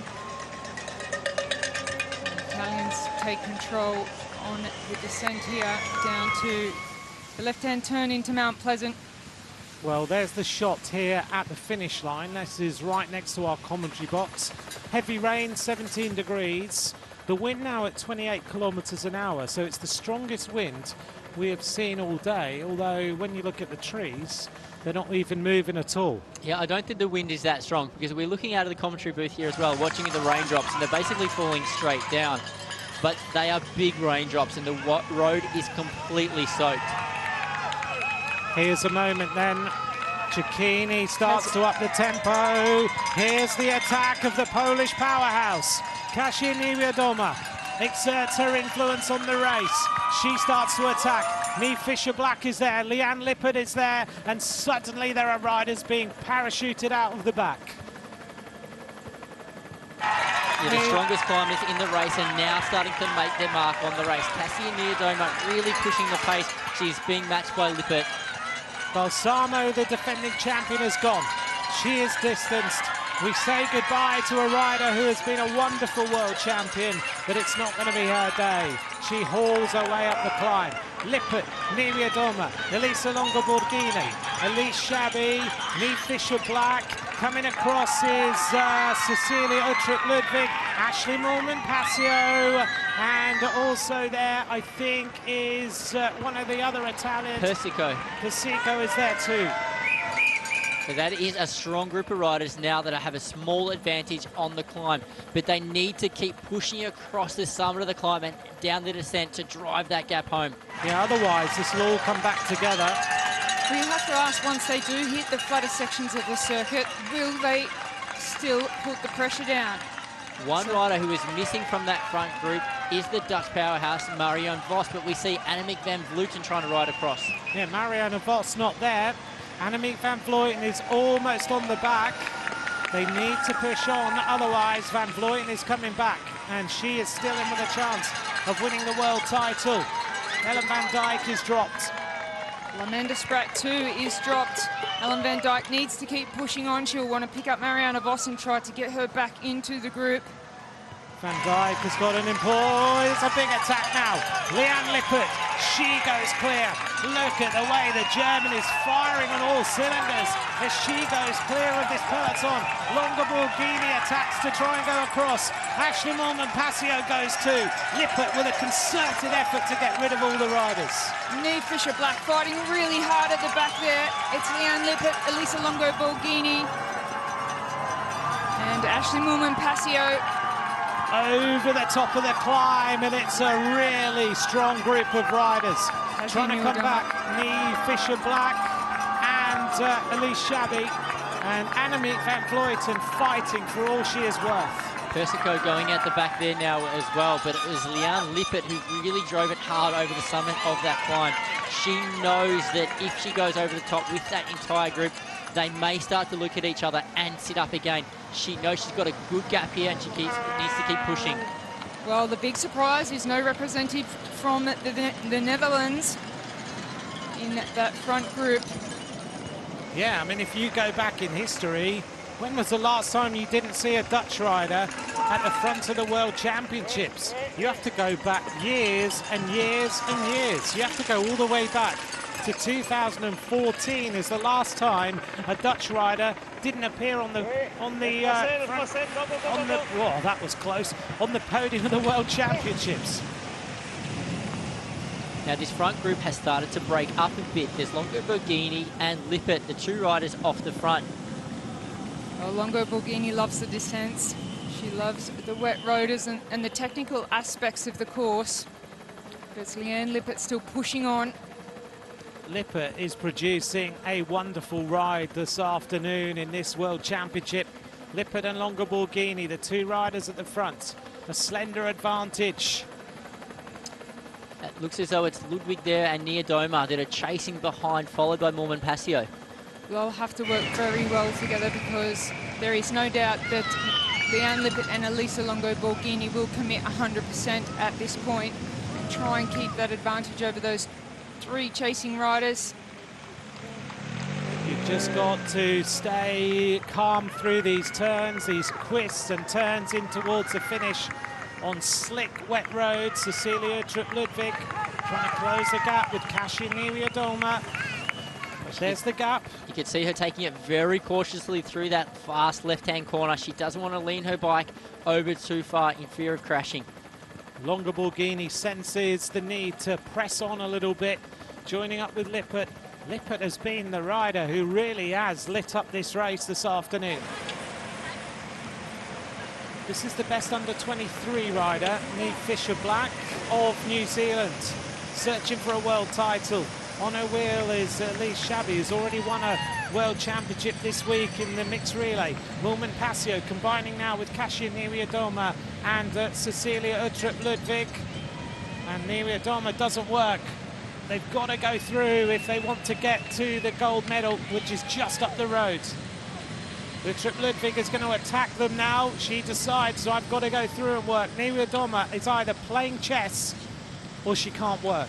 Well, Niewiadoma was one of the first riders to really accelerate on the climb up Mount Pleasant. So maybe she's starting to suffer a little bit from that big effort. Well, she certainly wouldn't be holding back by choice, because she'll know the strength of Elisa Longaborghini and the form that she's in. And if these two get a significant gap, they'll be very hard to pull back at this point of the race. If you've just joined us now, this is the Women's Elite World Championship. 5 riders dominating this race at the front now, having just electrified the penultimate climb of Mount Ousley and Mount Pleasant.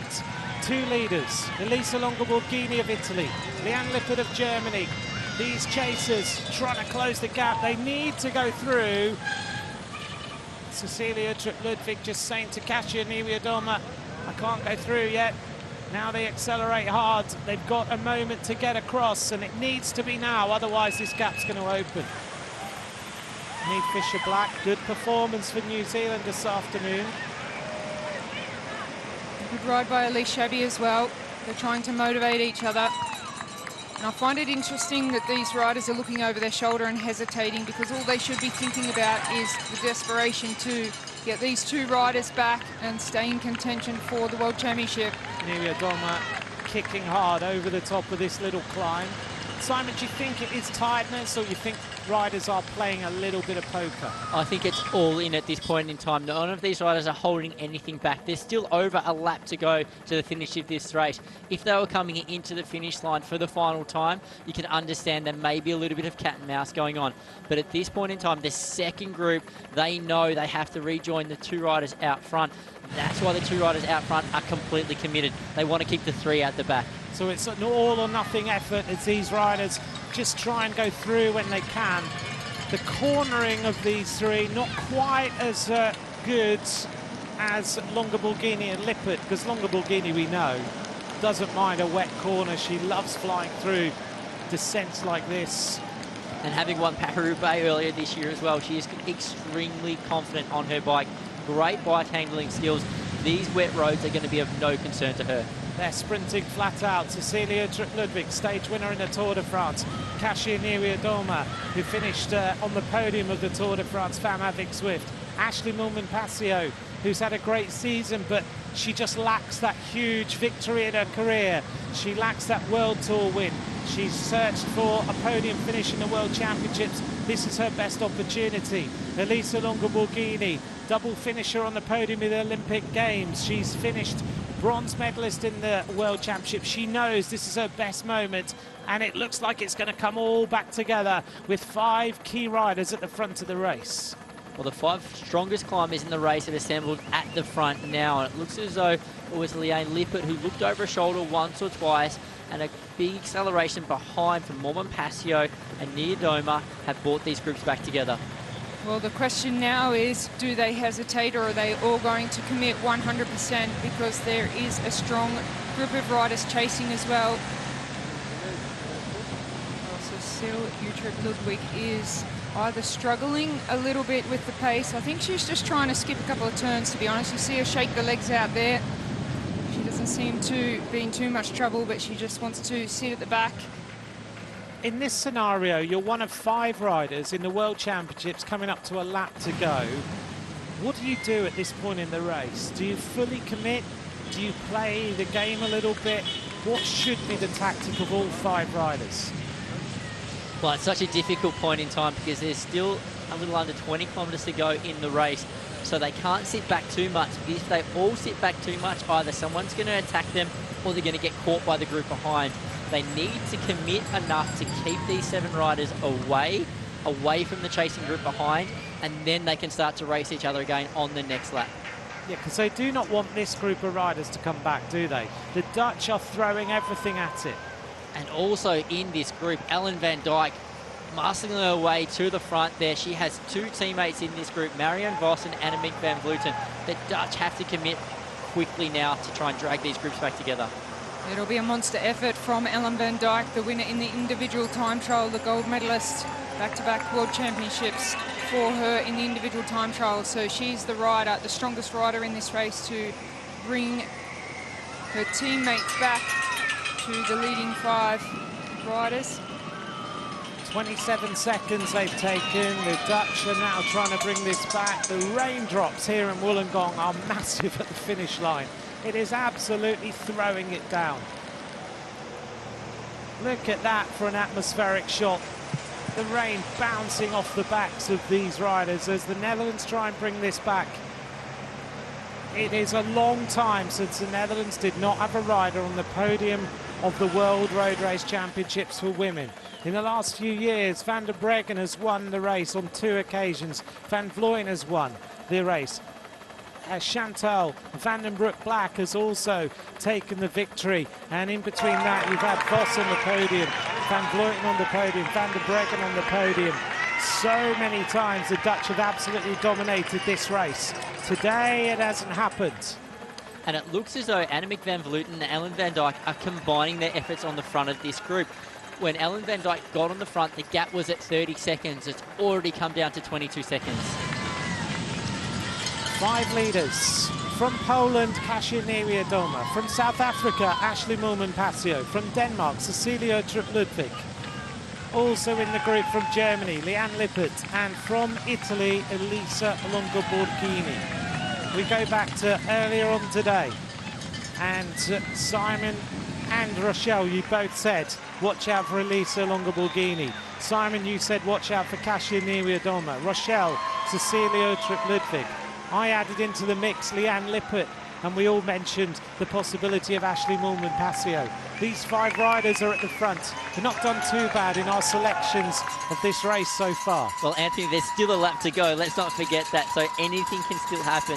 These 5 riders out front have a 23-second advantage over a very strong chase group. Coming up then to complete the penultimate lap of racing. 5 of the best climbers in the world are now ahead of this peloton. The gap is 24 seconds. They have got 1 climb of Mount Ousley, 1 showdown on Mount Pleasant, and the run back to the race finish. Get ready to decide who's the world champion of the Women's Elite Road Race. 5 of the best climbers in the world are about to decide it, or the peloton is going to bring them back. 1 lap of racing to go. The gap is now 24 seconds. And Australia and the Netherlands are throwing everything they've got at it to try and bring this back to a different conclusion. Across the line with the peloton led by Amanda Spratt. 23 seconds is the deficit. Well, Amanda Spratt has picked up the chase here. She still has Alexandra Manley in the group that she will be working for at this point in time. There's a combined effort of Amanda Spratt, Annemiek van Vleuten and Ellen van Dijk are working on the front. And it's only going to take a couple of riders here, 1 rider to miss a few turns to really interrupt the rhythm of this breakaway. They're working well together, but a couple of riders just hesitating to roll through. Do you think that Marianne Vos was just not positioned in the right place when this attack went? Because she's still in that group behind. I think she was positioned quite well, actually. I think the 5 riders we see out in front are without a doubt the best climbers, the punchiest climbers on this type of circuit. And riders like Marianne Vos just at a level just below these riders when it comes to that punch on that steep climb. But if her team of the Netherlands can chase this down, it's come back to 10 seconds already. A huge effort from Netherlands. I think we'll see Marianne Vos dig deeper on the last lap to stay in contact over the climb. Well, if one thing that Marianne Vos is extremely good at, it's positioning. So I would be very surprised if she was caught out of position on the penultimate time up those climbs. I think she probably didn't have the legs to go with the big attacks. However, the 5 strongest riders in the race, or the 5 strongest climbers, have put in a big effort on that last climb and on this last lap. So Marianne Vos has been back in the group, recovering. Maybe she can go with them next time. It looks like it might come back together. 9 seconds as they look around. Leanne Lippert taking the glasses off just to be able to see a little bit. Now Neri Adoma goes through in the red and white. Woolman Passio trying to get as much food in as she can before the climb. There's that kind of lull in the front group. 10 seconds. Australia and the Netherlands are bringing this back together. It looked like maybe the race was over. That's not the case. Despite the 5 riders being the strongest climbers, suddenly they might be about to be caught, and this race might be about to tell us another story.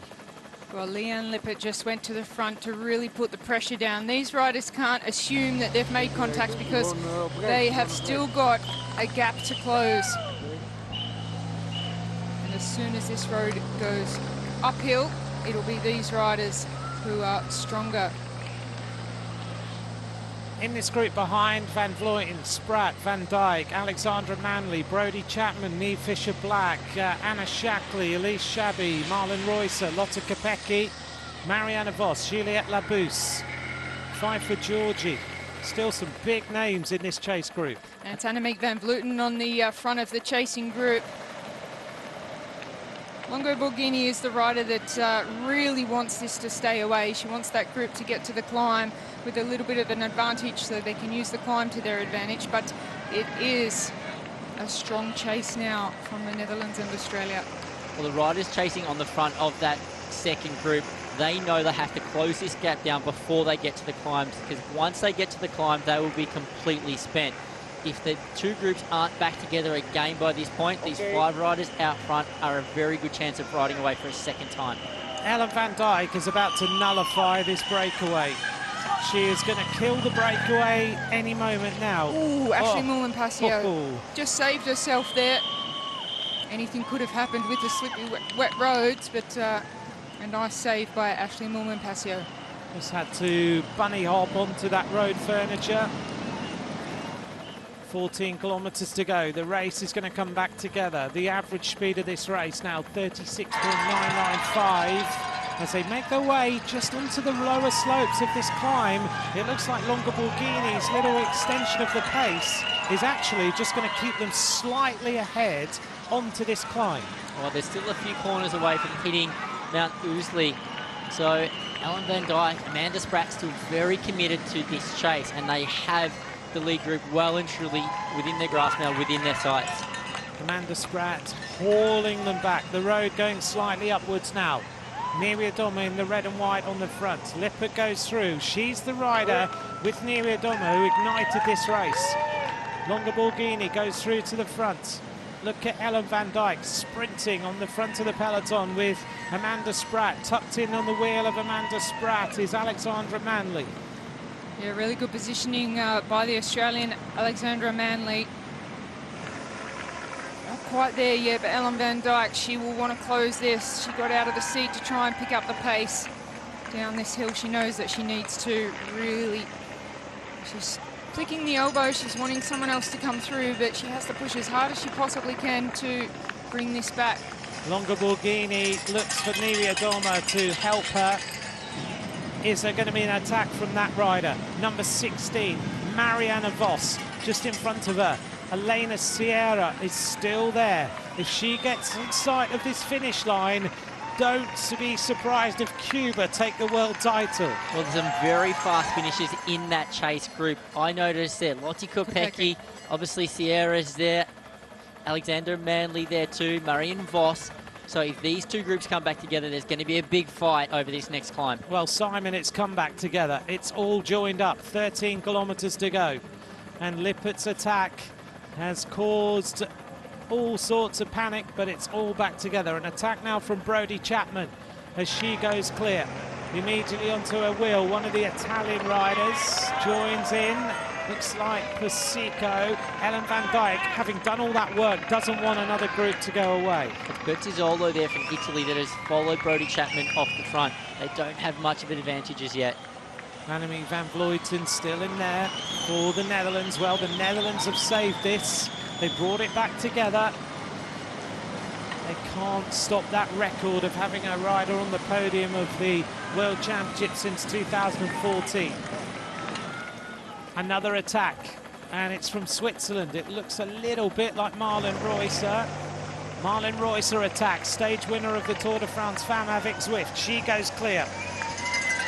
Big move. The Italians trying to close this down with Bertazzolo again. Reusser is a stunning time trialist. Opens up a little bit of a lead through that corner. As a time trialist, you just need some distance, don't you? Yeah, she's a rider that you definitely don't want to let get up the road, because she's been very quiet, very well protected, and she already has 1 gold medal from the mixed team relay. And you can see the peloton, it's Italy doing the work now. Well, Marlen Reusser showed us she's in good form. As you mentioned, gold medal in the mixed relay, but also a bronze medal in the individual time trial. So with her good form, she doesn't need much of an advantage at this point to be able to ride away. She is riding away. Look at Marlen Reusser go. Big advantage now as she makes her way towards the climb. She's already got herself over Mount Kira and the other 4 climbs that we've seen so far, and now the Italians don't have the firepower to bring this back, and the climbers are gambling on this race coming back on the climb. Well, they're inside the final lap. One more time up at that climb of Mount Pleasant.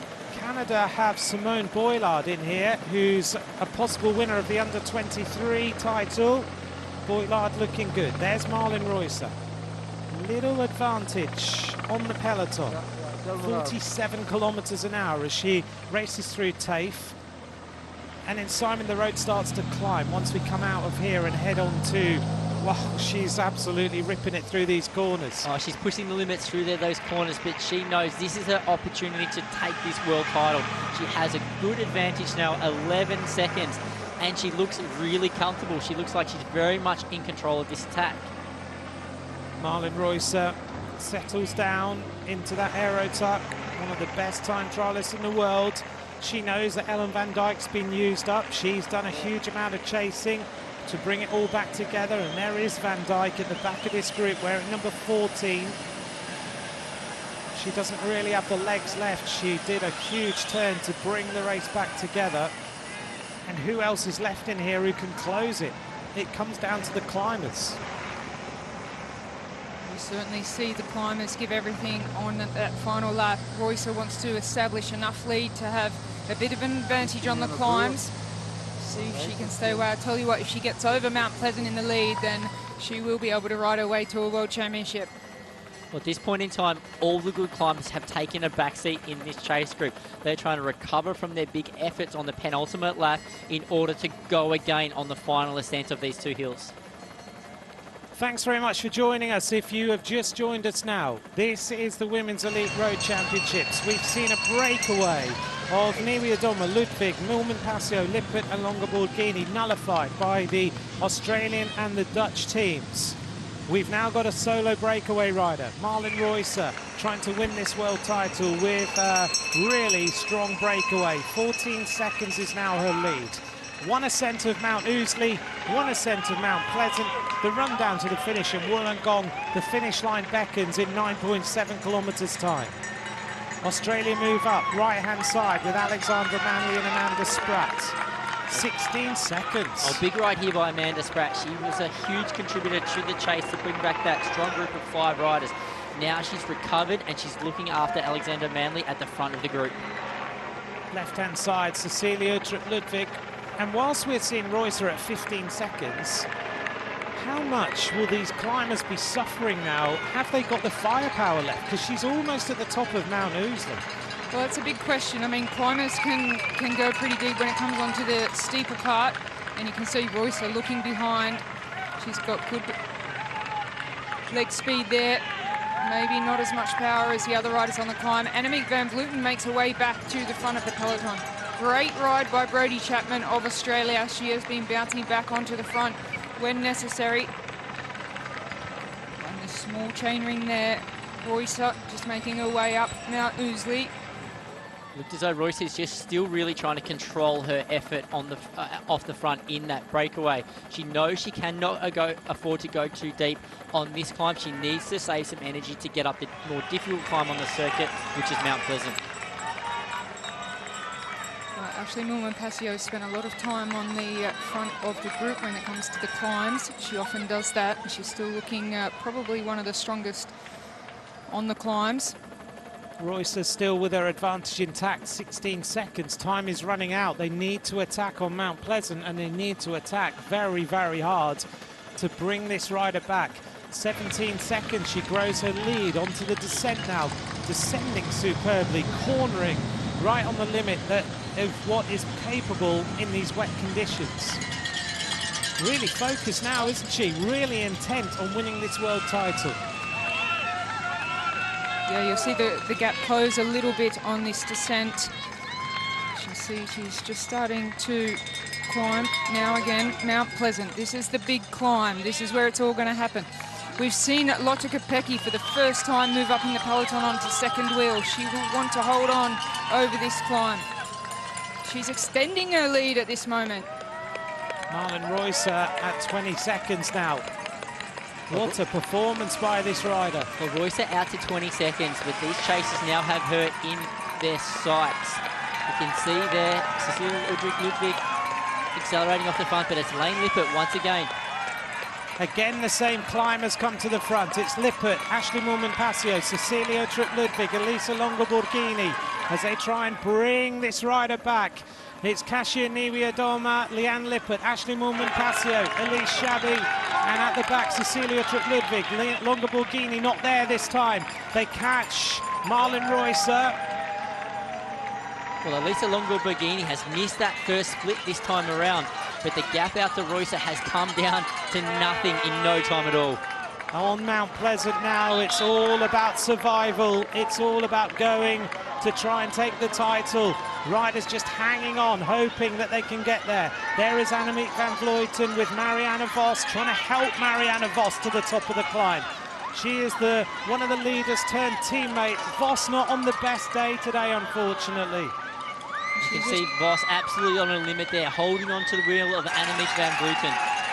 Front of the race, Leanne Lippert, Longo-Borghini makes it to the front group. So it is at the front, the same riders again. It is Lippert, Kasia Niewiadoma, Ashley Millman-Passio, Elisa Longo-Borghini makes it to the front of the race. Trying to come across is Lotte Kopecky. She's fighting for survival. 5 riders, same 5, going for glory. Millman-Passio, South Africa, Longo-Borghini, Italy, Niewiadoma, Poland, Germany's Leanne Lippert, Denmark, Cecilia Ludwig, and Elise Shabby of Switzerland jumping away across. Here goes another acceleration. Lippert is the rider who is really on form. Back now to Annemiek van Vleuten with Niamh Fisher-Black. And Lotte Kopecky there as well. These riders will have to have the ride of their lives to bring this to the finish. There will be a strong chase behind them. Leanne Lippert, she has had a sensational ride, hasn't she? One of the strongest riders on the climb. Now Kasia Niewiadoma just wants to punch over the top. Now it's all about the run down to the finish. 5 riders, it's the same 5 who were the strongest on Mount Pleasant the first time they attacked. Shabby is there, Roycer is just swinging all over the road. Annemiek van Vleuten with that fractured elbow, with Niamh Fisher-Black, the best young rider of the race, trying to go for glory and take the rainbow bands. Looking around, Lotte Kopecky. Arlena Sierra is still there as well. There is Marianne Vos. Just doesn't have the legs today, can't go with the accelerations. Further back in the group, I just spotted Australia's Alex Manley trying to hang on to that group as well. But this is the 5 strongest riders in the race. It's the same 5 that were off the front after the penultimate climb. Now they're out of the game. Well, they're only 7.5 kilometres from the finish, and they will be committing 100% now to try and hold off some of the faster riders behind them. Leanne Lippert being one of the strongest riders in this breakaway. Elisa Longo-Borghini as well. I think she might have just been a little bit too relaxed down the back of the peloton at the start of that climb. And here is the chasing group. Annemiek van Vleuten, Niamh Fisher-Black, number number 5. Persico is in there, Sierra's in there again. Well, the only rider who won't be working in that second chase group will be Persico. She has Longo Borghini in the front. The rest of the group will want it to come back together. So this group of 5, both of you need to commit fully now on the run-in. Total commitment all the way to 1K to go. But maybe not by the smiles on your faces. Maybe not, because it's going to be the strongest sprinter of these 5 riders that could potentially take this world title. But if they start to look at each other, there's always a risk of a late attack as well. Well, I would say today that Leanne Lippert is probably the fastest of these riders. They're all pretty equal, and it really depends on what they've got left in the legs. There's no one real standout rider faster than the other. They are real climbers there. In normal circumstances, though, if you were coming to the end of a race from a small group and you had Elisa Longo Borghini in the group, you would put your bet on Elisa Longo Borghini to win this race. But this is not a normal race. No, and we saw she might have been in a... She's done the majority of the work in that break on the penultimate lap. She's had to work pretty hard over the climb, and no doubt they will rely on her, knowing that bit of conversation there between Ashley Moolman-Pasio and Elisa Longo Borghini. Radio Tour tells us it's 18 seconds now with 5.7 kilometers to go. Full commitment. Germany's Lippert at the front. Poland's Niewiadoma going through. Cecilia Ludwig. Ashley Moolman-Pasio having a lot of conversations here with Elisa Longo Borghini. Perhaps maybe the 2 riders with the most experience in this group of riders, and know that they need to go all the way flat out to the finish line. Yeah, well, it's 12 seconds now, the gap. Elisa Longo Borghini realises that if they are caught, her chances might be over. Oh, this is the chase group, though. You can see these riders looking at each other as well. No one is prepared to commit 100% to the chase. Persico is in there. Xavi is in there. Annemiek van Vleuten is still in that group. The chase is on, but it's 12 seconds. It's getting a little bit closer. Ashley Moolman-Pasio goes through. This is a huge opportunity for the South African. I think the chase group's hesitating because they have a group behind them that they might want to let make contact until they put in a really big effort to chase down these 5 riders. In Switzerland, they've got 2 riders in that chasing group. So Reusser, if she's got anything left, perhaps should be contributing the most in that chase group. But the leader's holding on very steadily to this 12-second gap. 12 seconds as we head back into Wollongong at what has been the end of a fascinating race. It really has been a slow burn, hasn't it?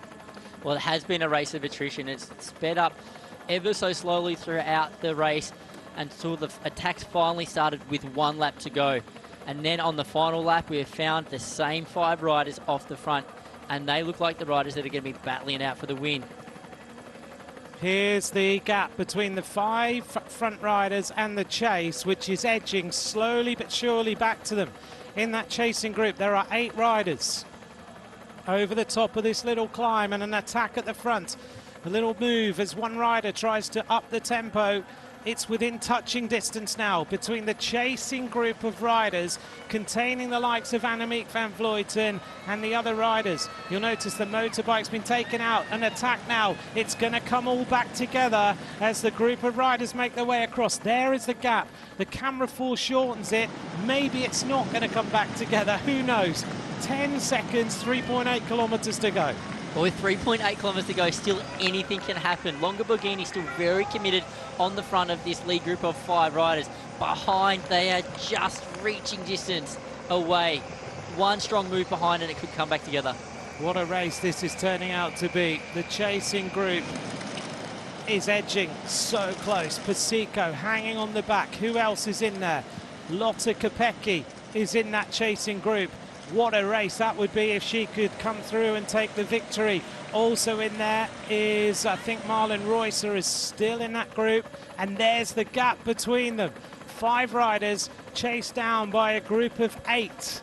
Well, Lotte Kopecky contributing to the chase, just looking around. Marlon Reusser. Longaborghini goes through. Roycer, one of the fastest time trialists in the world, trying to bring this all back together to put herself and her teammate in with a chance of winning this world title. I think Elise Shabby is the rider who is in there for Switzerland. Lippert goes through to the front. Elena Sierra of Cuba is in this group. And don't discount a huge surprise that many people would have not forecast for Elena Sierra to win this world title. Well, Elena Sierra is not contributing to the chase. She is sitting back, waiting for the other riders in that second group to close that gap down for her. She's trying to stay as fresh as possible for this sprint. Well, there is a little bit of hesitation from the chase group, and they can't afford to hesitate because there is only 2.6 kilometres to go in this World Championship. It is going to be an exciting finish under rainbows for the rainbow jersey. Yep, the rainbows are out ready to award a rainbow jersey to a rider. 5 riders chased by 8, about to be 13 riders in with a chance of winning this world title. The Swiss riders are talking to each other. Sierra says you need to come through and work, but the front riders are still holding their slight advantage. Moolman Pasio goes through knowing that this is the biggest opportunity to give South Africa a world title. Also in here for France is number 24, and that is Juliette Labousse. Labousse, who finished 4th in the Tour de France. Well, it's now the 2 sprinters, Lotte Kopecky and Elena Sierra, doing the work on the front of that chase group. Is it enough? Is it going to come back together? Yes, I think it is. 1.9 kilometres to go. Has anyone in that front group got the legs to attack? I don't think so. They have had a hard ride. There's still a moment of hesitation in the second group. The gap is still there. That hasn't closed down yet. It's so tantalisingly close. Another rider goes to the front. Marlon Roycer gives it one more go to try and bring it all back together. Leanne Lippert edging her way through the twists and turns, heading in towards the finish line. There's this little kick uphill. Is anyone going to risk it? Is anyone going to attack? Lippert looks across. Moolman Pasio goes to the front and edges slightly clear for South Africa. Longaborghini gets on the wheel. The 5 live another day. 1,400 metres to go. And the Swiss riders are still committed to the chase behind it. It's Ashley Moolman Pasio, probably the weaker of the sprinters in this front group. She knows she has to keep this group away. Here goes the attacks. Riders now sense that they've got to get themselves across. Lotte Kopecky is gambling with everything she's got to try and win this world title for Belgium. Sierra surfing the wheel of Lotte Kopecky. Sierra knows that in order to win this title, she needs to be led out by the Belgian. And it's all going to come back together as they make their way underneath the red kite. 1,100 metres to go. 1,000 metres to go. And it comes back together. Well, these 2 groups have finally come back together. Now the cat and mouse starts with the sprint. Who is the strongest sprinter left in this first group? 9 riders are in the front group.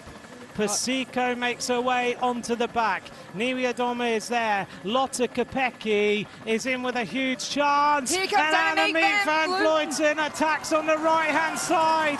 Van Vleuten goes clear and everybody looks. Annemiek van Vleuten goes clear for the Netherlands. They have let her go. Annemiek van Vleuten with a fractured elbow attacks hard. An inspirational attack. She takes it and she goes now for glory. 300 metres to go, and Annemiek van Vleuten looks set to win the world title. Everyone looks at each other. Van Vleuten has pulled this one out of the hat. Here goes Sierra. Here goes Lotte Kopecky. Van Vleuten on the right-hand side. Is it going to be rainbow bands? Kopecky sprinting for all she is worth. On the line, it's going to be incredible. Annemiek van Vleuten somehow wins a world title.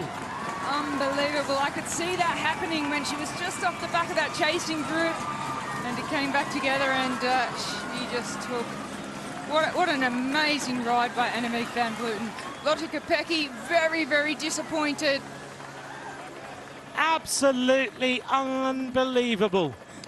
That was an absolute masterclass there by Annemiek van Vleuten. She was off the back from this front group. She accelerated the way he is seated. It was Ashley Moolman Pasio who was stuck on the front. No reaction, and it was the gap she needed to go all the way to the line. Absolutely incredible. Annemiek van Vleuten having suffered in pain throughout the entire race, been dropped on numerous occasions, jumps away with 600 metres to go and time trials to the win. Absolutely unbelievable. She has ticked all the boxes this year. Has any rider in one season won at the 3 Grand Tours and taken home a World Championship? It may be a very first in the history of cycling. And you can see the dominance in the sprint by Lotte Kopecky. She had a perfect ride until the last 200 metres, and she was quite frustrated. All of the sprinters are frustrated with what's just happened. How did Annemiek van Vleuten win that world title is what they're asking themselves now. Well, she is the definition of never give up. She's done it so many times where she's been out of contention, but just somehow found a way to take the win. She can't believe it. She literally just used the opportunist moment to go clear. Van Vleuten outwits the sprinters who were all queuing up, ready to win. Yeah, they certainly probably were surprised at that move from Annemiek van Vleuten. She was off the back and she didn't roll up onto the wheel. She went to the other side of the road and everything she had left. So a combination of being a very experienced rider and never giving up has won a world title for Annemiek van Vleuten. Simon, just summarise that. Well, what an amazing ride by Van Vleuten, and a smart ride. The fact that she was there in that chase group, she wasn't good enough on that climb to go with the best climbers, but she took a little bit of a backseat in the chase. She waited for the moment for the groups to come back together before launching her attack, and it came with an ideal moment. From that point in time, all the fast finishers in that front group looked at each other, and Van Vleuten rode away with the win. Rochelle, that was breathtaking. It was so exciting, and when I saw Annemiek van Vleuten coming, she can always just find that little bit extra at the finish, and the sprinters would have reacted if they could have. You know, she was on the other side of the road and everybody was at their absolute limit. What an incredible moment as Annemiek van Vleuten takes the world title. Look at Lotte Kopecky. They just left it too late. Yeah, she was certainly the strongest sprinter with the freshest legs. She rode a perfect race for a sprinter. Absolutely devastated. But outclassed by a smarter rider with a lot of experience and belief in herself. And she never gives up. She always seems to find her way back and put herself into a gold medal winning position. Well, you don't let Annemiek van Vleuten attack with 1,000 metres to go and not jump on the wheel, do you? Well, for me, that was one of Annemiek van Vleuten's most impressive victory, and she's won a lot of races because today she won with her head as well as her legs. She's often the strongest rider in the race and just rides away to solo victories. Today, she wasn't the strongest rider, so she had to ride really smart. She's had a terrible week, a terrible time trial, a crash in the mixed relay, and then she pulls it out of the hat. Look at Lotte Kopecky. She's devastated, banging the handlebars, but you don't let a rider like Van Vleuten attack like that. Down the right-hand side of the road, one of the first things you're ever taught in a bike race, isn't it? If you come up to the back of the riders and you're near the finish, attack down one side of the road. Don't let them get on your wheel. It's just basics, wasn't it? But it was executed with absolute perfection. Well, I think Annemiek van Vleuten quite simply caught that front group by surprise because she was hovering off the back. Once the two groups came back together, they all looked at each other and hesitated just for a brief moment. Annemiek van Vleuten carried the momentum from behind and rode straight past. She hit them at the perfect time. She caught that bunch really at the right time where they just realised, okay, we're going to have a sprint here, a little bit backed off the pace, and Annemiek van Vleuten comes in with some high speed. Here's confirmation then of the result of an incredible finish to the Women's Elite Road Race. Annemiek van Vleuten wins in 4 hours, 24 minutes and 25 seconds. Just behind her, Lotte Kopecky takes the silver. Silvia Persico of Italy takes the bronze. The riders who ignited the race, Leanne Lippert takes 4th place. Such a wonderful climb by her today. Cecilia Uttrup-Ludwig in 5th and the Cuban Alina Sierra in 6th place. They were caught unawares by the fast-moving Dutch rider Annemiek van Vleuten. What a win that was. Absolutely incredible victory by Van Vleuten. Simon, just talk us through this moment, this last kilometre. So once again, you can see the groups coming back together here under the Flamme Rouge, 1 kilometre to go. But it was Van Vleuten, she just hovered off the back and she waited for the rider in front of her to completely close the gap. So probably the biggest missed opportunity there was for Nima Fisher-Black, because she was on the wheel of Van Vleuten. But Van Vleuten just peeled to the right-hand side of the road. Well, don't underestimate the power that Annemiek van Vleuten has as well, especially with a move like that.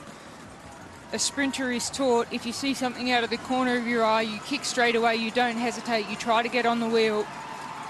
It's a super powerful move by Annemiek van Vleuten. Absolutely stunning attack by Annemiek van Vleuten to win that race today. So often it looked like it was game over for her. It looked like it was game over for the Netherlands as well. Well, we identified Annemiek van Vleuten as one of the big favourites for the race, but we thought she would have had to attack from a long way out. Carrying an injury into the race, we didn't think she was going to be able to stay within the peloton. But she not only stayed within the peloton, she kept fighting to stay in that front group. I don't think she can believe it, can she? She can't believe it. And neither can her teammates. You see Marianne Vos here joining her. Marianne Vos, like, wow, what happened there? When it was all going wrong, they pulled it all together. Ellen van Dijk, who did that huge turn to bring the race back together. It was all worth it in the end. Just looking through the result to see who is going to win the under-23 world title. I think that's going to be Niamh Fisher-Black of New Zealand. So New Zealand have a world champion by the looks of things. I'm just double checking, but I'm pretty sure that is the case. Absolutely incredible finish. Well, we'll get our breath back and we'll hear from Annemiek van Vleuten in a minute. That, I think I agree, Simon, with you. That is her best ever victory. Because normally we've just got used to Annemiek riding away, and some people say it can be a little bit boring when she goes away and just destroys the opposition. Today was something else. Yeah, when we spoke about her at the start of the race saying that she's one of the favourites, we meant she's one of the strongest. And she certainly wasn't that today, but a very, very smart victory. As Simon said, she won that race with not only her legs, but also with the right head on her shoulders. Never give up and take an opportunity. Incredible rides. But the work of the Dutch was done at exactly the right time, wasn't it? Trying to bring things back together. The way that Ellen van Dijk absolutely buried herself. Well, that's right, Anthony. I think the Dutch were really on the back foot for a large portion of today's race. We didn't see them take control like we typically would of the Dutch team in the world titles. It was really the Italians who took control of the race, making it hard for Longo Borghini. However, the Dutch did what they had to do to keep placing their riders back in the mix, and it really only came back together for them inside 1 kilometre to go of the race. And it was Annemiek van Vleuten here who delivered. Well, it certainly ended up being a very exciting few final laps on this city circuit in Wollongong. The rain was coming down quite heavy. What a great ride for Sarah Roy. She couldn't have done any more for her team. Unfortunately, it wasn't the day for the Australians, but not by a lack of trying. No, they certainly tried extremely hard to put a rider in the right positions. Their top rider was Alexandra Manley. She finishes in 15th place. Sarah Roy, all smiles. It was a huge grimace on the face, wasn't there, about an hour ago? I can't believe how deep she went in this road race, and she certainly was a strong rider for the Australians to have today. Lotte Kopecky is going to be extremely disappointed, isn't she? Yeah, you could see as soon as she crossed the line. Was there anything more she could have done, though? You know, she went through that whole race without too much support. She had a couple of riders there for her until the last couple of laps. But the closer that finish got, the better the race was looking for Lotte Kopecky. And there would have been moments on that final lap where she thought, I've got this, my legs are fresh. She won the sprint quite easily. So very frustrating. She'll be playing that one over and over in her head, just wondering, did I have the legs to respond and chase down Annemiek van Vleuten directly and just maybe pip her on the line. Annemiek van Vleuten takes the world title ahead of Lotte Kopecky and Silvia Persico of Italy. Van Vleuten will take the rainbow jersey into her last year as a professional bike rider. She's going to retire at the end of 2023. She's going to have that jersey all the way through to the end of her career. Let's hear now from Annemiek van Vleuten, champion on Saturday. I still cannot believe it. Like, I still wait for the moment that someone tells me that it's not true. I was working for Marianne, and yeah, and I suddenly found myself in the group. And then I felt that she was not coming back, so I felt like, okay, I knew that I couldn't sprint with my elbow because I could not go. And then, like, I felt like I was waiting for the moment to. Only thing I think, like, I need to attack from behind. That's the only chance I have. And I was waiting and waiting until they come with the sprint over me, but they didn't catch me. And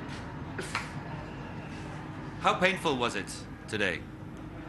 Yeah, it was a hell. It was, I could not go out of the saddle, so I had to do everything seated, and my legs were exploding on the climb. And yeah, normally I really like to go out of the saddle and attacking, and I had so different plan. I want to attack on Mount Kira before I broke my elbow. The race went completely different. We had only Marianne as the leader, and I just was the domestique today with a broken elbow, and now I'm world champion. World champion already in Yorkshire, you do it again. It's obviously completely different, I suppose. Yeah, but both with a story. And I was actually doubting this morning if I should wear my earrings, very special, but I thought, like, still they'll give me luck. So yeah, that was 105 kilometer attack. I also want to do a Yorkshire 2.0 today. Was not possible because I broke my elbow, and now I win it in the last kilometer. Yeah, both a world championship with a story. And the jersey will go on your shoulders probably for your last season as a pro. Yeah, that's why I was super disappointed that I broke my elbow in the team time trial, because I knew that, yeah, if I had an opportunity, then it was today, also with the scores. And then, yeah, it's so beautiful to wear the rainbow jersey, and especially I had it in the COVID year. It was not the best year to have the rainbow jersey. I still enjoyed it, but now I will fully enjoy it next year. Well, enjoy the podium first, and thank you very much. Congratulations. Annemiek van Vleuten wins a world title with that incredible last-minute attack. She can't believe it, either of you, can she?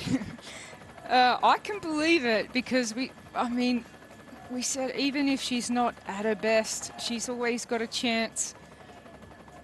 And here we see the replay, just coming back to the group, hits them on the right-hand side of the road. And at that moment, I knew that that she could really take this to the line. Well, with that kind of gap inside 500 metres to go, it was going to be very difficult to bring her back again, even once the sprinters open up their last acceleration for the line. But it was interesting to hear Annemiek van Vleuten. She acknowledged her tactic is what we were expecting initially, an attack on Mount Kira, a long-range move. She couldn't facilitate that today with her elbow. She didn't have the confidence to go from that far out, so she was playing the domestique role for Marianne Vos. She said she couldn't sprint with the elbow. She looks like she sprinted to me. Looks like she forgot about her elbow there in the final few hundred metres. Definitely.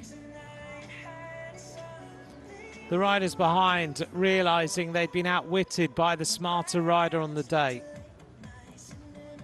Absolutely incredible finish to a really ignited race over the last 2 laps. She couldn't believe she'd taken the win. Leanne Lippert finishing 4th, that's going to be bittersweet, isn't it? She's the rider who really did light up this race. Yeah, I think herself and Elena Cecchini, the early parts of the race, in the middle part of the race, how much work she did was very, very impressive. But in the final laps there, definitely Leanne Lippert looked to be the strongest rider. And then obviously the sprinters coming back with Kopecky and Sierra.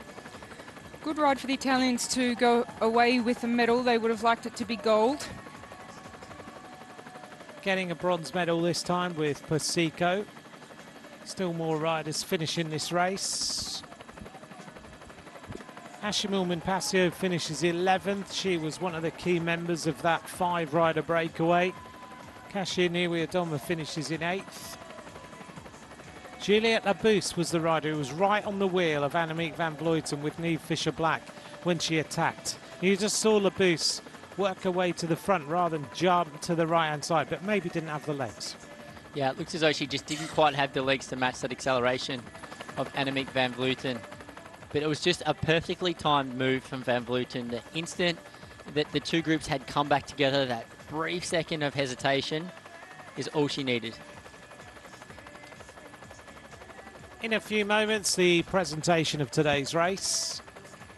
We're just waiting for the riders. Remember, 2 presentations, under 23 world title and also the elite world title. For New Zealand, Simon, that's a big moment for New Zealand, winning the first ever world title for under 23 riders.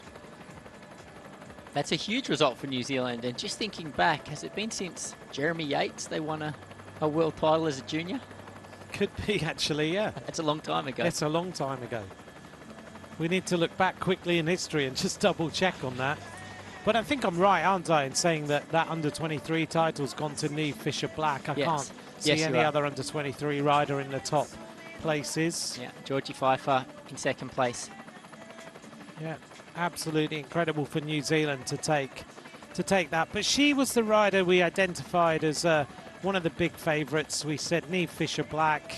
You two were joined in your thoughts that earlier on today, about 3.5, 4 hours ago, you said Niamh Fisher-Black would be the winner of the under-23 race, and so it turns out. Yeah, and closer to the finish that became more evident because of her climbing ability and being able to just go over the top of Mount Pleasant with the favourites or just off the back. Niamh Fisher-Black, you know, she's a rider that's been winning races and at the front of races in the elite peloton.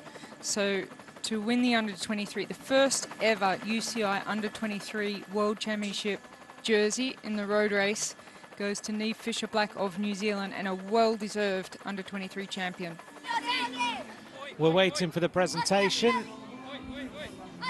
in just a few moments. Simon, from what you've seen, just briefly, how does that show you what might happen in the men's race tomorrow? How do you see the men's race playing out? Well, if anything, I think that's probably raised more questions than answers, because we've seen that the race really can go either way. It could have been a very small group stay away from that final climb all the way to the finish line, but it has to be a small group that are prepared to cooperate with each other, because otherwise you can see that final climb within 7 kilometres of the finish line, it can quickly come back together again, and we can see a select bunch sprint. Well, the organisers have certainly got it right with the course to make it exciting, haven't they? They've got a little bit of everything, but this city circuit in Wollongong has proved to bring us a really exciting finish of all the races so far. So, yeah, it's very hard to say what's going to happen tomorrow in the men's race. It kind of shows that if you attack over the top of the climb, you can't get enough distance to stay away necessarily.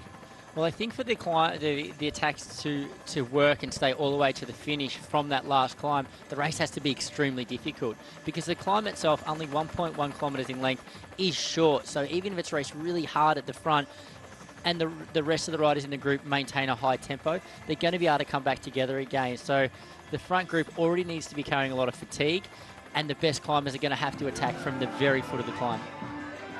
We're ready then for the presentation of today's race. The crowd here in Wollongong, undeterred by the weather. What a downpour we had. I hope they all managed to shelter. It was a very exciting finish. Don't forget, tomorrow we've got the men's elite road race. Starts at 10:15 in the morning, Australian time. So not quite as early a day as we had today, with the junior race starting at 8 o'clock in the morning. In a few moments, the presentation.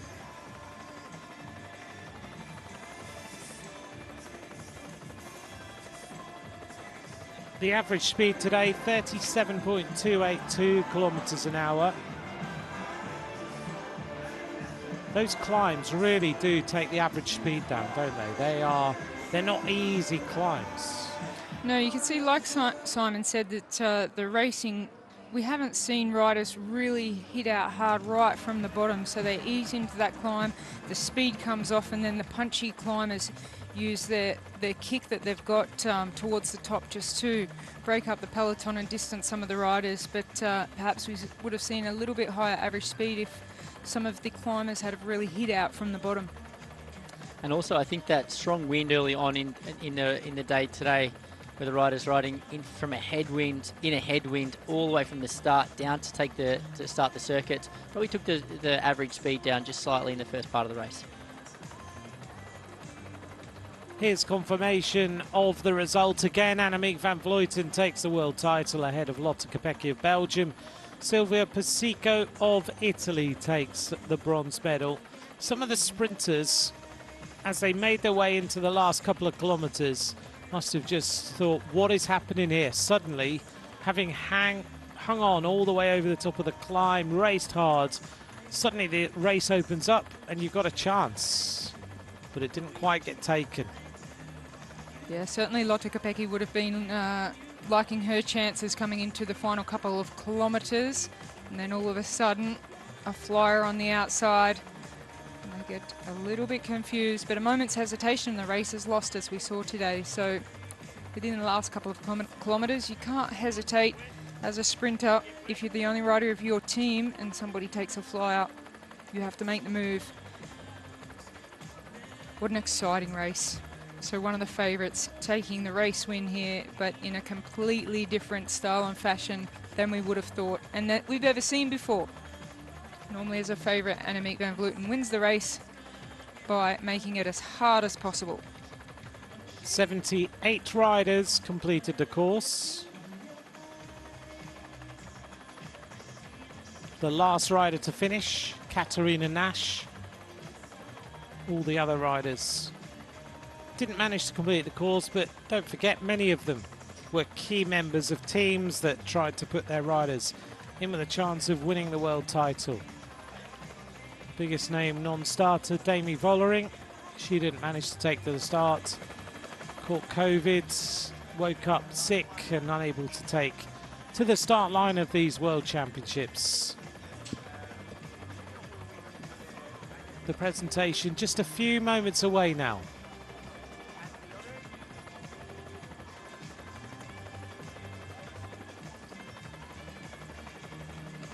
We talk about Lotte Kopecky being, missing out on that opportunity, but I think the Belgian rider, really she did everything that she could in that scenario.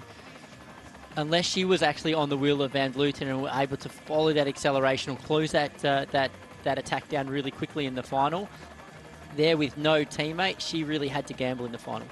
Yeah, and I agree that I think she might start to appreciate that silver medal after thinking about how well she did with just being there within, having a chance of taking a medal, because things could have certainly gone a different way.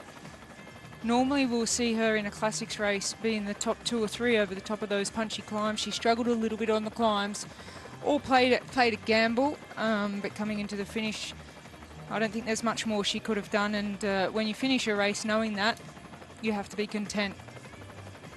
Italy did so much work today. If they hadn't got on the podium, you would feel pretty sorry for them after working so hard, after putting Elisa Longo-Borghini in a perfect position. But Silvia Pasico gives Italy a great bronze medal as the second option in the team. We're ready for this podium presentation now. Annemiek van Vleuten is going to pull on the rainbow bands as the world champion as she heads into her final season as a professional rider. She's going to retire at the end of 2023. She's already set that out. She says that's the time when it's going to all come to an end. Ceremony of the 2022 UCI Road World The presentation of the Wollongong. UCI Road World Championships, the penultimate race, the women's race, which was an absolutely thrilling end to a wonderful race of 164.3 kilometres. And we're ready now to welcome the medalists. In the women's elite race. And then after that, we should have the women's under-23 World Championship presentation.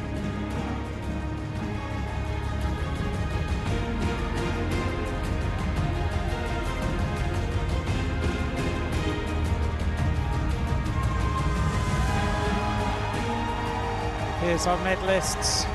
This is perhaps the most sweet victory of Annemiek van Vleuten career. She wins the Giro d'Italia, she wins the Tour de France, she wins the Vuelta in one season. And in a moment where it looked like all was lost, she clutches a chance and wins a world title on the road.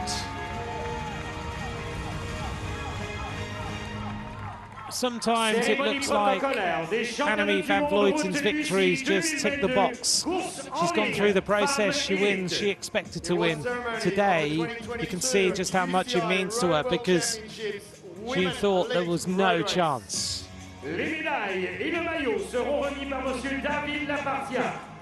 of the UCI, David Lepartien, will be presenting the medals in the jersey. À la troisième place et vainqueur de la médaille de bronze représentant l'Italie. Third place and winner of the bronze medal representing Italy, Silvia Persico. Silvia Persico is the winner of the bronze medal for Italy. She followed all the moves, she was always there. À la deuxième place et vainqueur de la médaille d'argent, représentant la Belgique. In second place and winner of the silver medal, representing Belgium, Lotte Kopecky. She wasn't going to come to these World Championships. She suddenly found she had the form after the European Track Championships where she was absolutely dominant. So close to taking the rainbow band. She's trying to smile. You can see that she is really disappointed at not beating Van Vleuten in that final run-in. UCI World Champion and winner of the gold medal, representing the Netherlands, ladies and gentlemen, Annemiek van Vleuten. Annemiek van Vleuten took a huge gamble as she came into the finish. Attacked hard on the right-hand side. It was the only chance of taking that title. And she wins the world title again.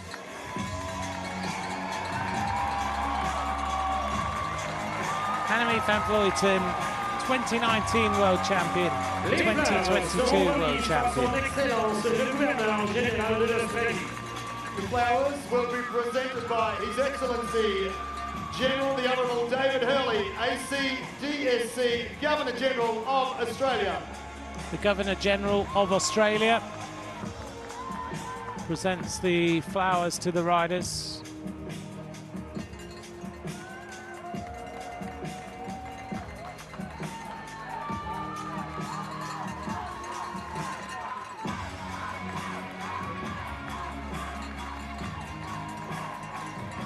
La montre Tissot sera présentée par Monsieur David Lepartien, président de l'UCI. The Tissot watch will be presented by Mr. David Lepartien, the UCI president.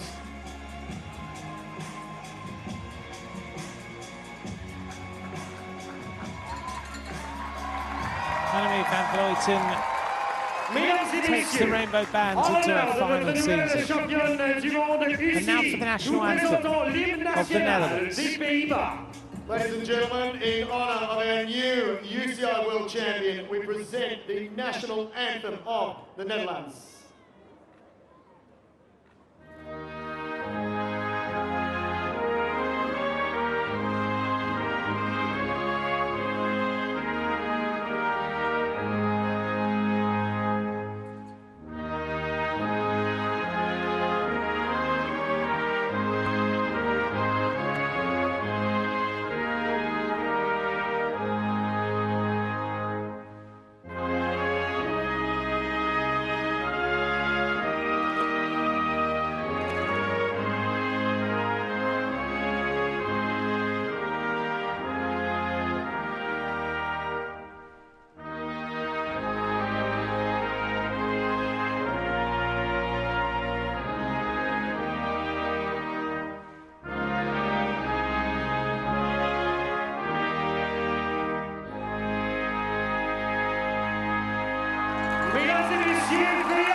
gentlemen, please, one more time. There's our podium, Sylvia Pasico, Lotte Kopecky, Annemiek van Vleuten, as they celebrate here on the podium of this Women's Elite Road Race. The world champion from Italy comes from the Netherlands again.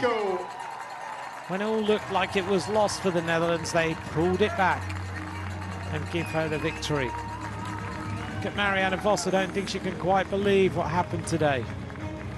Supporting Annemiek, who brought her back at times on the climb.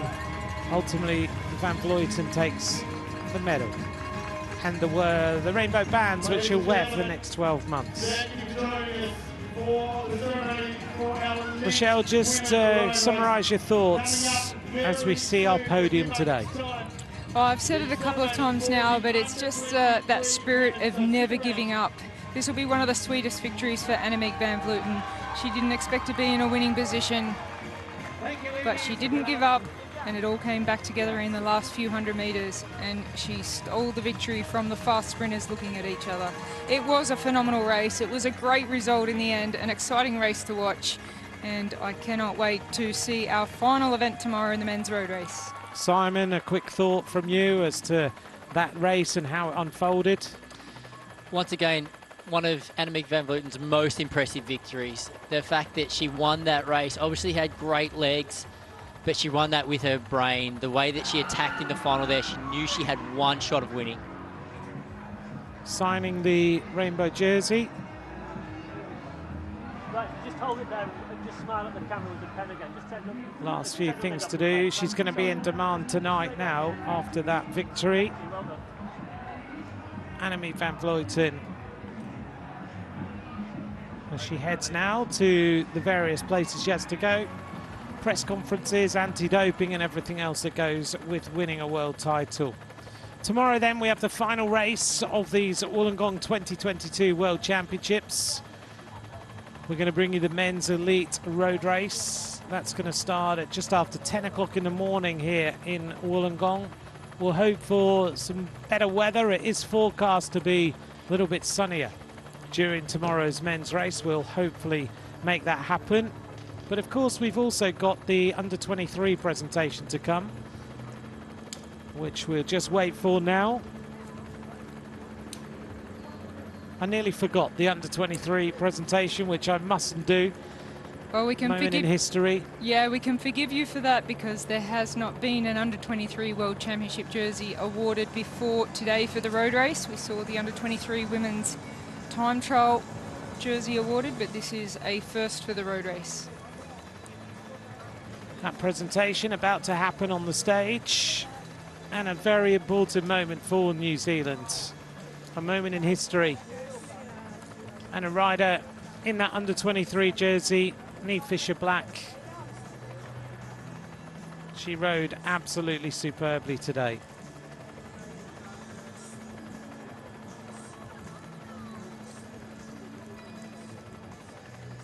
Let's take a look at the top riders in that race.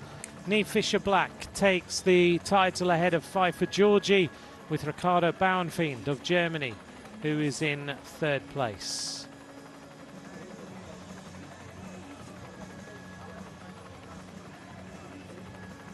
There's our podium. Simone Boylard in fourth, Anna Shackley in fifth. Mesdames et messieurs, bienvenue à la cérémonie protocolaire des championnats du monde route UCI 2022 à Wollongong. Ladies and gentlemen, welcome to the award ceremony of the 2022 UCI Road World Championships in Wollongong.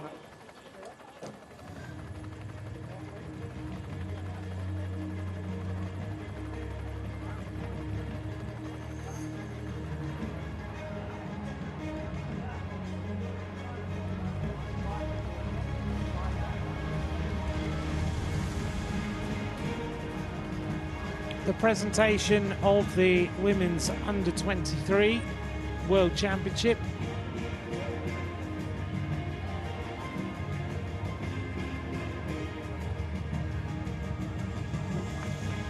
Niamh Fisher-Black of New Zealand really showed what a great climber she was over the top of that Mount Pleasant with the leaders. Ricarda Bauernfeind, her second medal of these championships.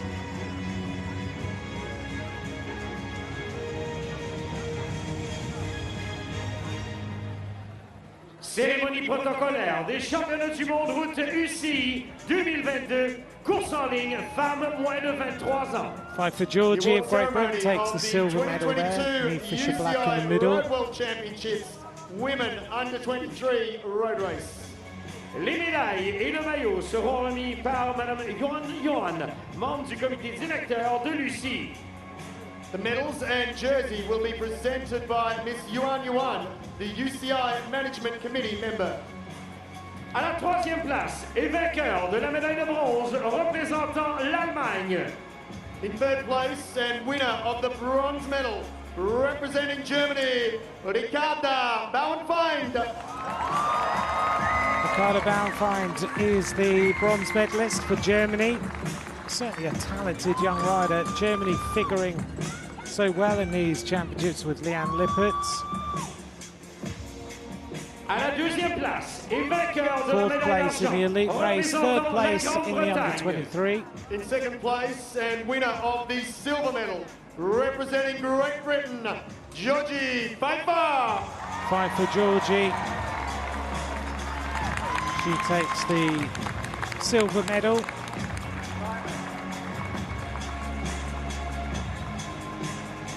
À la première place, championne du monde UCI et And the gagnante first de la ever médaille under d'or, 23 world champion représentant on the la road from New Nouvelle-Zélande. Zealand.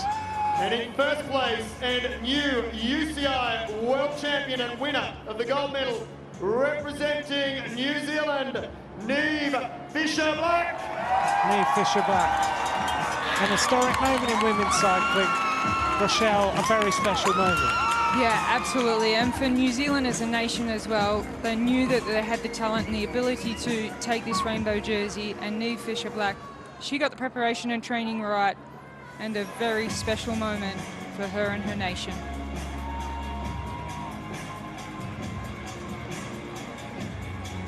I see this is a really significant moment in women's cycling.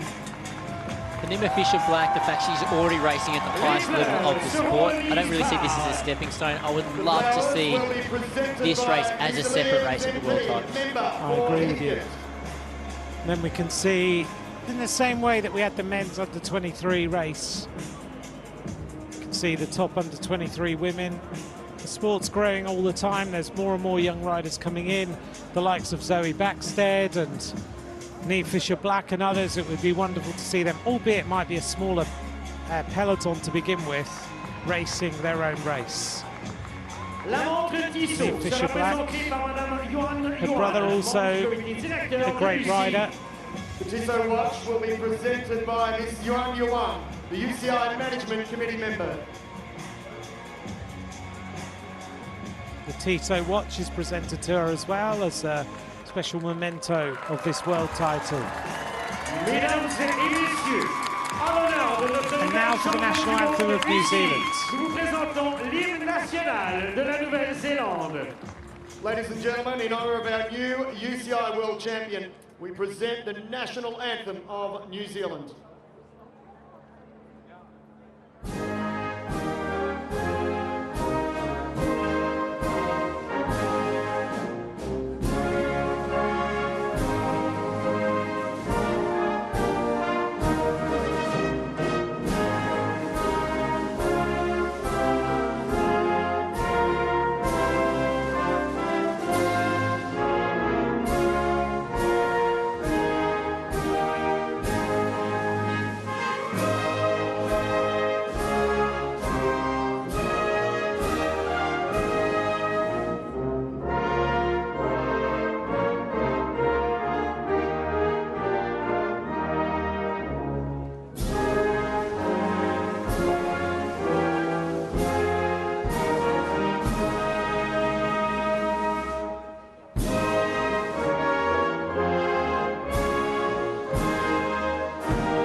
Fisher-Black is the world champion here in the under-23 women's road race, following Linda Williamson, who was the last New Zealand world champion in the time trial.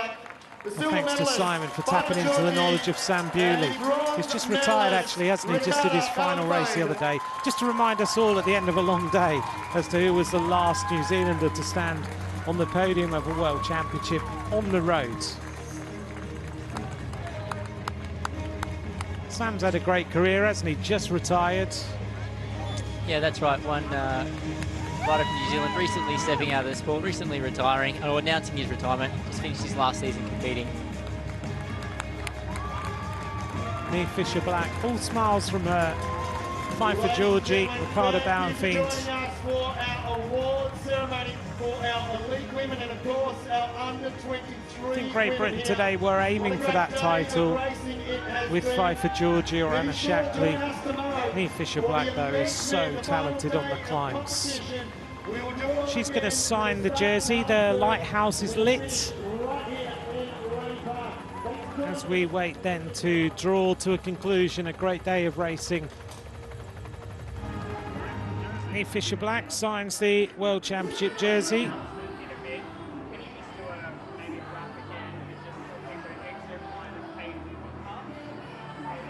Can you just hold it there, David? Just bring it for the camera. Just look at me and smiling. Big smile, darling. Well done. Thank you. Well done. She was so close to catching that 5-rider breakaway at the top of the final climb on the run-in as well. She was just off the wheels when they all attacked. Yeah, brilliant young climber. Fought her way back to the front group there inside the final kilometre of the race. As we look out over the lighthouse and onto Wollongong with the sun fading in the background, tomorrow we'll join you for the men's elite road race. Thank you for taking the time to join us today. From me, Anthony McCross, and alongside me to bring you their expertise, Rochelle Gilmore and Simon Gerrans. We'll be back with you tomorrow for the men's elite road race. Thanks very much. Have a safe evening. And we'll be back to see some great action on the final day of Wollongong 2022. Bye for now.